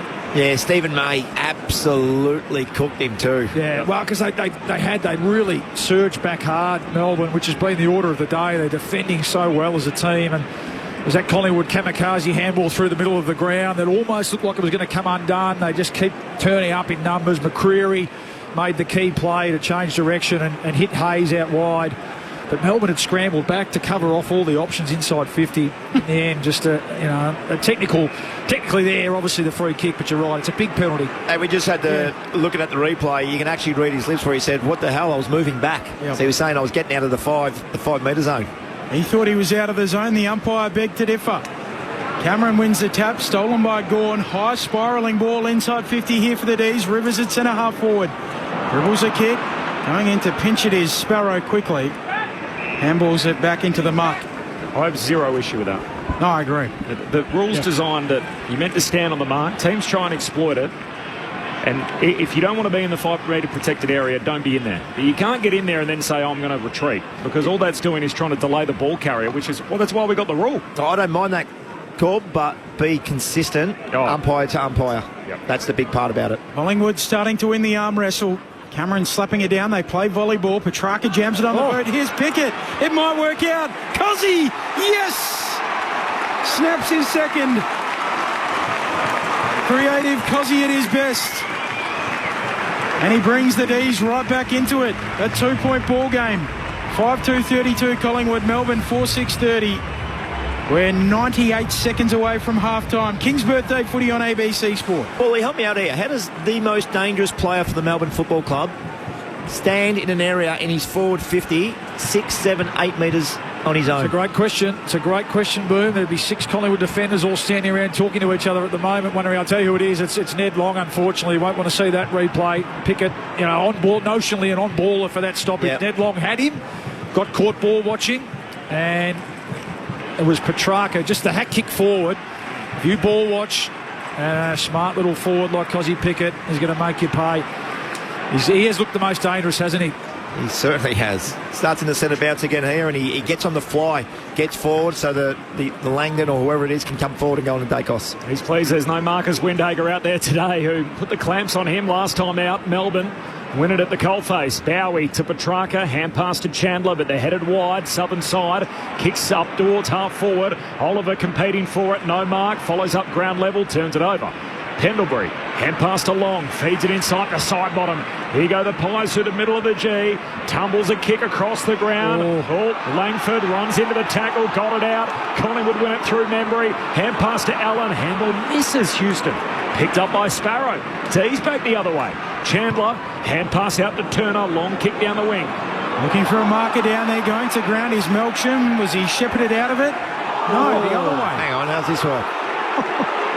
He got shoved into Jeremy Howe, and the umpire Certainly had the rub of the green in this first half. Yeah. I mean, I don't know what Darcy Moore was doing. He didn't need to make that sort of contact, and in the end, Melksham did make a legal contact, but you could argue that he was certainly pushed into it. Well, the thing is, they're kicking the Melksham like he's Tony Lockett. Yeah. That's also Sorry, Boomer. That's kind of okay. the push into a marking contest that we've seen cause some serious injuries through the early part of the season. Josh Dacos up towards McStay. They got high on the shoulders of Max Gawn. One on half-back by Bowie for the D's, tumbling a kick to the wing. Josh Dacos goes in, fumbles the footy, allows in Fritsch and the D's. Hamble to Rivers, too hot back for Fritsch. Coughs it up, Pendlebury, off to Josh Dacos, kick inside 50. Exquisite. And Membry takes it. 40 out, as good as directly in front. Oh, you feel for the Melbourne players there. You can see hands on heads. Their effort's been enormous this quarter. Just the fumble in the end, and Josh Dacos, his class. Pendlebury is involved as well. Sets up this shot for goal. 23. So they had 21 inside 50s to 9 for the quarter, Melbourne. 21. There's nothing to show for it. Tim Membry to really make them pay on the stroke of half-time. It never looked like missing. And you can't fumble against the Pies because they don't. And they lead by 8 points at the half. 6:2:38, plays 4:6:30 at the main break. King's birthday footy on ABC Sport. The goal kickers, they're all singles. Membry, Elliott, Sidebottom, McCreary, McStay, and also Hayes, his first goal in AFL footy, while for the D's, Pickett with a couple, Tolstrup and Sparrow, their other goal kickers. Neither sub has been made so far, so still a clean bill of health for both teams. That is half-time here at the G, with Collingwood by 8 points. Same old story for the Demons. 21 entries for 2 goals 4 in a quarter of footy, in a game which they've led for 75% of the hit-out. They trail at the half. It's Collingwood on top by 8 points. The flag favourites, they get in a little slow jog as they make their way off the ground, and Melbourne just waiting for Jake Levy to finish his media commitments on field before they do the same. Collingwood by 8, half-time at the G. King's birthday footy on ABC Sport. Luke Ball and Brent Harvey. Oh, it's a terrific game, isn't it, Boom? It's a finals-like game. You know, it's got that feel about it, the pressure, and yeah, okay, Melbourne let that one slip late, but I think they should run off the ground here with chests out, feeling pretty good about themselves. I think for the majority of the game, it's been on their terms, and their pressure, their tackling, their defence has held up brilliantly. They've really... We spoke before the game, didn't we, about this Collingwood side's ability to transition the ball from one end to the other. They really haven't been able to do that at all.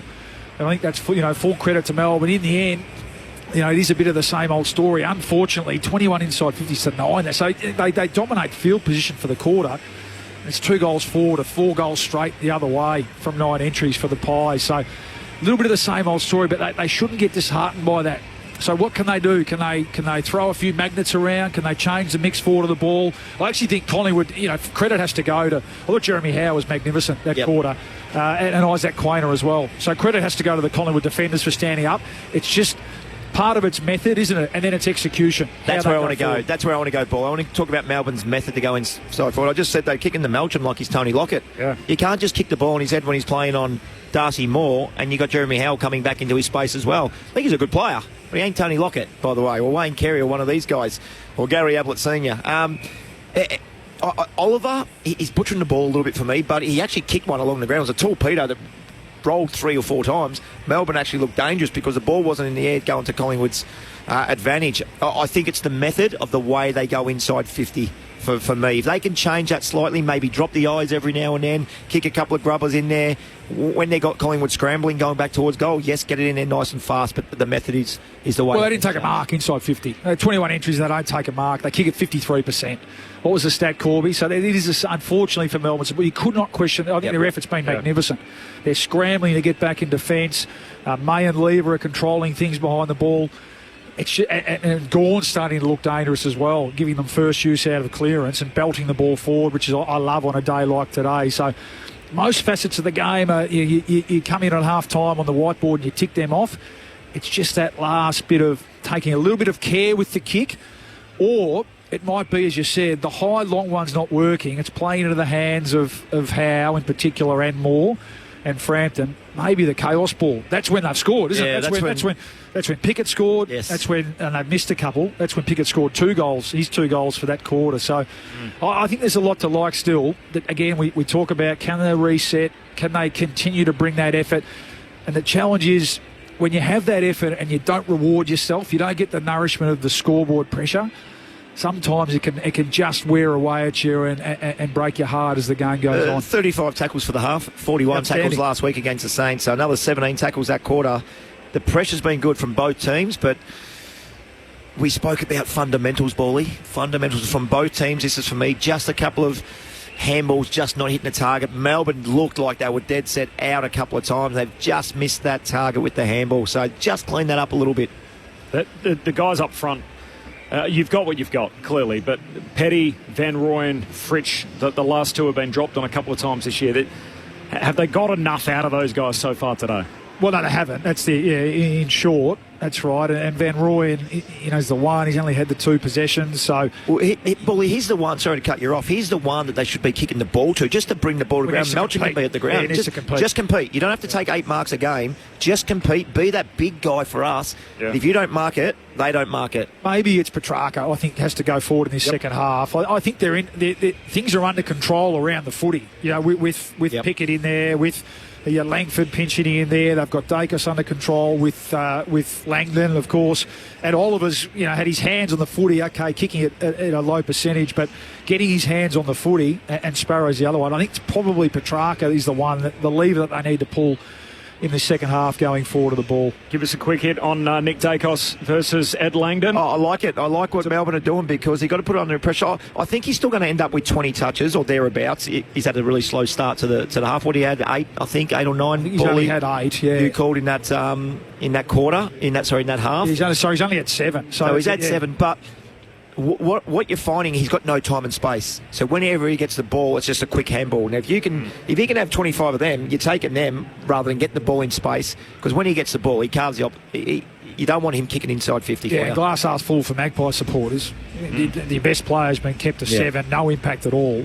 And you're 2 goals up, with a fair bit in the tag. I thought his brother was superb that quarter, Josh. He had 12 possessions and a couple of score involvements, 300 metres gained. So that's why this Collingwood side, Pendlebury had moments, didn't he? Brilliant moments. Ned Long's trying hard. I think he's had 9 possessions, and Sidebottom's doing his bit as well. So that's why they're such a tough team to beat. We know that.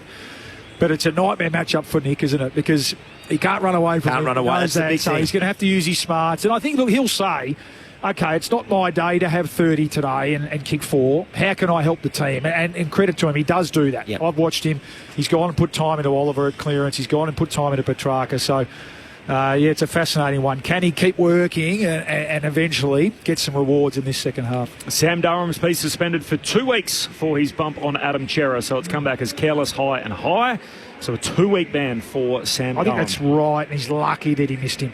I think by letter of the law, by the table, it only comes out as 1. So it's been upgraded based on the force that he went with and the fact that he only got lucky that he missed. Yeah, but I agree with you about Chera have to take more responsibility. There's a saying in football, put your backside where your head can go, and Chera didn't do that. He just went... Yeah. There's got to be something around that, because anyone can fly in, put their head down, and you're going to get hit.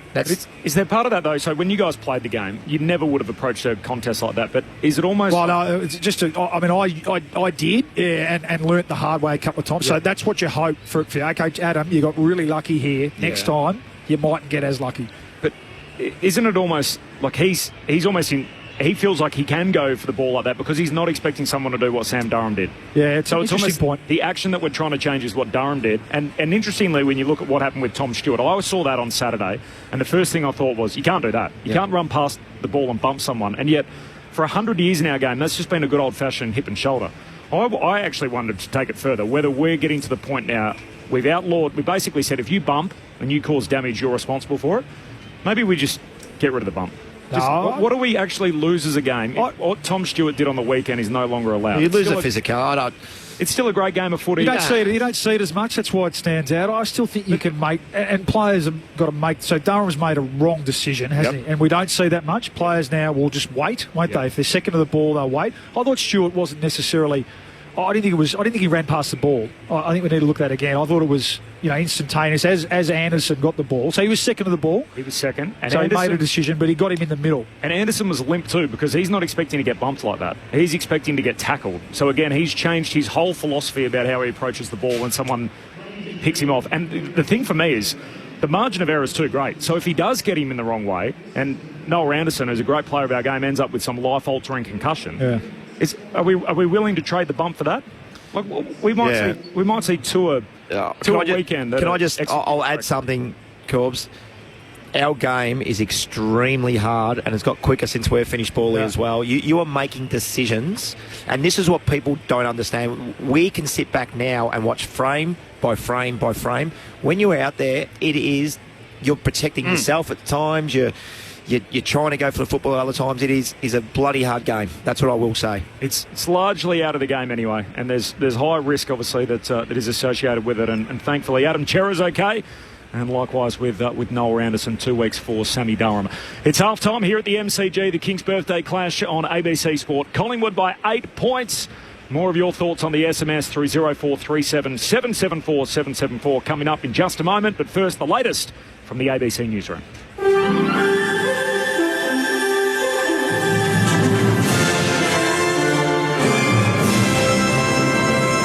ABC News, I'm Eliza Getzi. An Australian journalist has been hit by a rubber bullet while reporting live from downtown Los Angeles. It came as police were facing off against protesters demonstrating against the Trump administration's immigration crackdown. Tensions in Los Angeles have been escalating, with thousands of protesters taking to the streets for a third day, and US President Donald Trump ordering the deployment of National Guard troops. Channel 9's US correspondent Lauren Tomasi says she was hit in the leg while reporting on camera, but is safe and well. I did get hit by a rubber bullet. We were caught on the side. We were standing out of police way, but we are safe now, and we will stay on the scene. But yes, we're in a safe position, and we'll just wait and see what happens through this evening. Greens Senator Sarah Hanson-Young says the Prime Minister must seek an urgent explanation from the Trump administration after the incident. In a statement, Senator Hanson-Young called it simply shocking and completely unacceptable. Israeli forces say they instructed a ship carrying aid bound for Gaza to change course as it approached a restricted area before boarding and seizing the vessel. Middle East correspondent Matthew Doran reports. Israeli forces had started to surround the Madeleine, which is the ship being run by the Freedom Flotilla, trying to break that blockade of the Gaza Strip. Those forces started to surround the ship.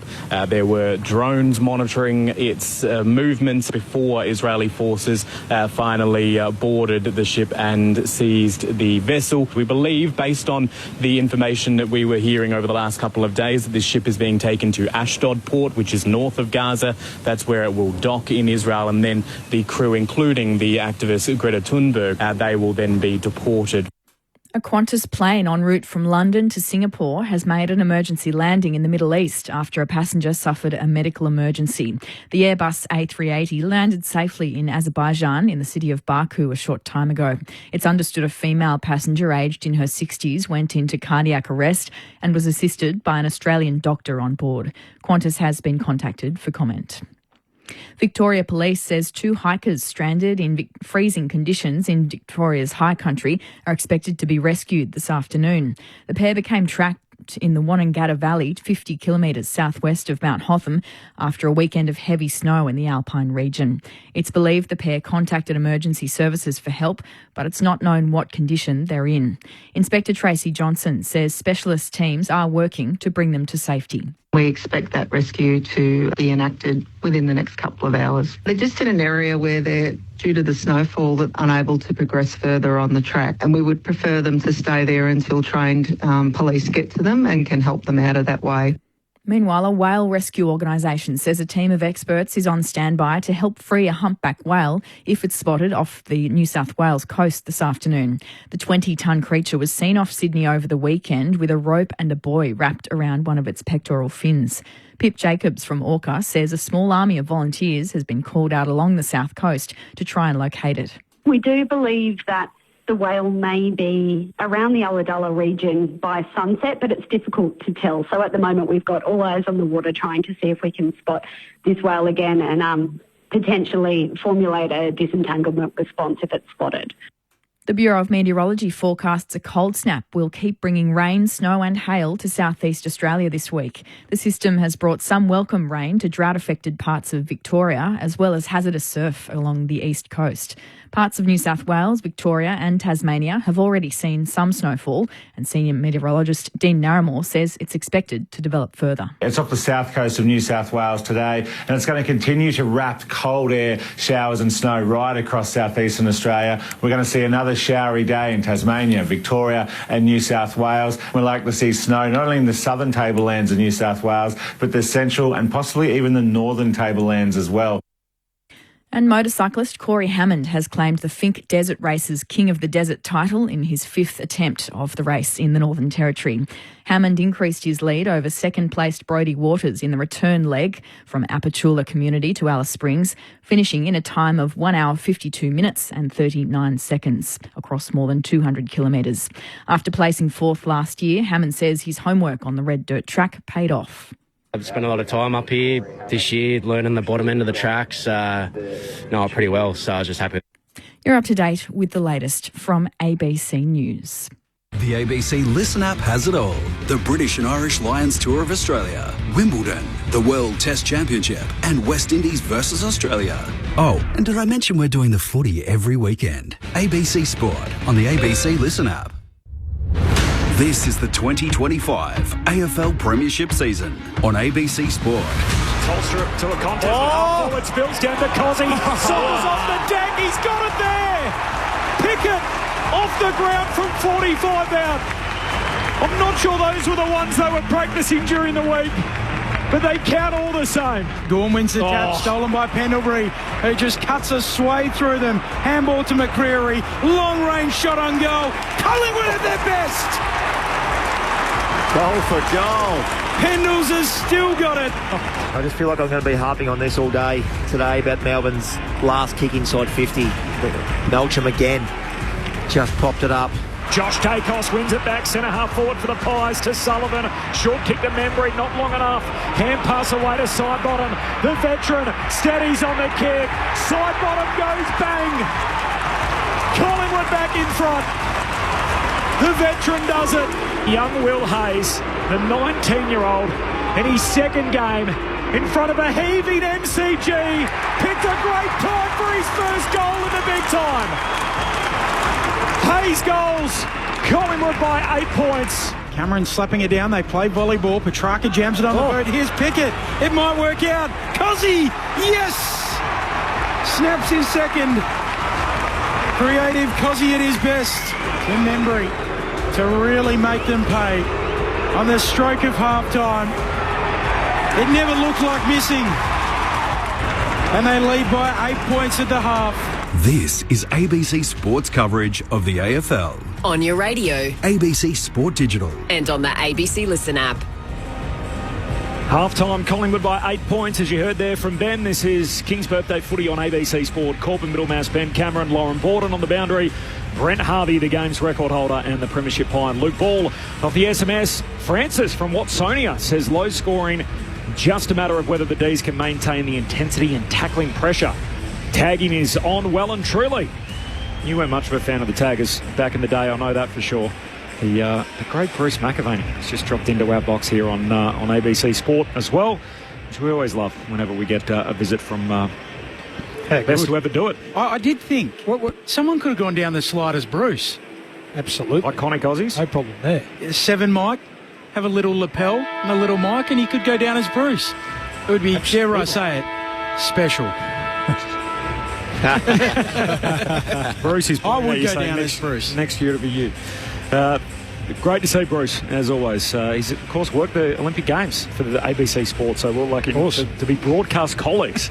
That's put that on the resume. That's 100%. Put that on there. You wouldn't have left his side. You know how Ed Langdon's following Nick Dacos today? That was me with Bruce. That was Cameron on McAvaney. Bruce thought he had a hard tag. 2 weeks. 2 weeks. Oh, poor Bruce. What did you learn, Ben? Quickly, because without being facetious, what makes him the greatest? I think in part how generous he is and kind to everyone else. Yeah. So you hear people speak about how he'll tell them a stat and then get them to deliver it on air. So he's very good at that. So he's a team player. Very much ultimate team player. Yeah. What else did I learn? I mean, in terms of his preparation, he's unmatched, isn't he? What did you learn, Corbin? It's not what you say, it's how you say it. Yep. So it's economy of words, and yet the way he delivers it, and his passion is like that. That's the one thing that you can't fake. Yeah. Like you sort of different broadcasters. Like if you love it, it shows through, and that's Bruce. Like with track and field, his passion for that is phenomenal. Team-based stuff's probably quite unique, isn't it? It's a sort of a relatively individual pursuit, being a broadcaster, and you're always pretty competitive. Any stage you're planning on bringing that to the LVC contacts with your mate here, or whack off the SMS? Corbin, I missed what you said about the Demons. They're the most inaccurate kicking team in the league. Is that right? They are. They're 18th in the competition for accuracy. So Collingwood, by the way, are 13th. If you're interested in that stat. So Pies kicking at 47% shots at goal, and the Demons into this week, that's body of work throughout the season at 41%. Matt off the SMS, the standard of umpiring both ways is terrible and embarrassing. Okay, thanks Matt. We talked a little bit about the bump after Sam Durham picked up 2 weeks for his knock last night on Adam Chera. James in Parkdale, in my opinion, someone running back with the flight is far more reckless than the guy running against the flight. Why is the latter held responsible for attempting to contest the ball against somebody who probably shouldn't be there? The guy running with the flight has no idea who he's running into. The definition of reckless. Do we need a right-of-way rule in our sport? No. Yep. So at the moment, they're judging that very much as if you get there first, that's all that counts. So if you're coming from the other direction, if you're running towards the ball, if you're a fraction late and the guy gets there first that's running with the flight, it's your responsibility to protect the player who gets to the ball first. So there's an unofficial right-of-way rule. Yeah. If you're second, it's a bit like the roundabout, isn't it? If you're second to the ball, you're in trouble. If you're first there, you will be protected by the game. The biggest, you have to indicate to get off the roundabout, or the biggest thing in football, if you're going to hurt somebody, is going into a pack with your knee to hit someone in the head. Now, if we're going to get rid of all that, we have to get rid of that as well. And that's not going to happen. Second half underway. Collingwood lead by 8 points. Opening clearance going the way of the D's. Petrarca gives it off to Bowie. He kicks up to half forward. Howe wins it for the Pies. Whacks a kick back up towards their half forward. Coming out, Turner. Dispossessed in the tackle. Salem just paddling to his own advantage. Tries to soccer. McCreary picks it up. He's game tackled. Nowhere to go. Umpire crosses himself and a ball up. Members wing. Gee, Howe's been good for Collingwood. They just cannot get it past him at the moment.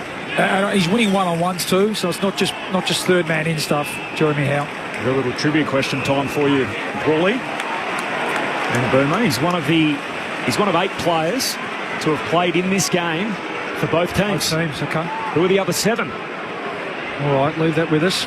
Nick Dacos earns the free here. Kicks down to half forward. Cameron, Velcro for hands, just rips it down. 8-point lead for Collingwood.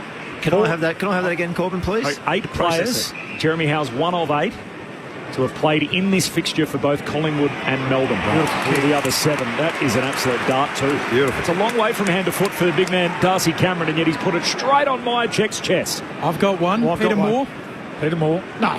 Peter Moore. He played this game. He's only been around for 11 years. 24 editions in. Big freeze.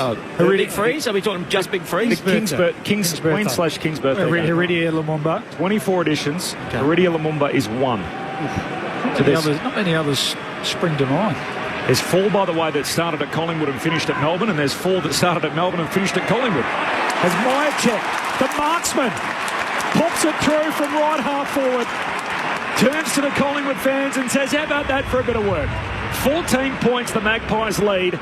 That is a new game high and a danger sign for Melbourne. 2 minutes into the third term, they come out a little cold, 7-2 to 4-6. 14-point buffer in the game. King's birthday footy on ABC. It was a nice little win for Darcy Cameron because it didn't feel like Max Gawn was starting to exert some serious influence late in that second quarter, but he drifts into space across half forward, takes the mark, and then a lovely pinpoint kick to Brodie Myercheck, who's had his battles today, hasn't he? I mean, it hasn't been a day for the key forwards, we know that. But we know that Brodie will continue to work and work. He's had a bit of Turner, he's had May.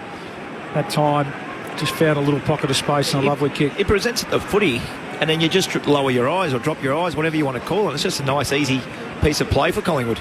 Collingwood out by a game-high 14-point lead. Tapped down by Gawn, overrunning it there. Pendlebury might work out for the D's, picking it up. Petrarca off to Gawn, kicks inside 50. Quaynor bounces off his chest, works out for Pendlebury. Now they break the defensive arc. Quaynor with a sweeping handball up towards the logo. McVie wins it back for the red and blue. Handball to Lindsay, looping one towards Fritsch. Wide out, right half forward, retreating with the kick. Back towards McVie. Now a handball to Lindsay. Lindsay will look longer. Towards a warmish sort of spot. Pack forms. Cameron. He does that well. Gets back, takes the defensive mark for the Pies. Collingwood by 14 points, 3 into the second half. His opponent had beaten him down there, Max Gawn, but that time Darcy Cameron just with the flight of the ball. I've got two for you, Corb. Okay. Chris Dawes. Your man, Chris Dawes, is one. Ben Kennedy. And Ben Kennedy. I didn't think anyone was going to get that. So we're 4 down. So I've got Howe, Lumumba, Dawes and Ben Kennedy. Brody Grundy. Brody Grundy's one. Stop it. 5 down. I'm disadvantaged. I didn't play for the I know. I should be getting these, Boom. We've got 3 to go. Okay. There's Josh Dacos off the back flank. Kicks down the wing and finds McCreary. Takes a jug with Mark, or at least he thought so. Touched on the way through. Says keep rolling. Handball to side bottom. Nothing up ahead he likes. Melbourne well set up. They've been buttoned up defensively today, the Demons, and Collingwood have to switch it. Back to Moore. Inside the centre square. Kicks long out towards the wing. Quaynor takes the mark. Short kick. Finds Pendlebury. I reckon I've got the next 2. Lyndon Dunn. Good one. And Darren Jolly. That's yes. Well played, boys. Got them all between us. Well done. We're 7 down. We got 1 to go. 1 to go. Okay. Time for you. We've got 1 to go. Hit the last one. If I see you go back to your phone, you've been... I wasn't cheating. I got a text message. Oh, Dr. Google. No, it was phoned in. We're 1 short. Collingwood with the footy. Melbourne, every player just about in their defensive 50. So Quaynor goes long to the top of the goal square. Punched away by Turner. Into the path of Langford. Kicks out to half-back. Pickett and a one-on-one with Frampton. Ball hits the deck. They'll go down like 9 pins. Howe picks it up. Picked up eventually there by Van Rooyen after Howe spills it. Kick from Petrarca up towards the wing. They all go down again. Allen toe pokes it out. Picked up by Petrarca for the D. Shovels forward a handball. Chandler knocks it on again. Langford head over the footy. Flicks a handball back inboard into a nest of Pies. Josh Dacos flicking a handball away towards Frampton. Now side bottom. Back to Howe. Just bumped off his kick. Affected too, and this should work out for the D's. Rivers marks on the logo. Rivers appealing that Nick Dacos is moving on the mark. He's standing there looking at the umpire, and Rivers in the end, after holding out one hand, decides to kick it long and turns it over. And side bottom the intercept mark. If Rivers had it just gone rather than arguing for the 50. I've got the last one. Hold it off. Sullivan, centre half back. Hand pass away towards Quaynor. Kicks in the middle of the ground. Membry got it out by hand to Sullivan. Under pressure. Hand pass to the wing. Here's Crisp. Tackled. Taken to ground. Says ball up. Does anyone want a clue before Ben reveals it? Yes, please. Played in grand finals with both clubs. Ooh. It's Cameron. Hits it towards the boundary line. Hits it towards the wing. The outer edge of the centre square, and now another pack forms and another ball up. Collingwood by 14 points. So he must have played in the winning Melbourne 2021 premiership. Wouldn't be so sure. No? What? Maybe a losing grand finals. Not premierships, grand finals. When did Melbourne lose one? Yeah. Oh, all the way back to 2000. Okay. Free kick going to Nick Dacos on the wing. Pokes it short. Collingwood lead by 14 points. Pendlebury gives it back to Nick Dacos. Kicks inside 50. Low down. A good mark taken by Judd McVie. Great mark. One-hander. Defensive mark there for the D's. Yeah, good mark. Switches it to Salem. Salem goes to Bowie just beyond the defensive arc. We missed the Brownlow medalist. Boomer. Oh, Shane Woden. Shane Woden. Wow. So that's the list. Howe, Lumumba, Dunn, Grundy, Dawes, Kennedy, Jolly, Woden. Played in the King's Birthday Clash for both teams. Now in its 24th edition. Melbourne turn it over on the wing. Frampton to Allen. Hand pass to side bottom. In front of the benches, Rivers. Comes in, collects for Melbourne. Hand pass to Langford. Handball away to Salem along the boundary line. And Van Rooyen. Got to go. No, you can't. Collingwood well set up. There's Howe and Moore. Closest to the Melbourne goal. This is an important kick though, isn't it? Van Rooyen, long to a contest. Cameron in from the side, picks it off again. His third contested mark in the quarter. Collingwood by 14. 7.5 gone in the third term. King's birthday footy on ABC Sport. They've just got no presence up there, Melbourne, have they? Like Van Rooyen's kicking that ball in, but he's kicking it to, I think it was Chandler and Petty versus 4 Collingwood players, including their ruckman, who's getting back and filling up the hole. Bobby Hill on the back flank, working up the ground. Sets up a kick towards the logo. Gawn camps underneath it, and he takes the mark. He's win it back. Collingwood still by 14. Well, he looks up and he sees Darcy Cameron straight down the line. It's 5 of the last 6 goals of the game. This is a shocking kick from Max Gawn. Cold turnover. Josh Dacos running taught. Inside 50. Elliott set a task. He's not up to it initially, but they fight on. Myercheck wins it. Handball away to Hayes. He goes back to Long. Long will run in and poke it through. All smiles in the stripes at the moment. Collingwood by 20.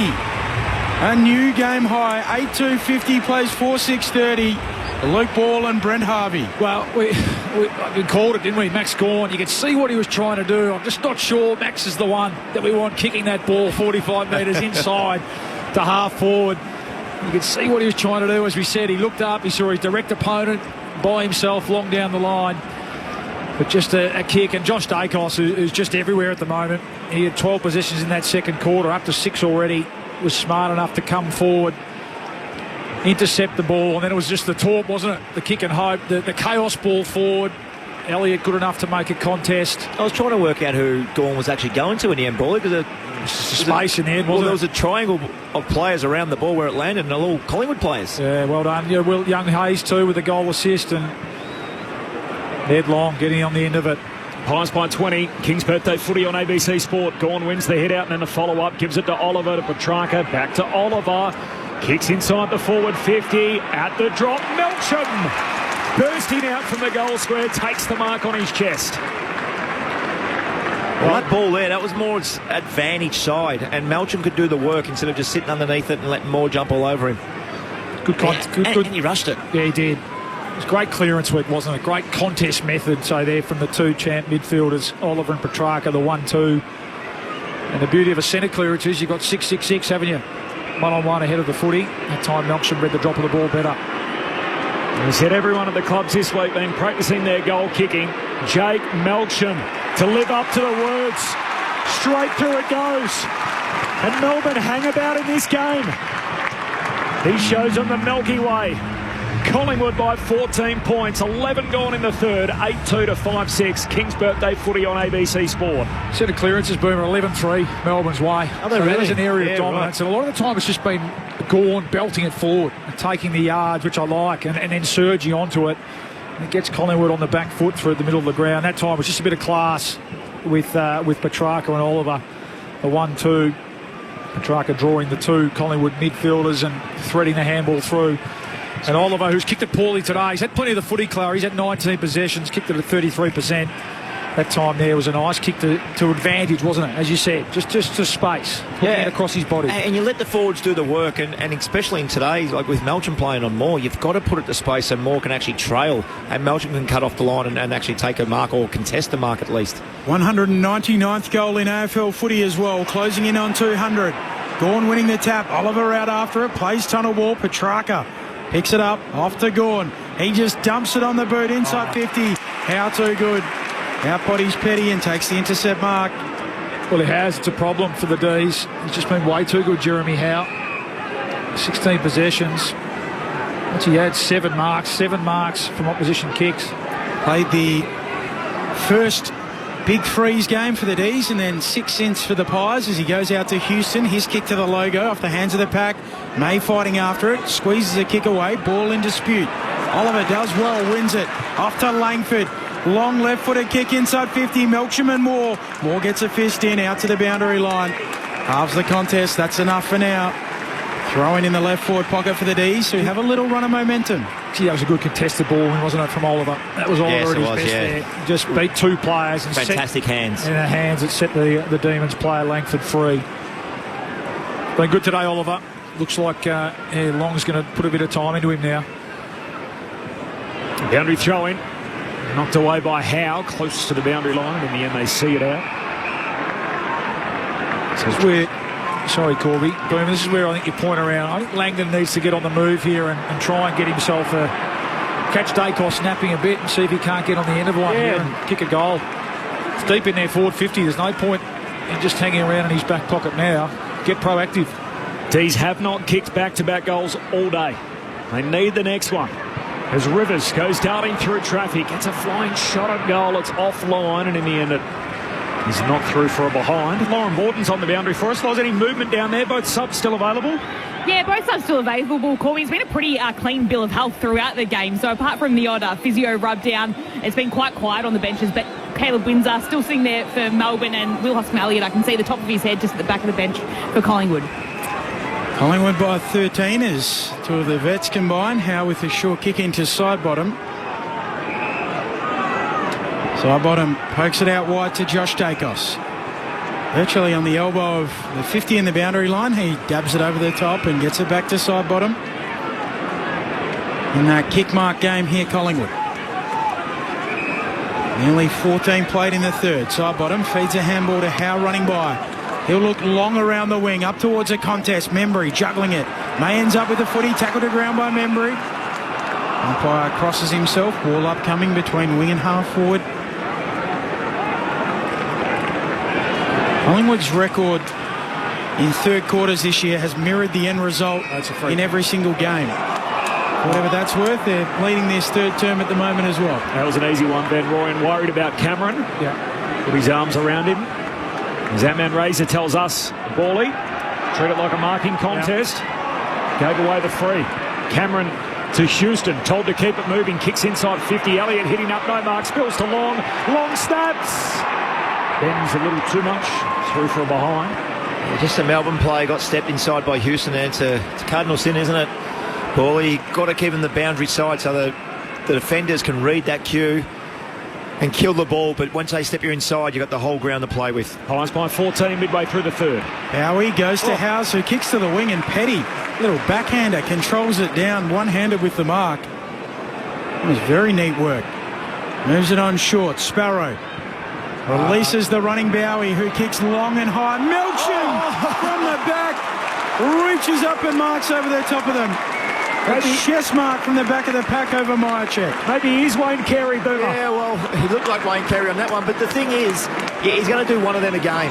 Now, you can't kick it to him 15 times, and he's going to do that 14 times. That's talent there, but he got a little bit lucky as well. It's a great grab. I was about to say, Jake Bowie, poor decision. Looked up, there were three. Myercheck was back in the hole by himself. Frampton was there as well. What did we know? Thank you, Melchin.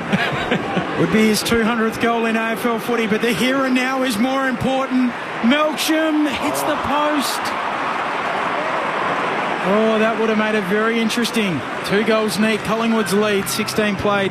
Third term, King's birthday footy on ABC Sport. Have not kicked back-to-back goals all day. Still haven't. As Howe on the kick out goes along with the wing. Punched away by Lever. Out of play. Lauren Borton. Might be a little ankle concern for Brodie Myercheck just in the centre of the ground. The doctor's gone out to him in the middle of the MCG. He was limping a little bit, but he's staying on the ground. Yeah, he looks sore, doesn't he? Craig McRae said a couple of weeks ago how often Myercheck plays hurt and tells them after, I've been battling with an ankle. And I said, why didn't you tell us? Game number 148 for Myercheck today. Van Rooyen grabs it out of the ruck, gives it to Petrarca, kicks inside 50. Quaynor. Thought he held out Tolstrup. Didn't complete the mark. Spills to Houston. Collingwood work it out anyway. Gives it to Frampton, kicks to half back, and here's more. Collingwood want to go. The green lights down that outer wing. Crisp. Handball away to Bobby Hill. Weighted hand pass for Quaynor. Tolstrup's right there with him. Just come here, and the young man rips him to ground in a big tackle, ball up on the wing. Been impressive. I mean, he hasn't hit with the footy, Tolstrup, but what he does, he kicks it well when he gets it, and his work rate's been really good that time. And Quaynor is a hard man to track. He took off, and he just stayed with him and affected the tackle. Well done. Here's Oliver, turning tackler on this occasion on side bottom. Ball ends up with both of them, and another ball up, just short of halfway here for the D's. Where's he from, Ben? Colton Tolstrup? Esperance. And? Subiaco. Players there know the meaning of success. As Gawn wins the tap down. Going to get the kick away, Rivers. It's spoiled. Ball jars free. Crisp runs away down the southern wing. A couple of bounces. Says Judd McVie, I can take you on, but he can't. He's tackled.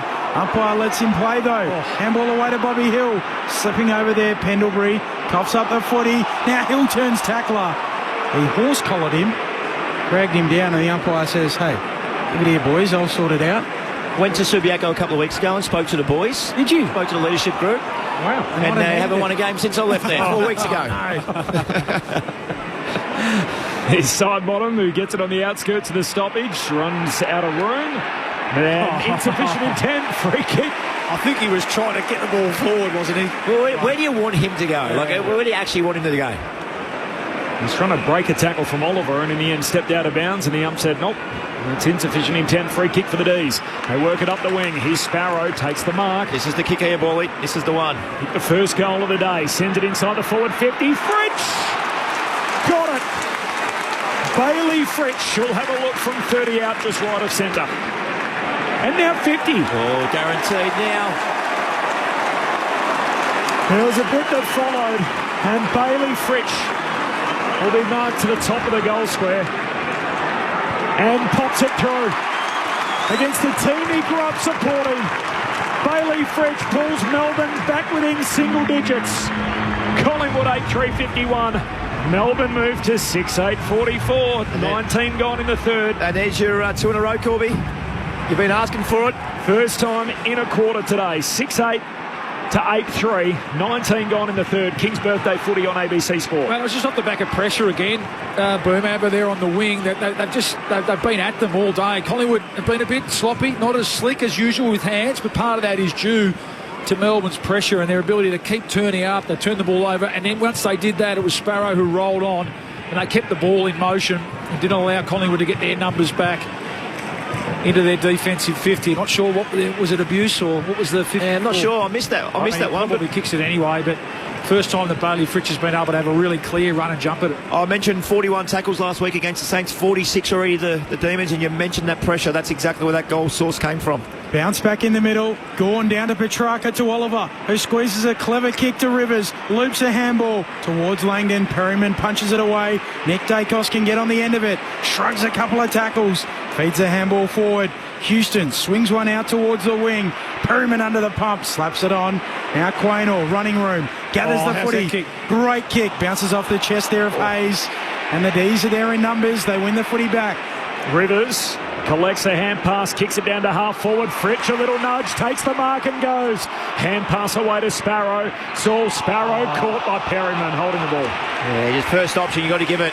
You can't think about it. It's too quick, this game. As soon as you think about it and don't give it, you're done. Yeah, this game too, it's hot. And both sides scrambling really well. Luke Ball at half-time said finals like, and it's lived up to that as the kick down the wing, and Cameron takes the mark in front of the benches. Pies by 7 as we tick into time on in the third term. Melbourne home game. You can hear the crowd lifting in behind the D's. And Collingwood, they bring the Magpie Army wherever they go. Another bumper crowd. I think upwards of 80,000. All in the blue beanies. As Pendlebury kicks to centre half forward. Punched away by Gawn. Ball hits the deck. Howes grabs it. He's tackled, taken to ground. Ball up centre half forward for Collingwood. King's birthday footy on ABC Sport. Gee, looks a little bit chopped up under the lights as we enter towards nightfall. Slapping it away, Gawn. Over the top of it is Langford. Warren Borden. Caleb Windsor's getting set to come on. He's put the GPS at the back of his jumper and taken off the warm-up shirt as well, so he should be coming on shortly as the sub. Gawn wins the tap again. Nick Dacos hacks it off the deck. Inside 50 towards full forward. Punched away by May. Bouncing ball. Hills onto it. Trying to shrug a tackle. Might have been legged. He was. It was unfortunate. But Lindsay, his tackle slipped down. And he just legged Bobby Hill, who's a little ginger getting up. Yeah, he's a bit sore, isn't he? It was a good contest. Hill, who's had more of an almost day. He's been a bit sloppy with his disposal today, Hill.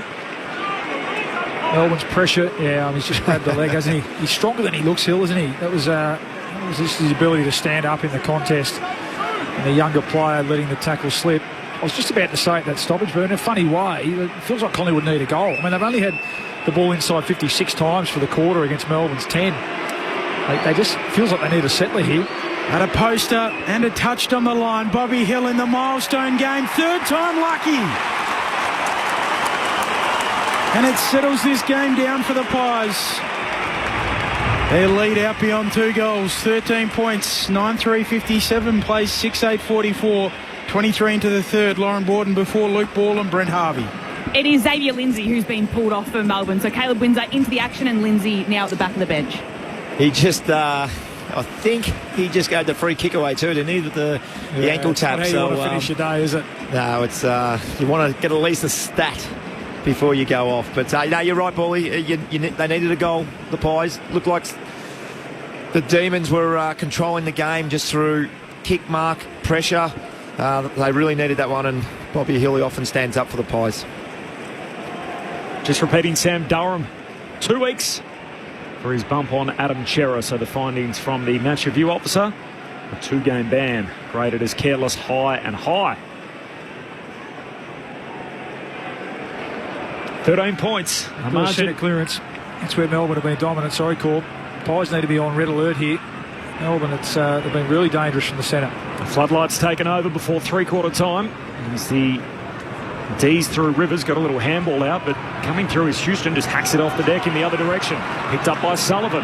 Pokes a pass out to Membry, hops up to him at the most inopportune time. Kicks to full forward. Hands on it from Turner, no mark, spills to Howes. Oh, handball to Pickett, he left it behind. Hill had a windy, trying to hack it off the deck. Picked up by Windsor, straight into the game, gives it to Pickett, his handball a turnover. Pendlebury had it, lost it. Handball away from Howes, missed his intended target. There's a free though, as Windsor was held without it, and Caleb the sub will get it at half back. Yeah, he can make an impact. He's got leg speed, so he can get the footy 6, 7, 8 times in this last quarter. Yep. Or from now to the last end of the final siren. It's going to be, he could make a difference. Yeah, for sure. It's been a taxing game too, hasn't it? So legs are going to be important in this last quarter. Windsor kicks up to a contest on the wing. They get it moving forward to D's, but Frampton for the Pies goes back and wins it. Handball to side bottom, who works his way through them. Handball to Allen, tackled. He gets a handball away. Onto it, Darcy Cameron, who's clattered into a knee to the head there from Sparrow. Sparrow saying he took me legs out. Likely get a concussion check on that. Oh, no, he missed his head. Yeah, he missed his head, yeah. That's grabbed his head. Just a bit overzealous. Make sure the umpire's seen it. Did. So they chip it around the Pies, back to Josh Dacos, who comes infield slightly. Away to Frampton, who moves it on to Houston. Always dangerous when he kicks inside 50. Shape long, look short. When is the man they call Hugh to go? He kicks into the pocket and Gawn comes across to spoil it out. Just got there in time, didn't he? He did, and he made him earn it too. That was a bit of mud. You don't see this very often, Paulie. There's some mud on jumper. And claret. Mud and claret. What a great combination, Boomer. Old school MCG. How good. Does he deserve a little apology? Maybe he did get clipped in the head after all that. Yeah, fair point. I'm not sure if it happened. Yeah, that's a good point. Maybe Maxie got him on that last one because he come in nice and hard. It takes the blood a little while to flow. Well, he's going to take his time to get from the opposite forward pocket here off as well, Big Darcy. He's been terrific. He's had a terrific quarter. The camera we saw, it didn't look like he got clipped, and yet there's certainly blood flowing, and he grabbed his head immediately. Yeah, no, he actually did get hit, and they just showed a replay on the screen. My apologies, Darcy. Yes. Us Camerons were a tough bunch. We wouldn't play for a free kick like that. Of course, first ruck in your first name club too, of course. Yep. It's been a great battle, hasn't it? I thought there was going to be a line about maybe that Cameron Clam got the height, not so much the one that you belong to, Ben. From the boundary throwing, Gawn knocks it away, punched on by Long. And Melbourne in the back pocket, Windsor, and pass away to Langford, kicks out to halfback, Pickett, clever little knock on. Collected by Josh Dacos, the zippy Dacos, works his way through traffic, now slips over, now he's got a problem. Sparrow tackles him, holding the ball. Well done, Sparrow, pounced on it. Josh Dacos looked quick though, didn't he? Just a little bit of slip. Ended up on the deck, a little bit unlucky there. Cameron by 13, 2 minutes to go before three-quarter time. I think Loz yelled out to me. I'll get down to Lauren in just a moment as the contest kicked to the wing. Jeremy Howe, courageous. Floats through, rips it down out of the night sky and takes the intercept mark at half-back for Collingwood. Lauren Borden. No, thanks, Corb. Just Darcy Cameron. He had a fair bit of blood coming out to the top of his right head, so the doctors have taken him downstairs to patch that up for him. Long kick up towards forward. Right off his head, I think, Loz, is what we're looking for as Petrarca kicks long inside 50 towards full forward, punched away there by Perryman. And there's going to be a free kick in amongst all of that. It's going to go to Petty, I think. Yes, Petty, free kick, holding the man, grabbed his arm, the umpire said. Yeah, Darcy Moore just grabbing his arm. Didn't need to do it though, it was 3v2. Yeah, he had support coming back in Harry Perryman. Just panicked Moore. He's been in good form, Darcy Moore, but he has been under pressure today at times. Been forced into making a poor decision there. Just has to kick this, goes without saying. He's fought on pretty well, Petty. He struggled to get into the game in the first half, but he's fought on pretty well. He's had an impact this quarter. The mark set 15 out. It's as good as directly in front. This is an important kick for Harry Petty and the D's. And he gets it through the major opening. They will not go quietly into the night, the D's. 9-3-50, plays 7-8-50. Collingwood by 7 points. Luke Ball and Brent Harvey. Well, their forwards have actually hit the scoreboard now. Melcham, Fritsch and Petty. So it's been good. The ball movement has been better and quicker, but the inside 50s for me, Ball, not a lot has changed. And I'm only talking 4 or 5 metres from the kick. Don't put it on top of your head. Just put it slightly to your advantage. And the last couple of kicks have been exactly that. So much better. 7 points. 7 points now. The game's back alive, and game on. It's going to be a ripper last quarter. The lights are on. It's going to be nice.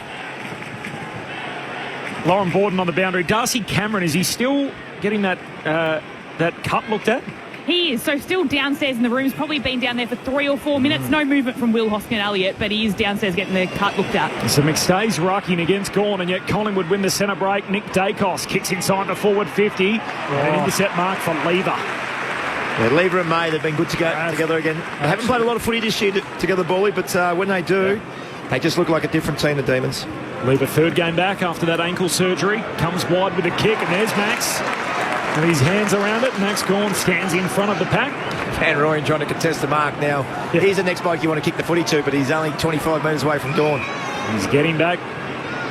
Van Rooyen. And Gawn now puts it on his head as he kicks down to half forward. Moore punches it back to the outer corridor. Side bottom collects. Petrarca's got him, but he got a hand pass away to Perryman. Kicks hurriedly to the wing. Howes can't quite trap it. Here's Crisp. Jams it on the boot down to half forward for the Magpies. Myercheck in a one-on-one. Turner, big win. Wins it for Melbourne. Kicks in front of the benches, and time will beat the D's in their forward thrust. What a warm round of applause on the Melbourne faithful, and a lot of them beneath us and the MCC members. This game at one stage looked like it was drifting away from the Demons. They kicked 3 of the last 4 goals to hang in the contest. 7 points, Collingwood's lead, 9-3-57 to Melbourne, 7-8-50. The goal kickers for Collingwood. They have kicked 9. They've kicked 9, which means someone has multiple goals. I think I'm missing one. Elliott, McStay, Sidebottom, Hill, McCreary, Hayes, Myercheck and Long. All singles. Yep. All singles. 9 singles. All with 1 each. I've listed 8 players, but we can come back to that. Meanwhile, for Melbourne, I've got 2 for Keziah Pickett, and then singles for Petty, Sparrow, Fritsch, Melksham and Holstrop. So that's where their 7 goals have come from. And I've got bad news, Collingwood fans. This year, the 10 games they've won the third quarter. The 2 games they've lost the third quarter. Of course. And that was just 3 goals 2, the way of the D's, to Collingwood 3 goals 1. Oh, 1 point. There we go. Will it tell a tale, Benny? We'll find out. Collingwood by 7 points. Because it would annoy me, Tim Membry was the one that kicked that other goal. So 9 individual goal kickers for Collingwood. It is 3-quarter time at the G. This is King's Birthday Footy on ABC Sport. As each day begins, get the facts you need to stay informed. Every day, across your day. Stay with Australia's trusted news source. all the latest, all verified. Stay in the know with ABC News. On ABC TV and ABC iView. The World Test Championship is coming. He's bowled. Oh, middle stump is out of the ground. Australia v South Africa. It goes a very high and a very long way way back at 6. Catch every ball on the ABC Listen app from June 11. He gets under it and he swats it high long for 6. A big 6.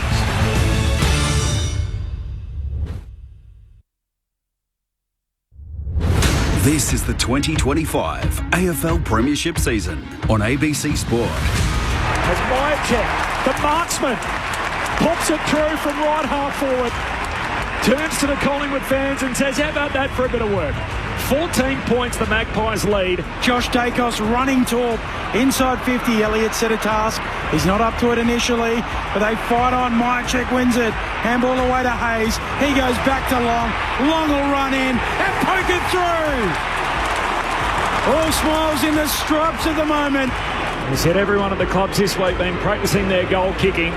Jake Melchin to live up to the words. Straight through it goes. And Melbourne hang about in this game. The first goal of the day. Sends it inside the forward 50. Fritsch! Got it. Bailey Fritsch will have a look from 30 out just right of centre. And now 50. Oh, guaranteed now. And pops it through. Against the team he grew up supporting. Bailey Fritsch pulls Melbourne back within single digits. Had a poster and a touched on the line. Bobby Hill in the milestone game. Third time lucky. And it settles this game down for the Pies. This is an important kick for Harry Petty and the D's. And he gets it through the major opening. They will not go quietly into the night, the D's. This is ABC Sports coverage of the AFL. On your radio. ABC Sport Digital. And on the ABC Listen app. Great to have you with us at the mighty MCG for Big Freeze 11. The King's birthday blockbuster between Melbourne and Collingwood. Game on the line at three-quarter time. The last game of round 13. It is the Pies by 7 points. Luke Ball and Brent Harvey. Well, it's game on, Boomer, isn't it? We've just been so impressed with Melbourne's intensity and desire to chase and tackle and pressure all day.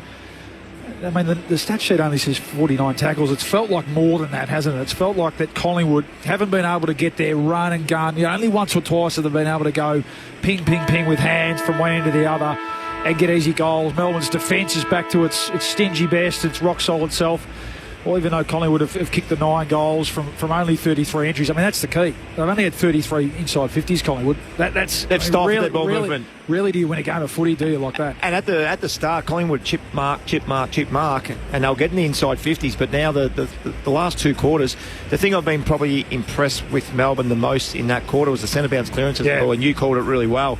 13-5. Yeah, since quarter time, it's been an issue for Collingwood. It's been a real. They've looked dangerous. It's been gone at times. Oliver certainly get his hands on the footy. That quarter, Petrarca got going a little bit and pumped the ball inside 50. So if that trend continues, if they keep dominating, we know that fatigue sets in. Yep. If they continue to dominate clearance and get field position, you just feel like they might be able to find a way to scrap a winning score. And sometimes we overcomplicate the game. If you can win the centre bounce game, get the ball forward into your forward 50, your backs then press up and you set the ground up really well and you get repeat inside 50s. And that's what Melbourne did well that quarter. So it's going to be 7 points. It's game on. It's fantastic. We've talked about Nick Dacos all day, so 14 disposals against Ed Langdon. You famously, Boomer, got a lot of attention in your playing career from the tagger.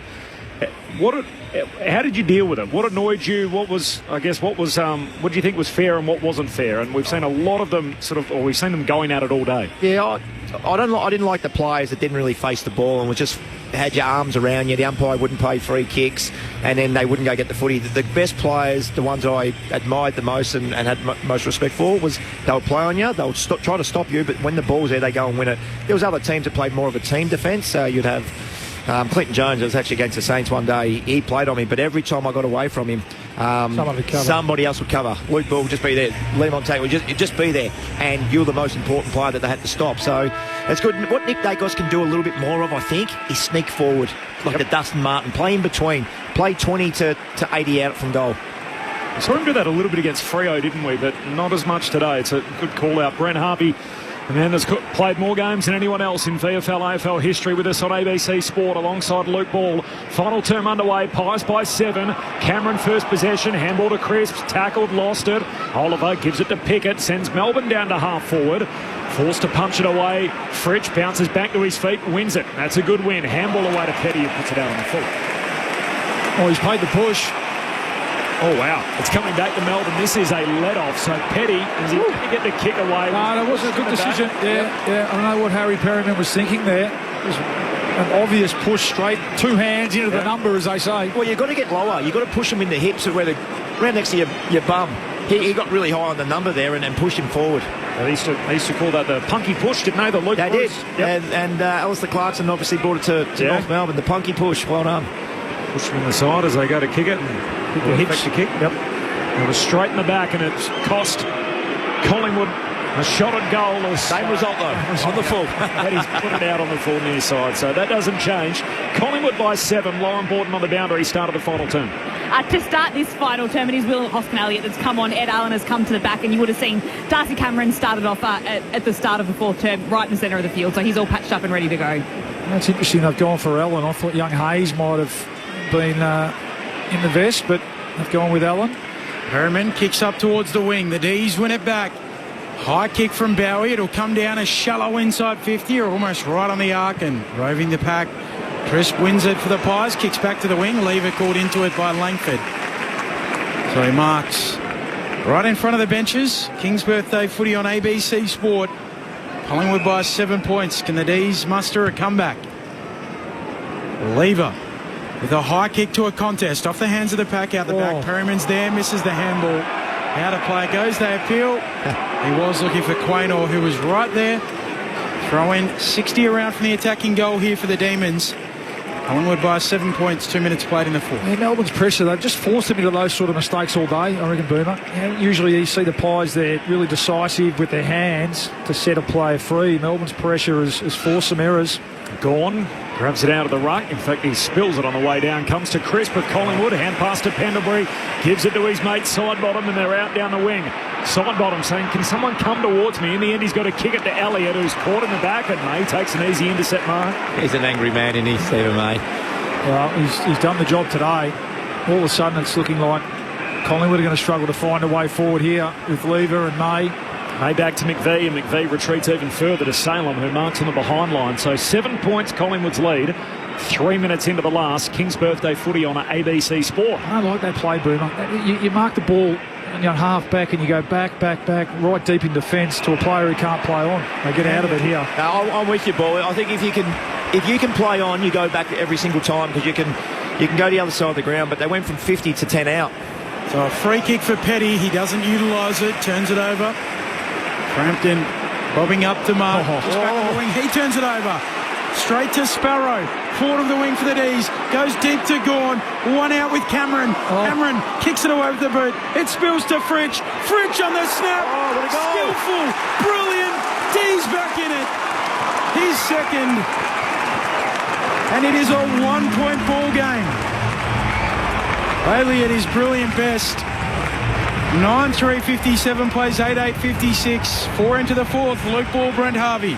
I didn't like that kick by, was it Sparrow, was it? Sparrow, yeah. It just went to a 50-50. He had Cosy Pickett just drifting in, 35 out. He could have lowered the eyes, popped the ball in. It would have been a set shot on goal. But, it worked out in the end. It was a good goal. Fritsch, left foot, east side. That's what we've got to see more from Bailey Fritsch. Gawn comes to the bench and Cameron comes with him. So we're going to see the backup ruckman go at it here for the all-important centre clearance after Melbourne get the all-important first goal of the first quarter, the last quarter rather. Just a bit of a howler from Billy Frampton, really. Yes, the old switch of play. Fifth time this year Bailey Fritsch has kicked multiple goals. He's never kicked more than 2 though. It's been a lean season for him. Hoskin-Elliott's come on. He's got the long sleeves on. He looks like a zebra. Have a look at him. I like it. Here we go. Restart back in the middle as the bounce is a little crooked. Took me a minute to pick up where he was. There he is on the southern wing. Out in the wing. A little bit different now with Collingwood's long sleeves. A little bit like North Melbourne, I guess.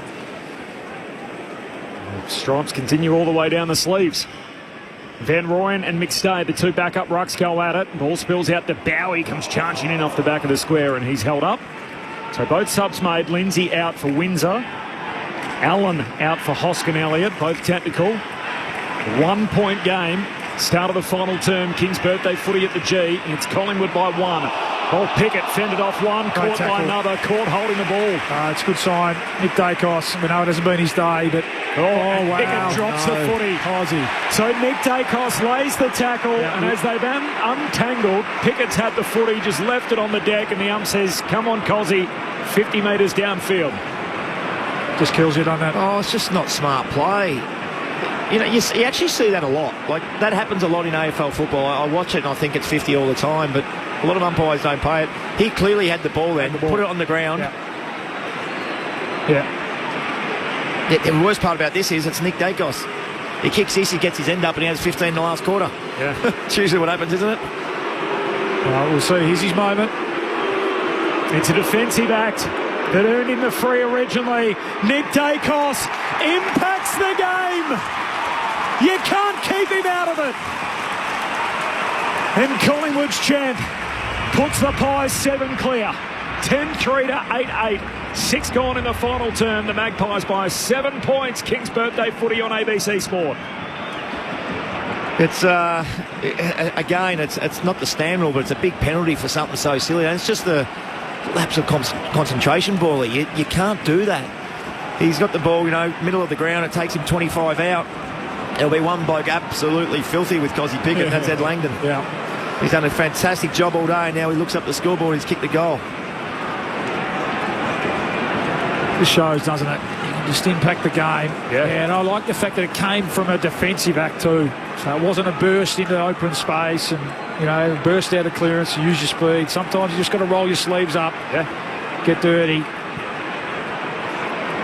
Back in the middle, Van Rooyen and McStay. McStay wins it down for McCreery. He's stripped in the Petrarca tackle. Spills out to Oliver. On to Pickett. Snaps inside 50 here for the D's. Live footy bobbling around, picking it up for Fritsch. He's tackled by the Pies. Umpire will come in to sort it out. This is what Melbourne did well. Another centre bounce clearance. They can set the defence up now. 30 out from Melbourne's goal. Van Rooyen wins it down. Nick Dacos jams it on the boot. 5 metre kick. Van Rooyen gathers it, gives it off to Lindsay. He snaps it on goal. Towards the goal line it goes. Fritsch rolls it, goals. 3 for Bailey Fritsch. And the D's, they're hanging about. They're going to make Collingwood earn it. 10-3-63 plays 9-8-62. Collingwood by a point. Luke Ball, Brent Harvey. That's exactly the play that we've been talking about. If you don't kick that goal, the ball comes back out and it usually goes back in. But that was just good contest football. Hard football, one-on-one football. And you talk about front and centre. Bailey Fritsch, well done. 3rd goal for the game, 2nd for the quarter. Unbelievable. Well, he just beat. Well, it's just fallen into his hands. So sometimes a bit of luck comes into it, but he got into the right spot, didn't he? That's a good spot. He was in space. He beat his opponent back out of the stoppage. Got himself into the right spot. Melksham made the contest, and there he was. Back into the centre bounce. Again, Melbourne's strength.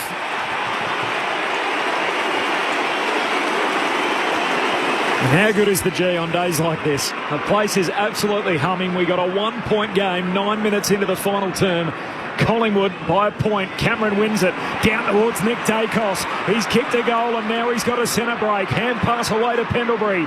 Kicks inside the forward 50. Myercheck the target. May again takes the intercept mark. Diving forward in the back pocket for Melbourne. And the D's, can they rebound? 9 gone final term. Collingwood by 1. What a great mark.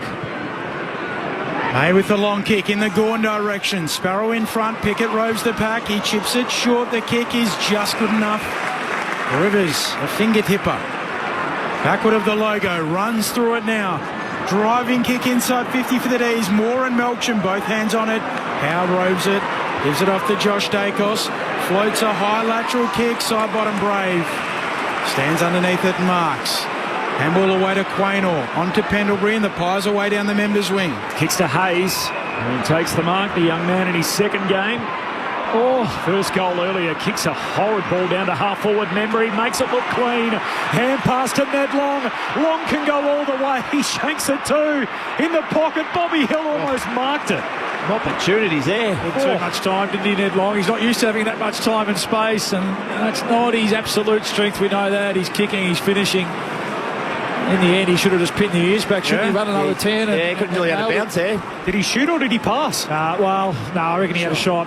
Yeah, just shanked it. But just didn't fully commit to it. No. And that's what can happen. You can shank it. Missed opportunity. Hill drops the ball in the forward pocket. It's out of play, so boundary throw-in. Deep forward for Collingwood, up by a point from the throw-in. Gawn wins it down. Hill went the bump. Windsor grabbed the footy and clears the defensive arc, but only as far as Darcy Moore, who marks on the wing for the Magpies. Pies by a point. 10 minutes into the fourth. King's birthday footy on ABC Sport. More drives. Collingwood back into their attacking pocket. Gawn is back there as he so often is. Oh, it's a poor kick from Darcy Moore. He had 3 or 4 players loose around the 50. You know what? Give that ball to Josh Dacos. Yep. He's a fantastic ball user. Give him the football. Collingwood still by a point. Gawn the defensive mark as he drives it out to the wing. Van Rooyen squeezes it. Been waiting for that all day. Only a couple of marks he's taken. He moves it on quickly towards Moore and Melksham. Melksham outpoints Moore. He's got Fritsch on in the pocket. Fritsch has got it, plays on, and he misses. He didn't realise Quainer had got back. Why? You were 15 metres out from goal. Why? Fritsch fritters it away there for the D's. But scores are level. 11.5 into the fourth. Gee, Bailey. In his best game of the season so far, 3 goals. You're 20 out. You're directly in front. Go back. Take the responsibility. 9-9 to 10-3. 63 points apiece. Huge play from Quainer too, isn't it? Just to get there. I mean, You're right. I mean, Fritsch made some mistake, but Quainer's got to work and get back to affect the pressure. Been big today, Quainer. Collingwood work it up to the defensive side of the wing. Memory kicks long beyond it. This is a problem. Picked up by Turner. Yeah, the aerial dominance now. Melbourne starting to kick in all over the ground. Turner, Lever, May behind the ball. Van Rooyen getting his hands on it. Gawn as well. Who's playing the better footy, Boy? Oh, Melbourne at the moment. Melbourne, that's who you want to be on. Turner down to half forward. In from the side comes Sparrow. No marks. Spills to Fritsch. Sweeping. Polyfarmer. Hand pass in front of Pickett. Pickett for the game. Turner snaps it through. And Pickett puts Melbourne in front. Keziah Pickett celebrates with the MCG fans. He's got 3. And we have lead change number 4. It comes 13 minutes into the final term. King's birthday footy on ABC Sport. He's a star, isn't he? He's a star. Oh, Fritsch got the ball and he just handballed to no one. I'm thinking, what's he doing? And get it into Cossie's vicinity. Just somewhere there. He had, who was it? Ned Long or Pendlebury? Yeah. Pendlebury chasing him. I know we're going to choose in a foot race there, Bally. Yeah. He's a star, Pickett. That's his 3rd goal for the game. Just a half chance. They started side by side, didn't they? Just a half chance and beautiful finish. Running the wrong way, really. Running into the wrong pocket to curl it around your body. Now, over to you, Collingwood. What have you got? Have they got enough run in their legs? We know they've got the bye next week. Are they hanging out for the bye? Centre bounce, crucial. We've spoken about it all day, Bally. This is going to be a big centre bounce clearance here. Melbourne go forward, set up the ground again. I'm still getting over that gather. That was unbelievable from Cozzy Pickett. Both rucks have a go at it. There's a holding free kick. Collingwood's way. Looks like it'll go the way of McCreery, I think. Melbourne by 1 straight kick. 14 minutes into the fourth. McCreery goes straight up the pipe, but short to Pendlebury. He just showed it on the replay. There wasn't much in it. It was actually in front of Cozzy Pickett, and Cozzy's pushed him underneath. Another out of zoner. Pendlebury too far out. He sets it up towards the top of the goal square. Lever comes in and they punch it through the D's. Lever and May both getting involved and through for a minor score. Melbourne by 5 points. 14 minutes into the fourth. D's have kicked 6 of the last 8 goals.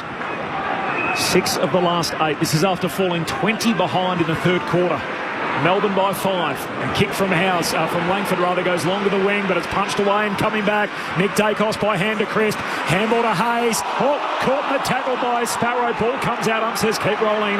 Petrarca to Langford. Handball back to Petrarca. Off the back flank. Kicks up to Petty in a 2-on-1.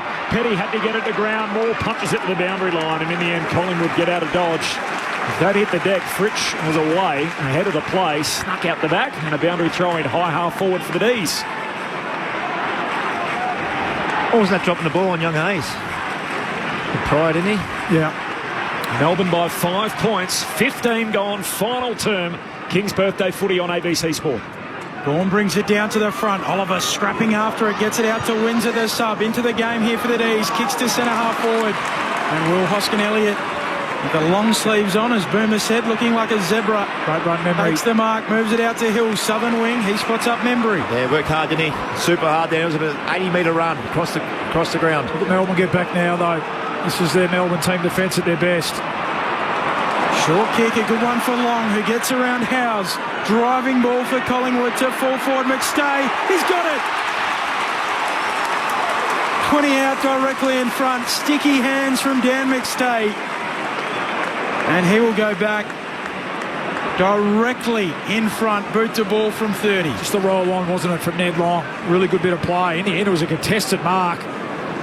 Great hands and rolled inside, and just a change of direction, wasn't it? They put the ball into McStay. You've been screaming about it all afternoon, Boomer. Both teams, just to put it to the advantage of the key forward. And great pair of hands, McStay. Back in the side, his drop punt makes it 5 lead changes in the afternoon. Collingwood back in front, they lead by a point. 11-4-7, he plays 10-9-69. 17 minutes into the fourth, Luke Ball, Brent Harvey. Yeah, you're right, Ball. And it was Ned Long who you mentioned as well. He actually got the ball and was able to roll. The Melbourne player probably shouldn't have committed to... He couldn't spoil the ball, so he needed to be the man on the mark and not let Ned Long roll. He overcommits. He runs through 2 or 3 metres past the mark. Ned can roll Long, takes the ball off the line, which is super important, and McStay takes a really good mark, sticky fingers, and converts well from 30 out. Cosy Pickett come off for a spell as well, so he's been the live wire for the Demons. They need something now. Rivers comes on and goes straight to the centre bounce. Hard to believe Dan McStay's only played 27 of 62 since joining Collingwood. Injury interrupted. He's got their first and their last goal so far today. It's Collingwood by 1 point. Back in the middle, still no clean collect. Gawn got it out to Bowie. Hooks a kick down to half forward for Melbourne. Quaynor up strong. Had a fair bit of it. Says play on. As the ball hits the deck, it comes out. Collingwood win it back. Houston, handball away to McCreery. He's off and running. McCreery kicks inside 50. McStay again. Not quite this time. Becomes tackler on Bowie. Got a kick away, but Hoskin-Elliott picks it off. He wants to go short. Moves it on to McCreery. Just the bare 15. He likes himself from here. He likes himself. He's going to have to kick this 60 metres. Mark's at 53 out. Turns his back on the sticks. Yeah. Well, might be a ploy to say, listen, I'm having a shot, but I'm not really having a shot here. Well, he had Houston lurking as well, but if you turn your back on it, you can't see anyone free inside 50, so you don't want this to be a long one to a metre out, punch through, Boomer. Did kick a long running goal in the second term. From range, it'll go towards the goal line and be punched through. What'd you say, Bally? Yep. Yeah, the ones you don't want. You've got to know your distance, don't you? That either needs to be hit up. You've got to hit someone up, or it's got to go 12, 13, 14 metres out of goal, so they cannot spoil that ball through. Not 1 metre. That doubles Collingwood's lead. They lead by 2 points. We've got 9 minutes of real time to play. 10-9 to 11-5. Salem long to the wing and spilled out of bounds by Frampton. The only throw in between wing and half forward for Collingwood. So good little burst, McCreery. 3 possessions, but 20 metres gained. He's had a big impact in the last 5 minutes. 77,761 is the roll-up. We had torrential rain this morning. It's another really good showing. Doesn't break the record from last year of 84,000. But those in the house have been treated to a hell of a game of footy, and it's on the line right now. Collingwood through Quaynor. Under pressure. Hand pass back into dispute on the wing. Collected by Chris to Long, slick hands, Frampton to Quaynor over his shoulder. Volleyball spiked forward by Sidebottom on the end of it. Picked up by Cameron. He's trying to dish it off inboard. Loose footy, grabbed by Chandler. They all pressure on top of him and a ball up on the wing. That's a hot footy. Who's got the juice left in the legs and the mind here? Just to be calm and composed with ball in hand, make good decisions, execute. Vaughan just slaps it on. Oliver gathers on the bounce, dumps it on his left boot, kick towards half forward, bouncing ball through Melcham, into the pocket it goes. Quaynor comes over, leaves it behind. Moore arrives. Oh, trouble. Hatches a little bit of an egg. Ball spits out and the umpire wants it. Still not used to the field umpire standing up against the advertising hoardings like he does. It's now with the 4 umpires and the positions they take. Right forward pocket here for the D's. Gawn taps the back boundary side and we'll get a throw in. King's Birthday footy on ABC Sport, all set up for a grandstand finish. 20.5 minutes into the fourth, the Pies by 2. Feels like the boundary umpire's coming in all of a sudden paying a decision as he walks out from the fence. 2-point game. Collingwood on top. Time on final turn. Gawn grabs it out the ruck to do it himself. Slips goalward but across the face. He behind. That means we got a 1-point game. 11-5 to 10-10. Collingwood by a point. 21 gone final term. King's Birthday footy on ABC Sport. Can the Demons get Cozzy back on or not? Geez, they want to. Oh, Howe takes the kick in, not his best effort. Doesn't spin like a drop punt. There's a free kick. It'll go to the Pies. It'll go to the D's. Arm around the shoulder. She's lucky McCreary was away, off to the races. Free kick going to Dan Turner. Where's Gawn? And push forward.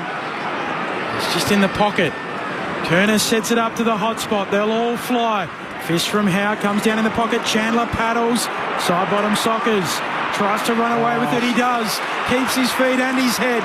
The old man, young at heart, he sweeps the handball away. The Pies quickly up to the wing. Here's Hayes. Hayes with the contest, kick to half forward. Elliott and Membry both in the pack, close to the boundary line. Elliott in the end taps it out. Boundary throw in, half forward for Collingwood. It's been a non-factor, Jamie Elliott. Just the 2 kicks today, 4 possessions. Kicked the goal in that first quarter, but has not been cited since. Is he the one? Been a great performance by May and Turner. Lever back there. We've had 1 draw in this game going back to 2010. It was the year of draws, of course. There's a free kick here, Bally. What have we got? Ruck infringement. Gee whiz. Cameron's way, free kick. Collingwood 70 out from their goal. Have a look at it again. Just love them to stay out of it. Just pay the obvious ones for this last 7 minutes, please. There's a marginal one. The hand from Gawn slipped up over the back of Cameron's head. And a short kick to Sidebottom, who he walks back too with the man on the mark, 52 out. And Mount dabs it inside 50 to Hoskin Elliott. Yeah, Melbourne went to sleep then. The defenders are telling the midfielders to come down, but you still got to be honest as a defender. You can't just let that happen. A little hit up. The cool heads of the experienced champs. Sidebottom's last 5 minutes. So 5 possessions. Will Hoskin Elliott, the sub, pulls the kick to the top of the goal square. Gawn picks it off. Intercept mark for Melbourne. 23 gone final term. Collingwood by 1. He gets the ball in motion, gives it to Turner, who whacks it out of there, turns it over. Yeah, too quick, the Demons. They didn't need to do that. There's plenty of time left on the clock. They know that. So much time. Cameron, who marked, goes out to Dacos. It's Josh, who goes back infield to Pendlebury. Pendlebury organises them. Looks inside 50. Chips to the pocket for Nick Dacos. Overshoots him. Ball lands in. Oh, he's played in the back. I get the sense you didn't think it was there, Boomer and Bally. No, not at all. We don't have a great view up here. We need to look at the replay here. Let's see. Oh, gee, there's not much. I mean, the hand was in the back, but it was a. What did Ray say? That's got to be unruly, doesn't it? Unruly or unduly, yeah. Whatever it is. I don't think it was. No, the hand was there. Those things. Either. The hand was there, but it was just planting my hand on your back. Yeah. There was no push. There's nothing in it. So Nick Dacos, wide out, worse than a 45-degree angle. Will have to kick a special goal, and he can't. It's hard left. I'm saying basketball, ball don't lie. Collingwood lead by 2 points. 5.5 minutes of game time remaining. This is King's Birthday Footy on ABC Sport. Melbourne have done a lot right. Are they going to get the W and the lesson, or the L and the lesson? Kick towards half-back. Picked up by Tolstrup. Hand pass away towards Langford. Goes long for the D's. Down to half-forward. Fritsch has 2 to beat. Howe spoils it away from him.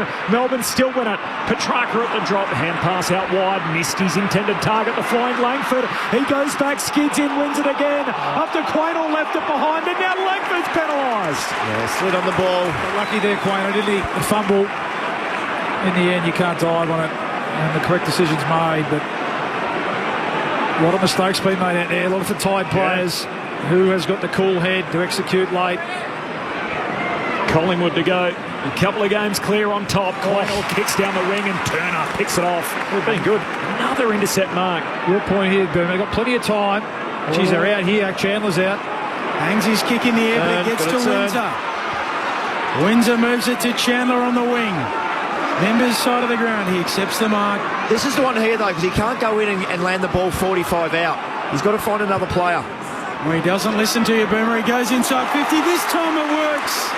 Tolstrup. Oh, it's in good hands, too. Yeah, he got his leg on him. Slight angle to the right. He'll go back and kick to put the D's in the lead. I was about to say, Boomer, you see that Collingwood scrambled back hard and filled up space, but it was probably Darcy Cameron there, just leaving some dangerous space. And in the end, it was a brilliant kick from Chandler. A low dart, 50 metres. Can the youngster take his moment here? Colton Tolstrup, the curly mullet. Right to the line, it's knocked back into play. Quaynor gathers it.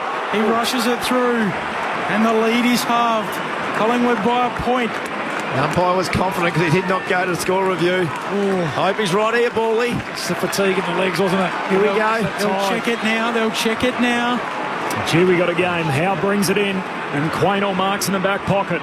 Collingwood by 1, 26 and a half gone final term. And I love that by the goal umpire. Back yourself. Yeah. I feel like Collingwood need to score still. Yeah. Not sure they can hold on here. Contest kick to the wing. In the pack, Membry forces it down, but straight into the path of Howes. Hand pass for Melbourne away to Bowie. Back to Howes. Runs out of room, retreats. Bowie has to slip the hill tackle. Does that. Kicks Melbourne to half forward. Collingwood plays at the drop. Crisp intercept mark. The Pies by a point. 27 gone now, final term. 1 point game. King's Birthday Footy on ABC Sport. Kick goes wide for Howe. Short kick to Perryman.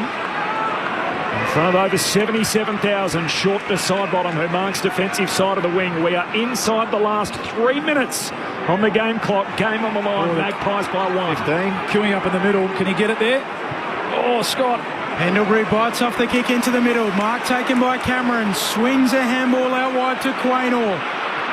He'll look out wide for Hoskin Elliott. A good kick. Collingwood by a point. Hoskin Elliott chips it to half forward. Membry accepts. 2 kicks from home. 2.5 minutes of game time remaining. Max Gahan straight back down there. If he marks this, we've seen this 3 times this quarter already. Well, Cameron's not in there with him, so there's no point in bombing it long. Membry goes back to Quaynor. Cameron's got to make a decision here. He's either get in there and even it up, or get in dangerous space and get used. He looks gassed though. There's nothing in the tank. 2 minutes to go. Kick misses Moore.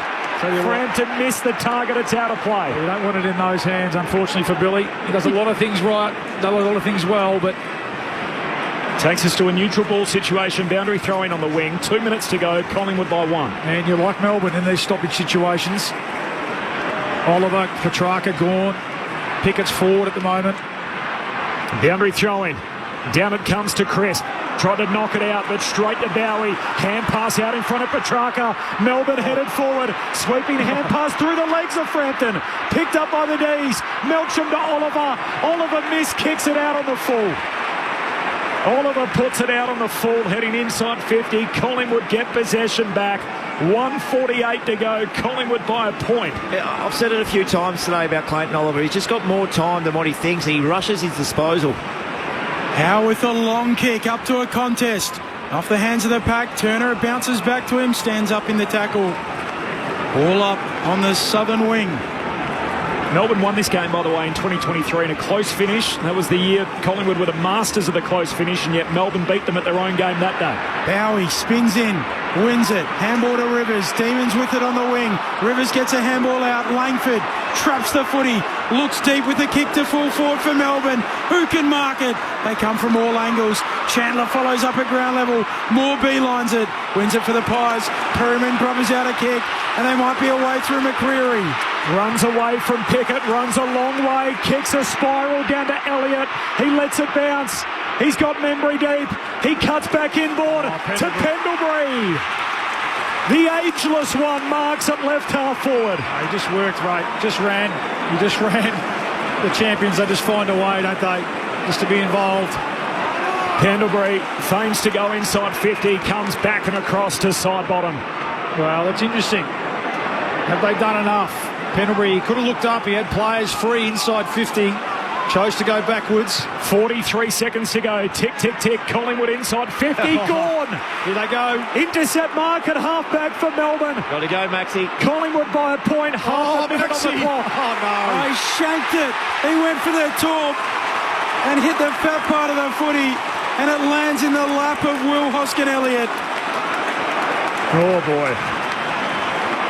He thought there might have been someone that was in the protected area. Not to be. Hoskin-Elliott is just watching the sand slip through the hourglass. He'll kick laterally, and Houston's got it. He'll go out wide to Hill. Cardiac Collingwood win a King's Birthday Classic by a point over the D's.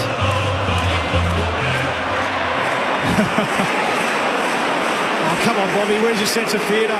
Bobby Hill in game 100 says, I'll have the shot, thanks. We go a torpedo, doesn't he? Just keep the footy, Bobby. It's your 100th game.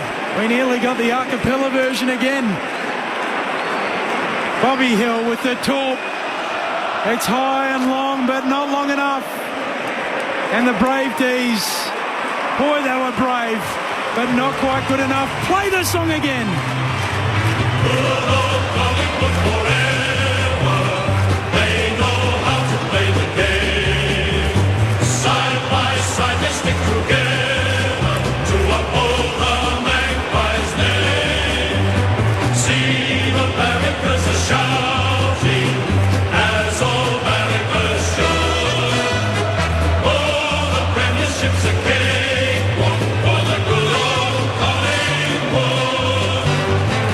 So the goal kickers for the Pies, 2 to McStay on his return. Then it was all singles. William Hayes on debut.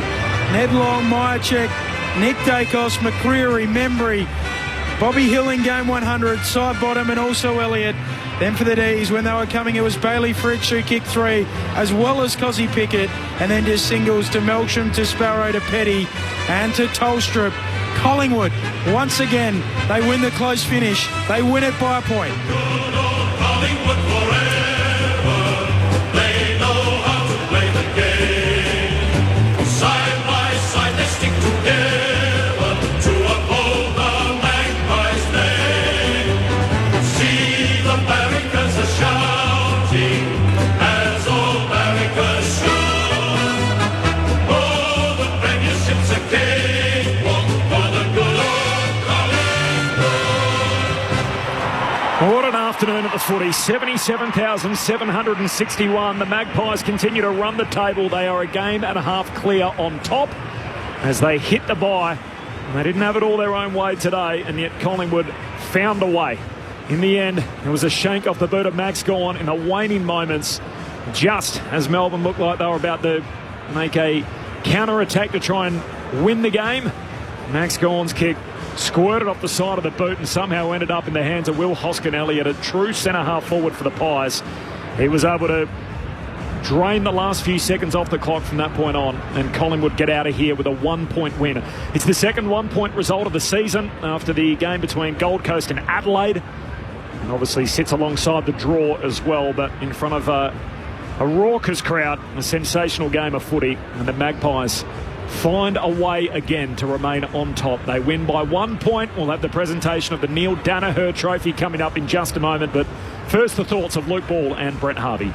Oh, great game, Boomer. And you feel for Melbourne. The supporters walk away thinking we couldn't get much more effort from our team today. And you look at the numbers and they back that up. They smashed them in contest. They smashed them in clearance. Tackles pretty even, but it just felt like Melbourne from start to finish. Their pressure was enormous. In the end, the one stat that unfortunately jumps off the page is that kicking efficiency. And Melbourne supporters will probably think, well, that's the story of the team at the moment. They have more inside 50s.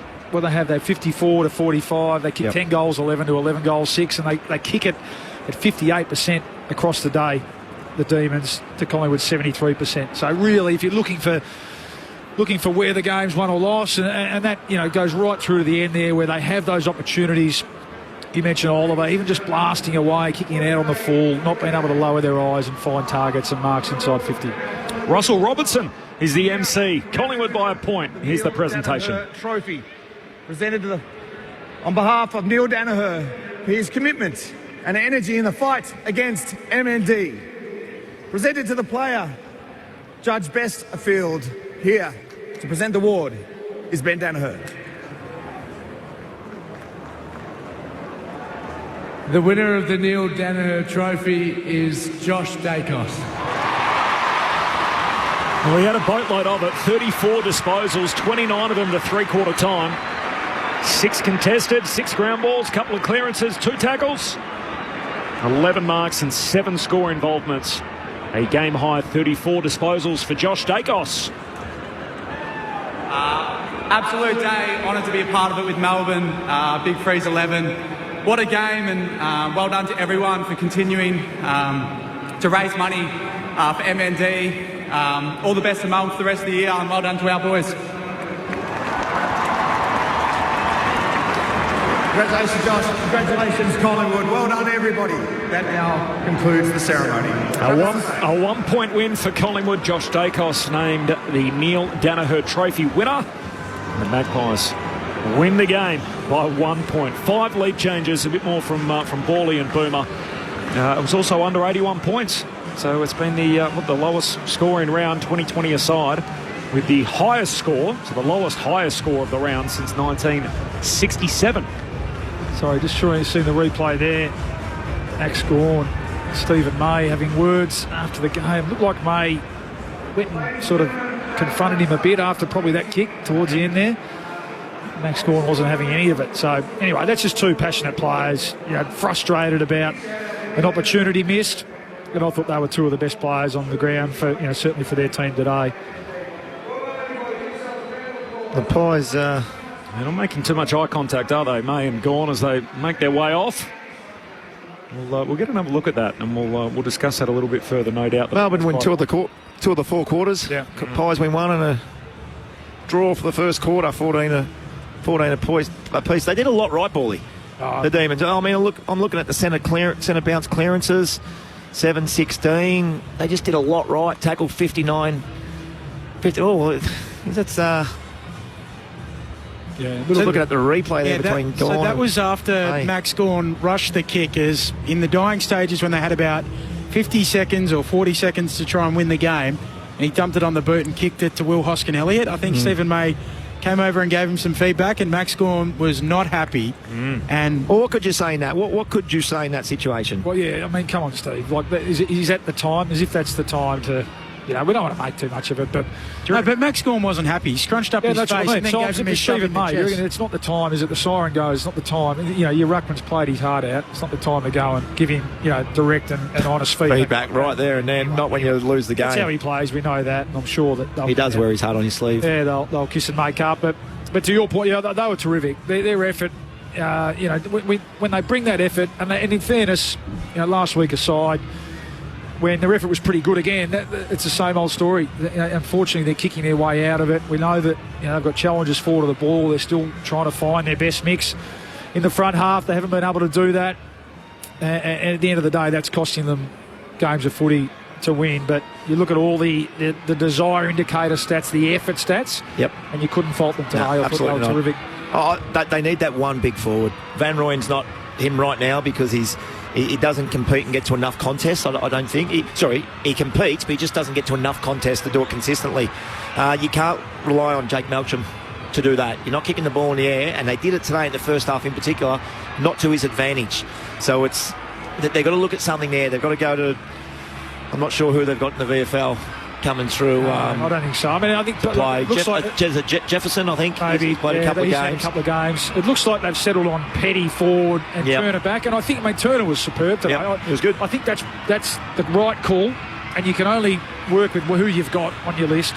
So they've just got to, whether it's Petrarca a bit more time forward and back your midfielders, Petrarca and Pickett really 50-50 mid forward, and back your younger midfielders, Langford and these types to go in and win the footy, because they were pretty sound, weren't they? Around the contest today, there was no issue. I mean, Oliver, Petrarca, they both found heaps of it. They just didn't kick it well enough, and unfortunately, that's footy, isn't it? Now you've got to be able to be efficient going inside 50. But when they play like that, and especially in the next month, 6 weeks, when the season turns into a bit of a grind, they're going to really trouble some teams, particularly here at the MCG. And I think I said at the start of the game, Melbourne need the big four to play well. Oliver, Petrarca, Gawn and Pickett. Now they all played. Pickett only ended up with 15 touches, but he's kicked 3 goals, so he's contributed in a really big way. Gawn was fantastic. He took 4 or 5 marks in that last quarter. Oliver ends up with 30 and Petrarca 26, so that kept them in the game. They're big four. I think if one or the two of them don't play well, they fall by the wayside pretty quickly.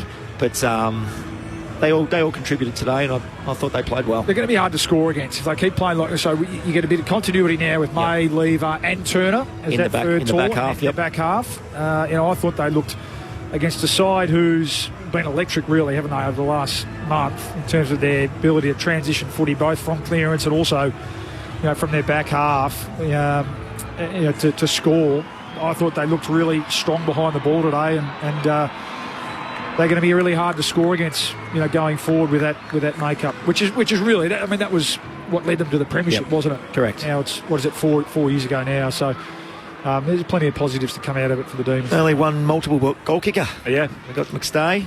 Yep. Yeah, Elliott, no impact at all. Apart from that last little bit of play there. And he's been probably the best medium, small forward in the competition, 33 goals. Yeah, he'll know real impact. And I guess from a Collingwood's point of view, they've been up for a while, haven't they? So they get to the bye, they sneak a win out. Sometimes you just got to get over the line. You need them every now and then. That's right. They'll regroup. They'll get the goey. They'll get Maynard back. Sometimes you just got to get the 4 points, Corb. And they're a game and a half clear, so when we next see them Saturday week at Docklands against St Kilda, they will still be top of the tree. Collingwood by a point in a dramatic finish. Let's take you into the winners' rooms. And Lauren Borden's down there. Loz. Thanks, Corby. It's Darcy Moore, as you'd expect, with a big smile on his face, leading the team in right to the middle of the circle. Jeremy Howe as well is coming in sec on the Dacos boys. They've got... It's probably not the most amount of people I've seen in the Collingwood rooms. I think they might be a little bit slow getting down when it is a close finish. Everyone's been too busy upstairs watching it, and they're just coming down now. So not as packed as normal, but there's quite a few kids coming down still. Sidebottom's got his children, Pendlebury as well. They're all joining in the circle, which we've seen a fair bit. Geelong had it the other night, and Collingwood's obviously been very big on this, probably one of the leaders in having their families in the circle. But after a point win today, you can just imagine how loud they're going to sing it. And they're all linking in together. The young ones do have the Big Freeze beanie on as well. So they've got the speckles of blue within the black and white, and they're all linking arms now. They'll go into their little hush, as per usual, before they get ready to sing the song for the 11th time this season. Here it is.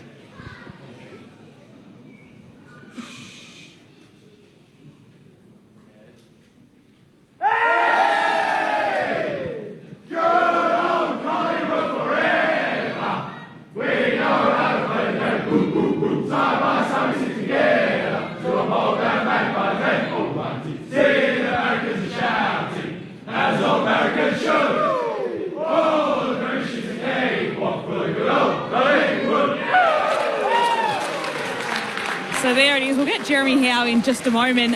All anyone's talking about down here, though, is Gawn and May, whoever you bump into, and that little push and shove on the words that they had. I've just heard that it seems very closed off in the Melbourne room, so I'll try and get there next just to see what's happening down there. But by all reports, it's quite quiet in those rooms, and they've shut things off to have a meeting. Thanks, Loz. We'll keep it short with the winners and get some reaction from the Melbourne camp in a few moments' time.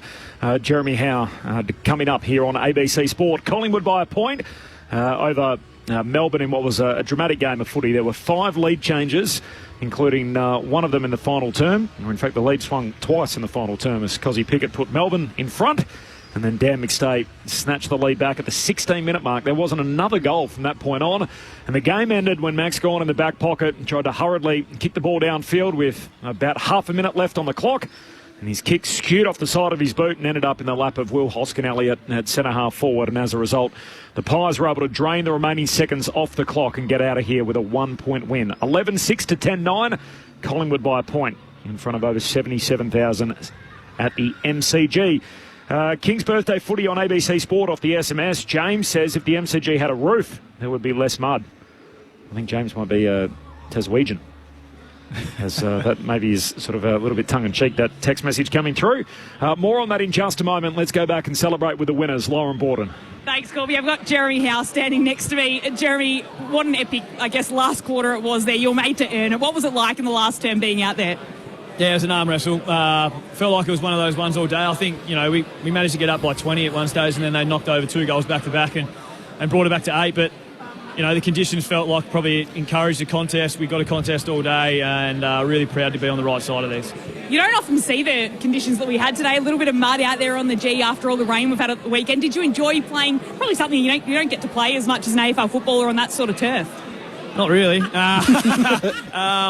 Yeah, I'd rather nice and fresh and green. But, I was actually watching the game last night and noticed on the screen, I was like, looks a bit slippery underfoot. And then, sure enough, came out. And I think they even had blowers trying to get the water off pre-game, which was amazing. But, look, it's one of those ones that we're getting into the thick of winter. Expect pretty sloppy games at times. And tonight was no different. It's probably not too bad when you're in the thick of the winter and you're top of the table. So even though you got the bye next week, you can't be beaten there. Is that a nice position to be sitting in? Middle of the season, you're number one. Yeah, absolutely. I was saying to the boys, you can't win them all, but, going into the bye with a win, it definitely makes the next 6 days a hell of a lot more enjoyable. So, we'll get plenty of rest. We feel like, we can park the first half of the year, get ready to recharge the batteries and go again in the second half. I'll send you upstairs now to some more questions from Luke Ball and Brent Harvey. Oh, Howie, well done on your game in particular too. You were magnificent today. I reckon you'll sleep well tonight. We commented Melbourne's pressure today, I thought from start to finish was enormous. It felt like a finals type game. Is that a fair comment? Yeah, I think you're spot on, Boy. It was no one really had any time and space today. I felt like, as transitional at times, the ball went up and down, but I felt like there was plenty of contest.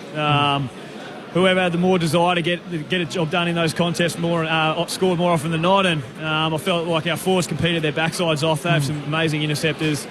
And then, shout out to Will Hoskin-Elliott sitting on the bench for 3 quarters and coming on. I thought he had a hell of a last quarter. Yeah, it felt like, you guys over the last month, obviously, your ability to transition the ball from one end to the other with hands and be really sharp and crisp, they'd obviously done a lot of work on that, and just their ability to close time and space, I thought it stood out. But it was just one of those games where sometimes you've just got to roll your sleeves up and find a way to win. Yeah, absolutely. I felt like, the hunger and desire throughout the game, it was going to be there, and pretty much the 3-quarter time spill was whoever wants it more is going to get it done. So we're no closer to really understanding who was going to win at 3-quarter time. But like I said, arm wrestle all day, bit of a slogfest in the wet weather, but really nice to be on the right side. Howie, how was it out there with Nick Dacos getting pretty heavily tagged by Ed Langdon, who did a fairly good job? He had the 19 touches still, but it looked like there was a bit going on with the lip. Oh, yeah, it doesn't happen too close to me, so I don't get to experience a hell of a lot of that. But, yeah, look, why wouldn't you try and put away the best player? So, Nick's got some strategies around trying to get off where he can and try to play different roles within that. But trying to shake Ed Langdon, who, he's like a dog with a bone. He runs flat out, so you're not going to probably get as much time and space. So a really good runner will offer up some challenges for Nick, no doubt, but he's a smart kid. He'll get to work and he'll learn from today. What does the week look like? Do you have to go into the club for a couple of days and then you get your 5 or 6 days off? No way.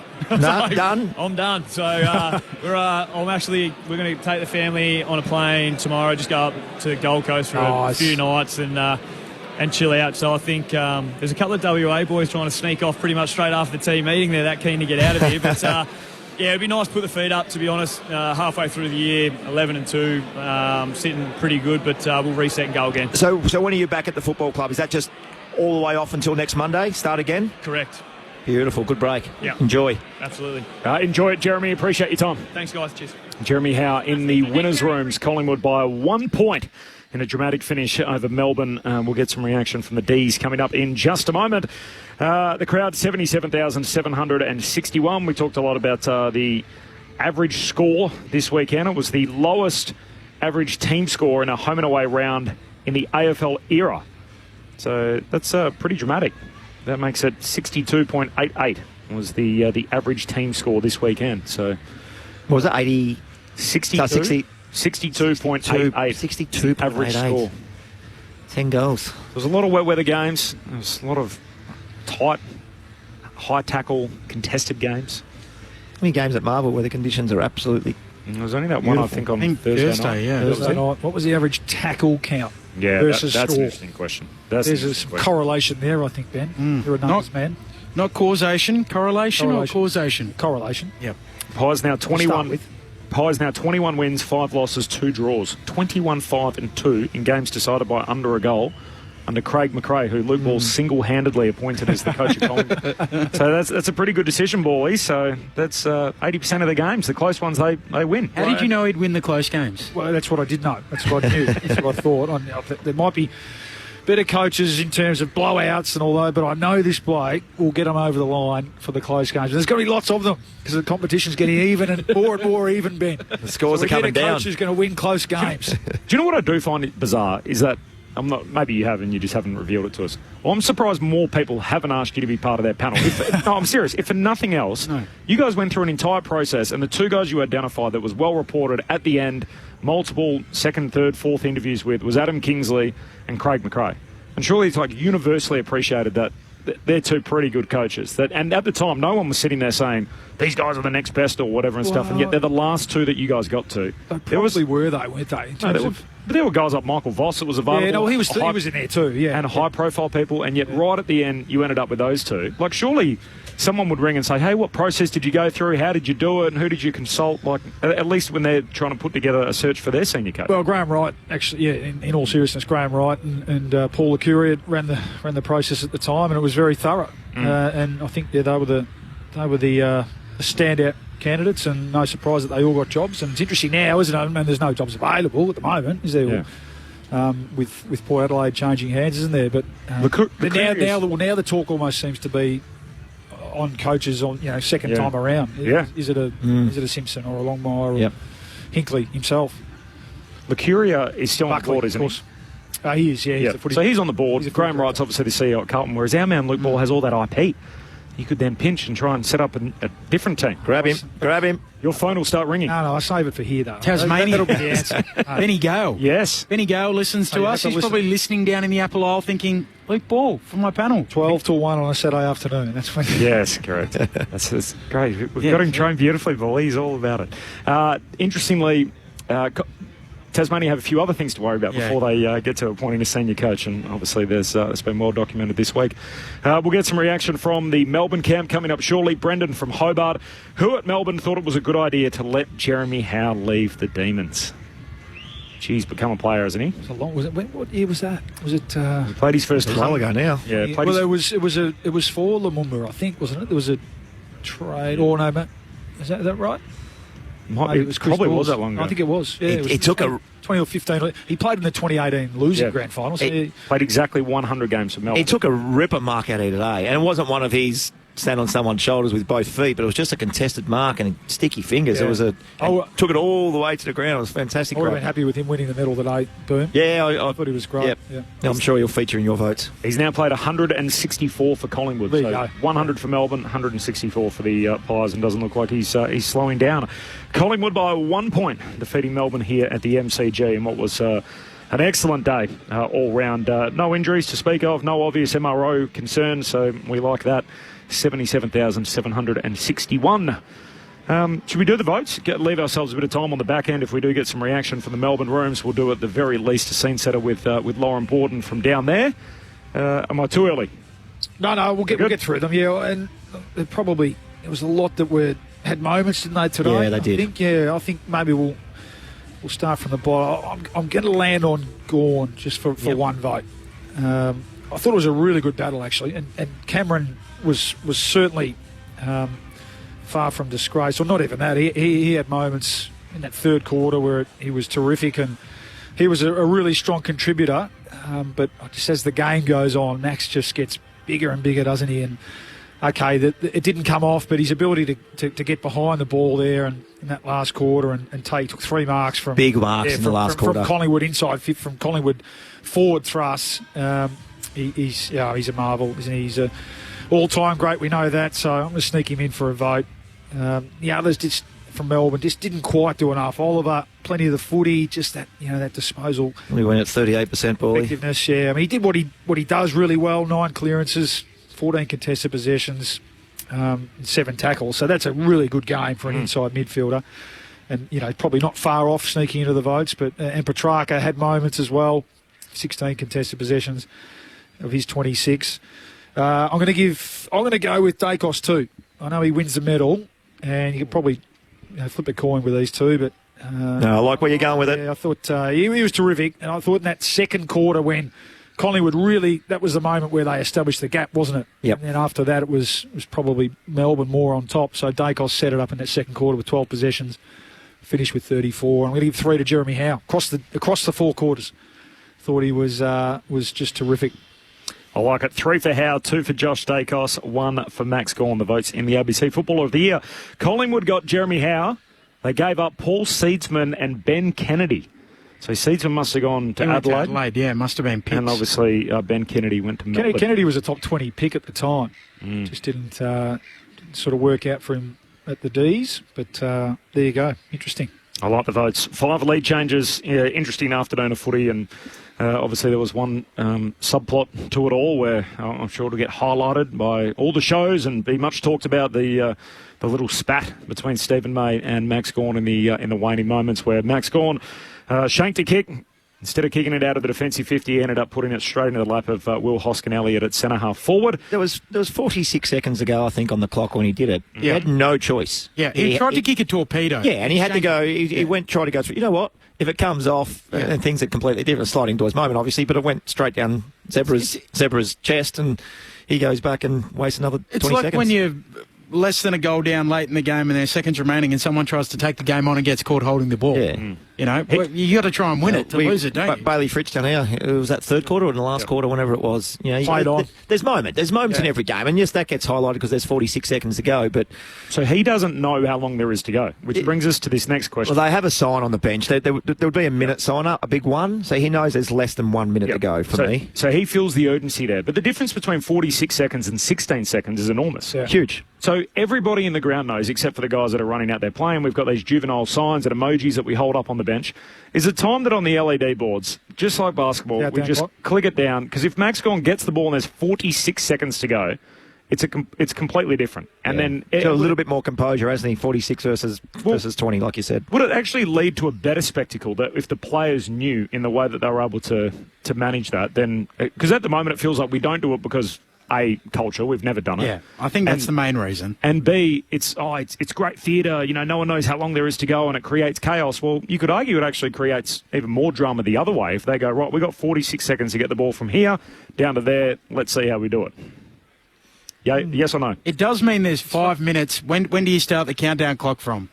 On the advertising hoardings. 5 minutes is a good time? Does mean there's 5 minutes every quarter where you can't advertise on the signs. Well, you can flick it on for 10 seconds, flick it off for Why can't it just be on the big scoreboard? It doesn't have to be around the fence, does it? That's a great solution. You're an ideas man, Boomer. Yeah. I think you've thrown a lot at us today. I've got a headache. It's 6:25 on a Monday night. I'll dissect it all on the 55 minutes drive home. Week. Yeah. The bump, you've gone the you know what it is? Clock. It's Monday, Paulie. We're not used to having footy. You've had a big, long weekend. But this is also usually where we get all our content engine ideas, where we're thinking, let's talk about this and talk about that. And so I've got too many ideas ruminating in. Well, you'll have a few shows this week. So keep a bit up your sleeve. Keep a bit of power to dry, mate, for this week. I got one tomorrow, so we'll see how that goes. Let's go into the Melbourne rooms. Lauren Borden's down there. Thanks, Cole. I have been able to get into the Melbourne rooms. The doors were shut when I came to get in, so they tried to, I guess, lock people out. I asked the security if I could get in, they did let me in. And look, the mood's okay in here. There's a few friends and family around. There was a little press pack talking to Max Gawn, so I was just able to sit in on that and hear what he had to say about him and Stephen May at the end. And what he basically said was he didn't realise the camera had caught them, and it was 2 guys that wanted to win, but he did say it's probably a tough place when you're marked in the back pocket with 30 seconds to go, that's not the play that's going to win you the game. Well, sorry, not the reason that you lost by a point is the fact that he'd marked it in that back pocket in the last 30 seconds of the game and then turned over the footy. So that's what he had to say about that the chance of winning wasn't down to that final moment. But clearly it's a little bit tenser in the rooms if they were brought straight into the back meeting area. I can see Simon Goodwin is going to head into one of the other coaches' meeting rooms as well at the moment to keep talking to everyone in the back area there. But not too bad of a vibe in here. But you can just sense that there's something there. You can sense that those two had words afterwards and that it's all that anyone can really speak about down here at the moment. Thanks, Loz. Appreciate that. That's a nice scene setter. And Max gone, as you'd expect, trying to play down and immediately says, hey, passionate guy, didn't realise it was captured on camera, but nothing out of the ordinary. Yeah, and that's probably true. And he's, in fairness, probably not the one that needs to be asked the question, has he? So I wonder if we'll hear from number one, the other involvee, the other party. And there's so much heat. There's so much heat in it, and it's hard. But I'm with Bally a little bit. Like, give him Maxi. What are you doing? And then go in there in the locker room and say, what were you thinking? Yeah. Because that's how Stephen May plays, and that's what he was saying. No worries, we're exactly what Max said. Two very passionate guys that love winning. We lost, and it was just. But even then, what was I thinking? Tore up the guts. Yeah. We've got less than a minute. Yeah, I thought we had 10 seconds to go. Yeah. I think it's the answer's obvious, isn't it? And I play with blokes like that. Yeah, Heath Shaw used to, Max. They used to do that a bit, and that's the right answer. I guess why it'll come into focus is because of the questions leading up to this season and a bit of form on that front from these sort of. And you don't see that often though. Like another player scrunch his face up and a bit of a push away. Just get away from me, mate. You don't really see that. Yeah. To be fair, Corby scrunches his face up at most of my ideas. Give you a little bit of a push. Yeah, a little push away, and don't worry about that. You both just want to win, don't you? You just both want to win those ratings. Shane from Elwood, give me a break. I don't barrack for either team, but Collingwood once again get out of jail thanks to the umpiring. I don't remember a season as bad as this one for umpires deciding outcomes from Shane. Thought they got the rub of the green in the first half. Let's see, what did the stats say? I know it's not always about there. 29-20. Can't think of any absolute howlers. There was one little, the Dacos one I didn't like down in front. Down in front, yeah, where he kicked the point, didn't he? So... It was a handy point. Handy point. There you go. Well, he's right. The call's spot on. Well done. Yep. Shane, was it? Well done, Shane. Yeah, it's been a long round of footy Thursday through to Monday with two teams having the bye in Fremantle and St Kilda. We'll see them in round 14, which starts in about 5 minutes. We're back on Thursday under the roof at Dockland, St Kilda and the Western Bulldogs for round 14 of the AFL Premiership season. Thanks to you, Boomer. Thanks for having me. Thank you, Bally. See you, Corb. I'll see you next weekend. Thanks to you, Ben. Thanks, Corb. And thanks to Lauren Borton downstairs, to Leo Keefe on the buttons doing a great job here at the G, and to the cult figure Adam Jones back in the studio. Repeating, Sammy Durham got 2 weeks for his bump on Adam Chera, and tying things in a bow, or tie a bow on things here, is what I'm trying to say. Collingwood, after 5 lead changes in front of 77,761, win the King's Birthday Clash by 1 single point on a pulsating afternoon to put a full stop on round 13 of the AFL Premiership season. Enjoy the rest of your night. Meet the people who dare to imagine. Making colour sing. You feel it. In Picasso, the piano, the Classic 100 and creative types with Virginia Trioli. Give me more of that. Where it's always free, always creative. ABC iView. ABC Sport Digital Radio. Your home of AFL. This is an ABC podcast. Rugby Union's greatest tour. The British and Irish Lions are coming. 6 tour games, 3 massive tests, every moment live. Starts June 28 on ABC Sport.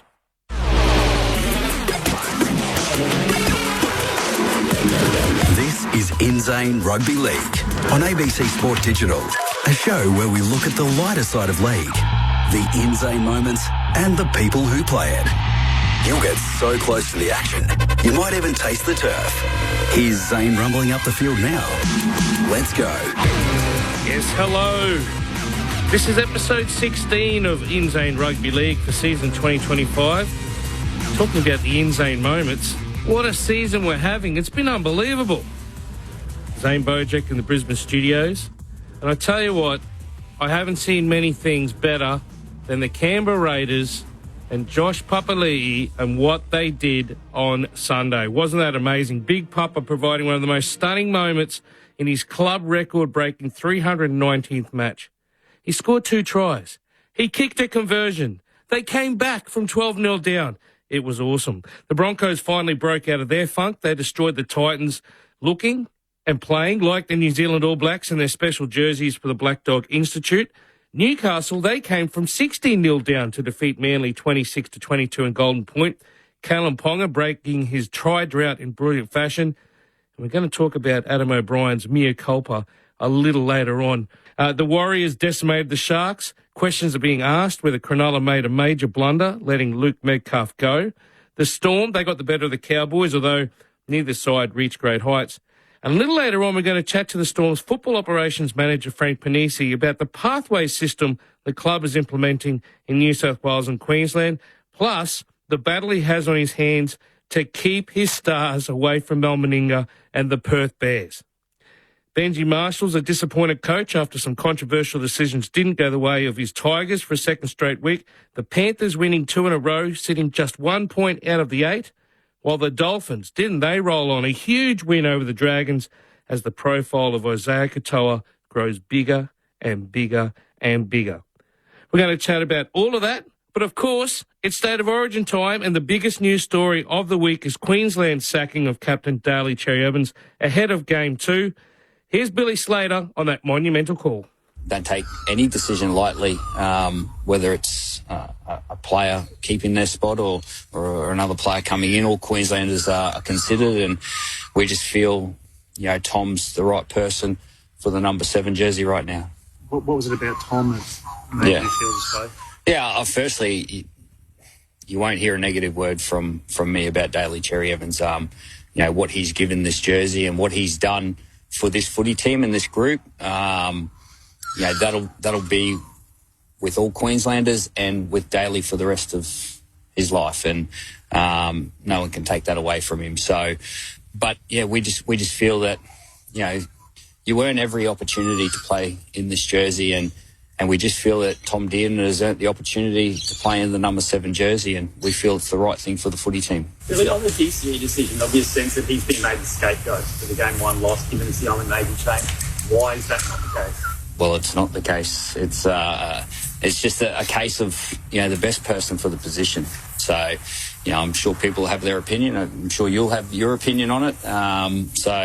It is what it is. At the end of the day, when you're in this position to make decisions, you've got to think for the footy team and what the best thing is for the footy team, and that's what we thought. It's a big call, and I hope as a proud Queenslander it's the right one. Now, my co-host on InZone Rugby League on ABC Sport Digital, ABC Radio Australia, perhaps you're listening on the ABC NRL Daily podcast feed. We've got lots of outlets for this program. Our co-host is Sam Williams, and of course he comes from New South Wales, and he's probably excited about the fact that we've thrown out the old pick and stick mentality up here in the Sunshine State. But he did get a little cold on Sunday watching Josh Papali'i do those amazing things, and he's feeling a little bit under the weather. But I'm hoping, Sammy, that because of what Big Papa did, it maybe warmed the cockles of your heart. How are you, mate? I'm all right, mate. It's one of those things, and I mentioned it to you earlier via text. Once you cross that stripe, you've got to be ready to go. And I'm good to go. I'll make this work. Yesterday afternoon out there at Canberra Stadium, one of the great days, and one of the great moments there where the whole crowd stood up and the Papa chant went up, Papa, Papa. It was brilliant. And it was just such one of them occasions where when the scoreline became what it was, it allowed the fans to be able to sit back and appreciate Papa. It was all about Papa. Back into that game, it was brilliant. It was a wonderful atmosphere in freezing cold conditions. Yes, I was on the sideline. Yes, I did pick up the flu, but I'll tell you what, I'd do it all again to see Papa kick that goal and put the Raiders out of reach from the Rabbitohs. Oh, I can't wait to go through it all with you. It was a magic moment and brilliant commentary too by Tim Gable, just letting the crowd tell the story. But we better move back towards this Queensland State of Origin crisis that's embroiled us up here, north of the Tweed. I know you just love it down there, Savvy. You think I like that word, crisis. Jeez, I like it. if it's not the Broncos or the Titans or the Cowboys, mate, we're struggling up here at the moment. Bring on the Dolphins, all I can say. Look, Tommy Dearden's in. Kurt Mann's going to debut, and Kurt Capewell is back in Maroon. What have you made of this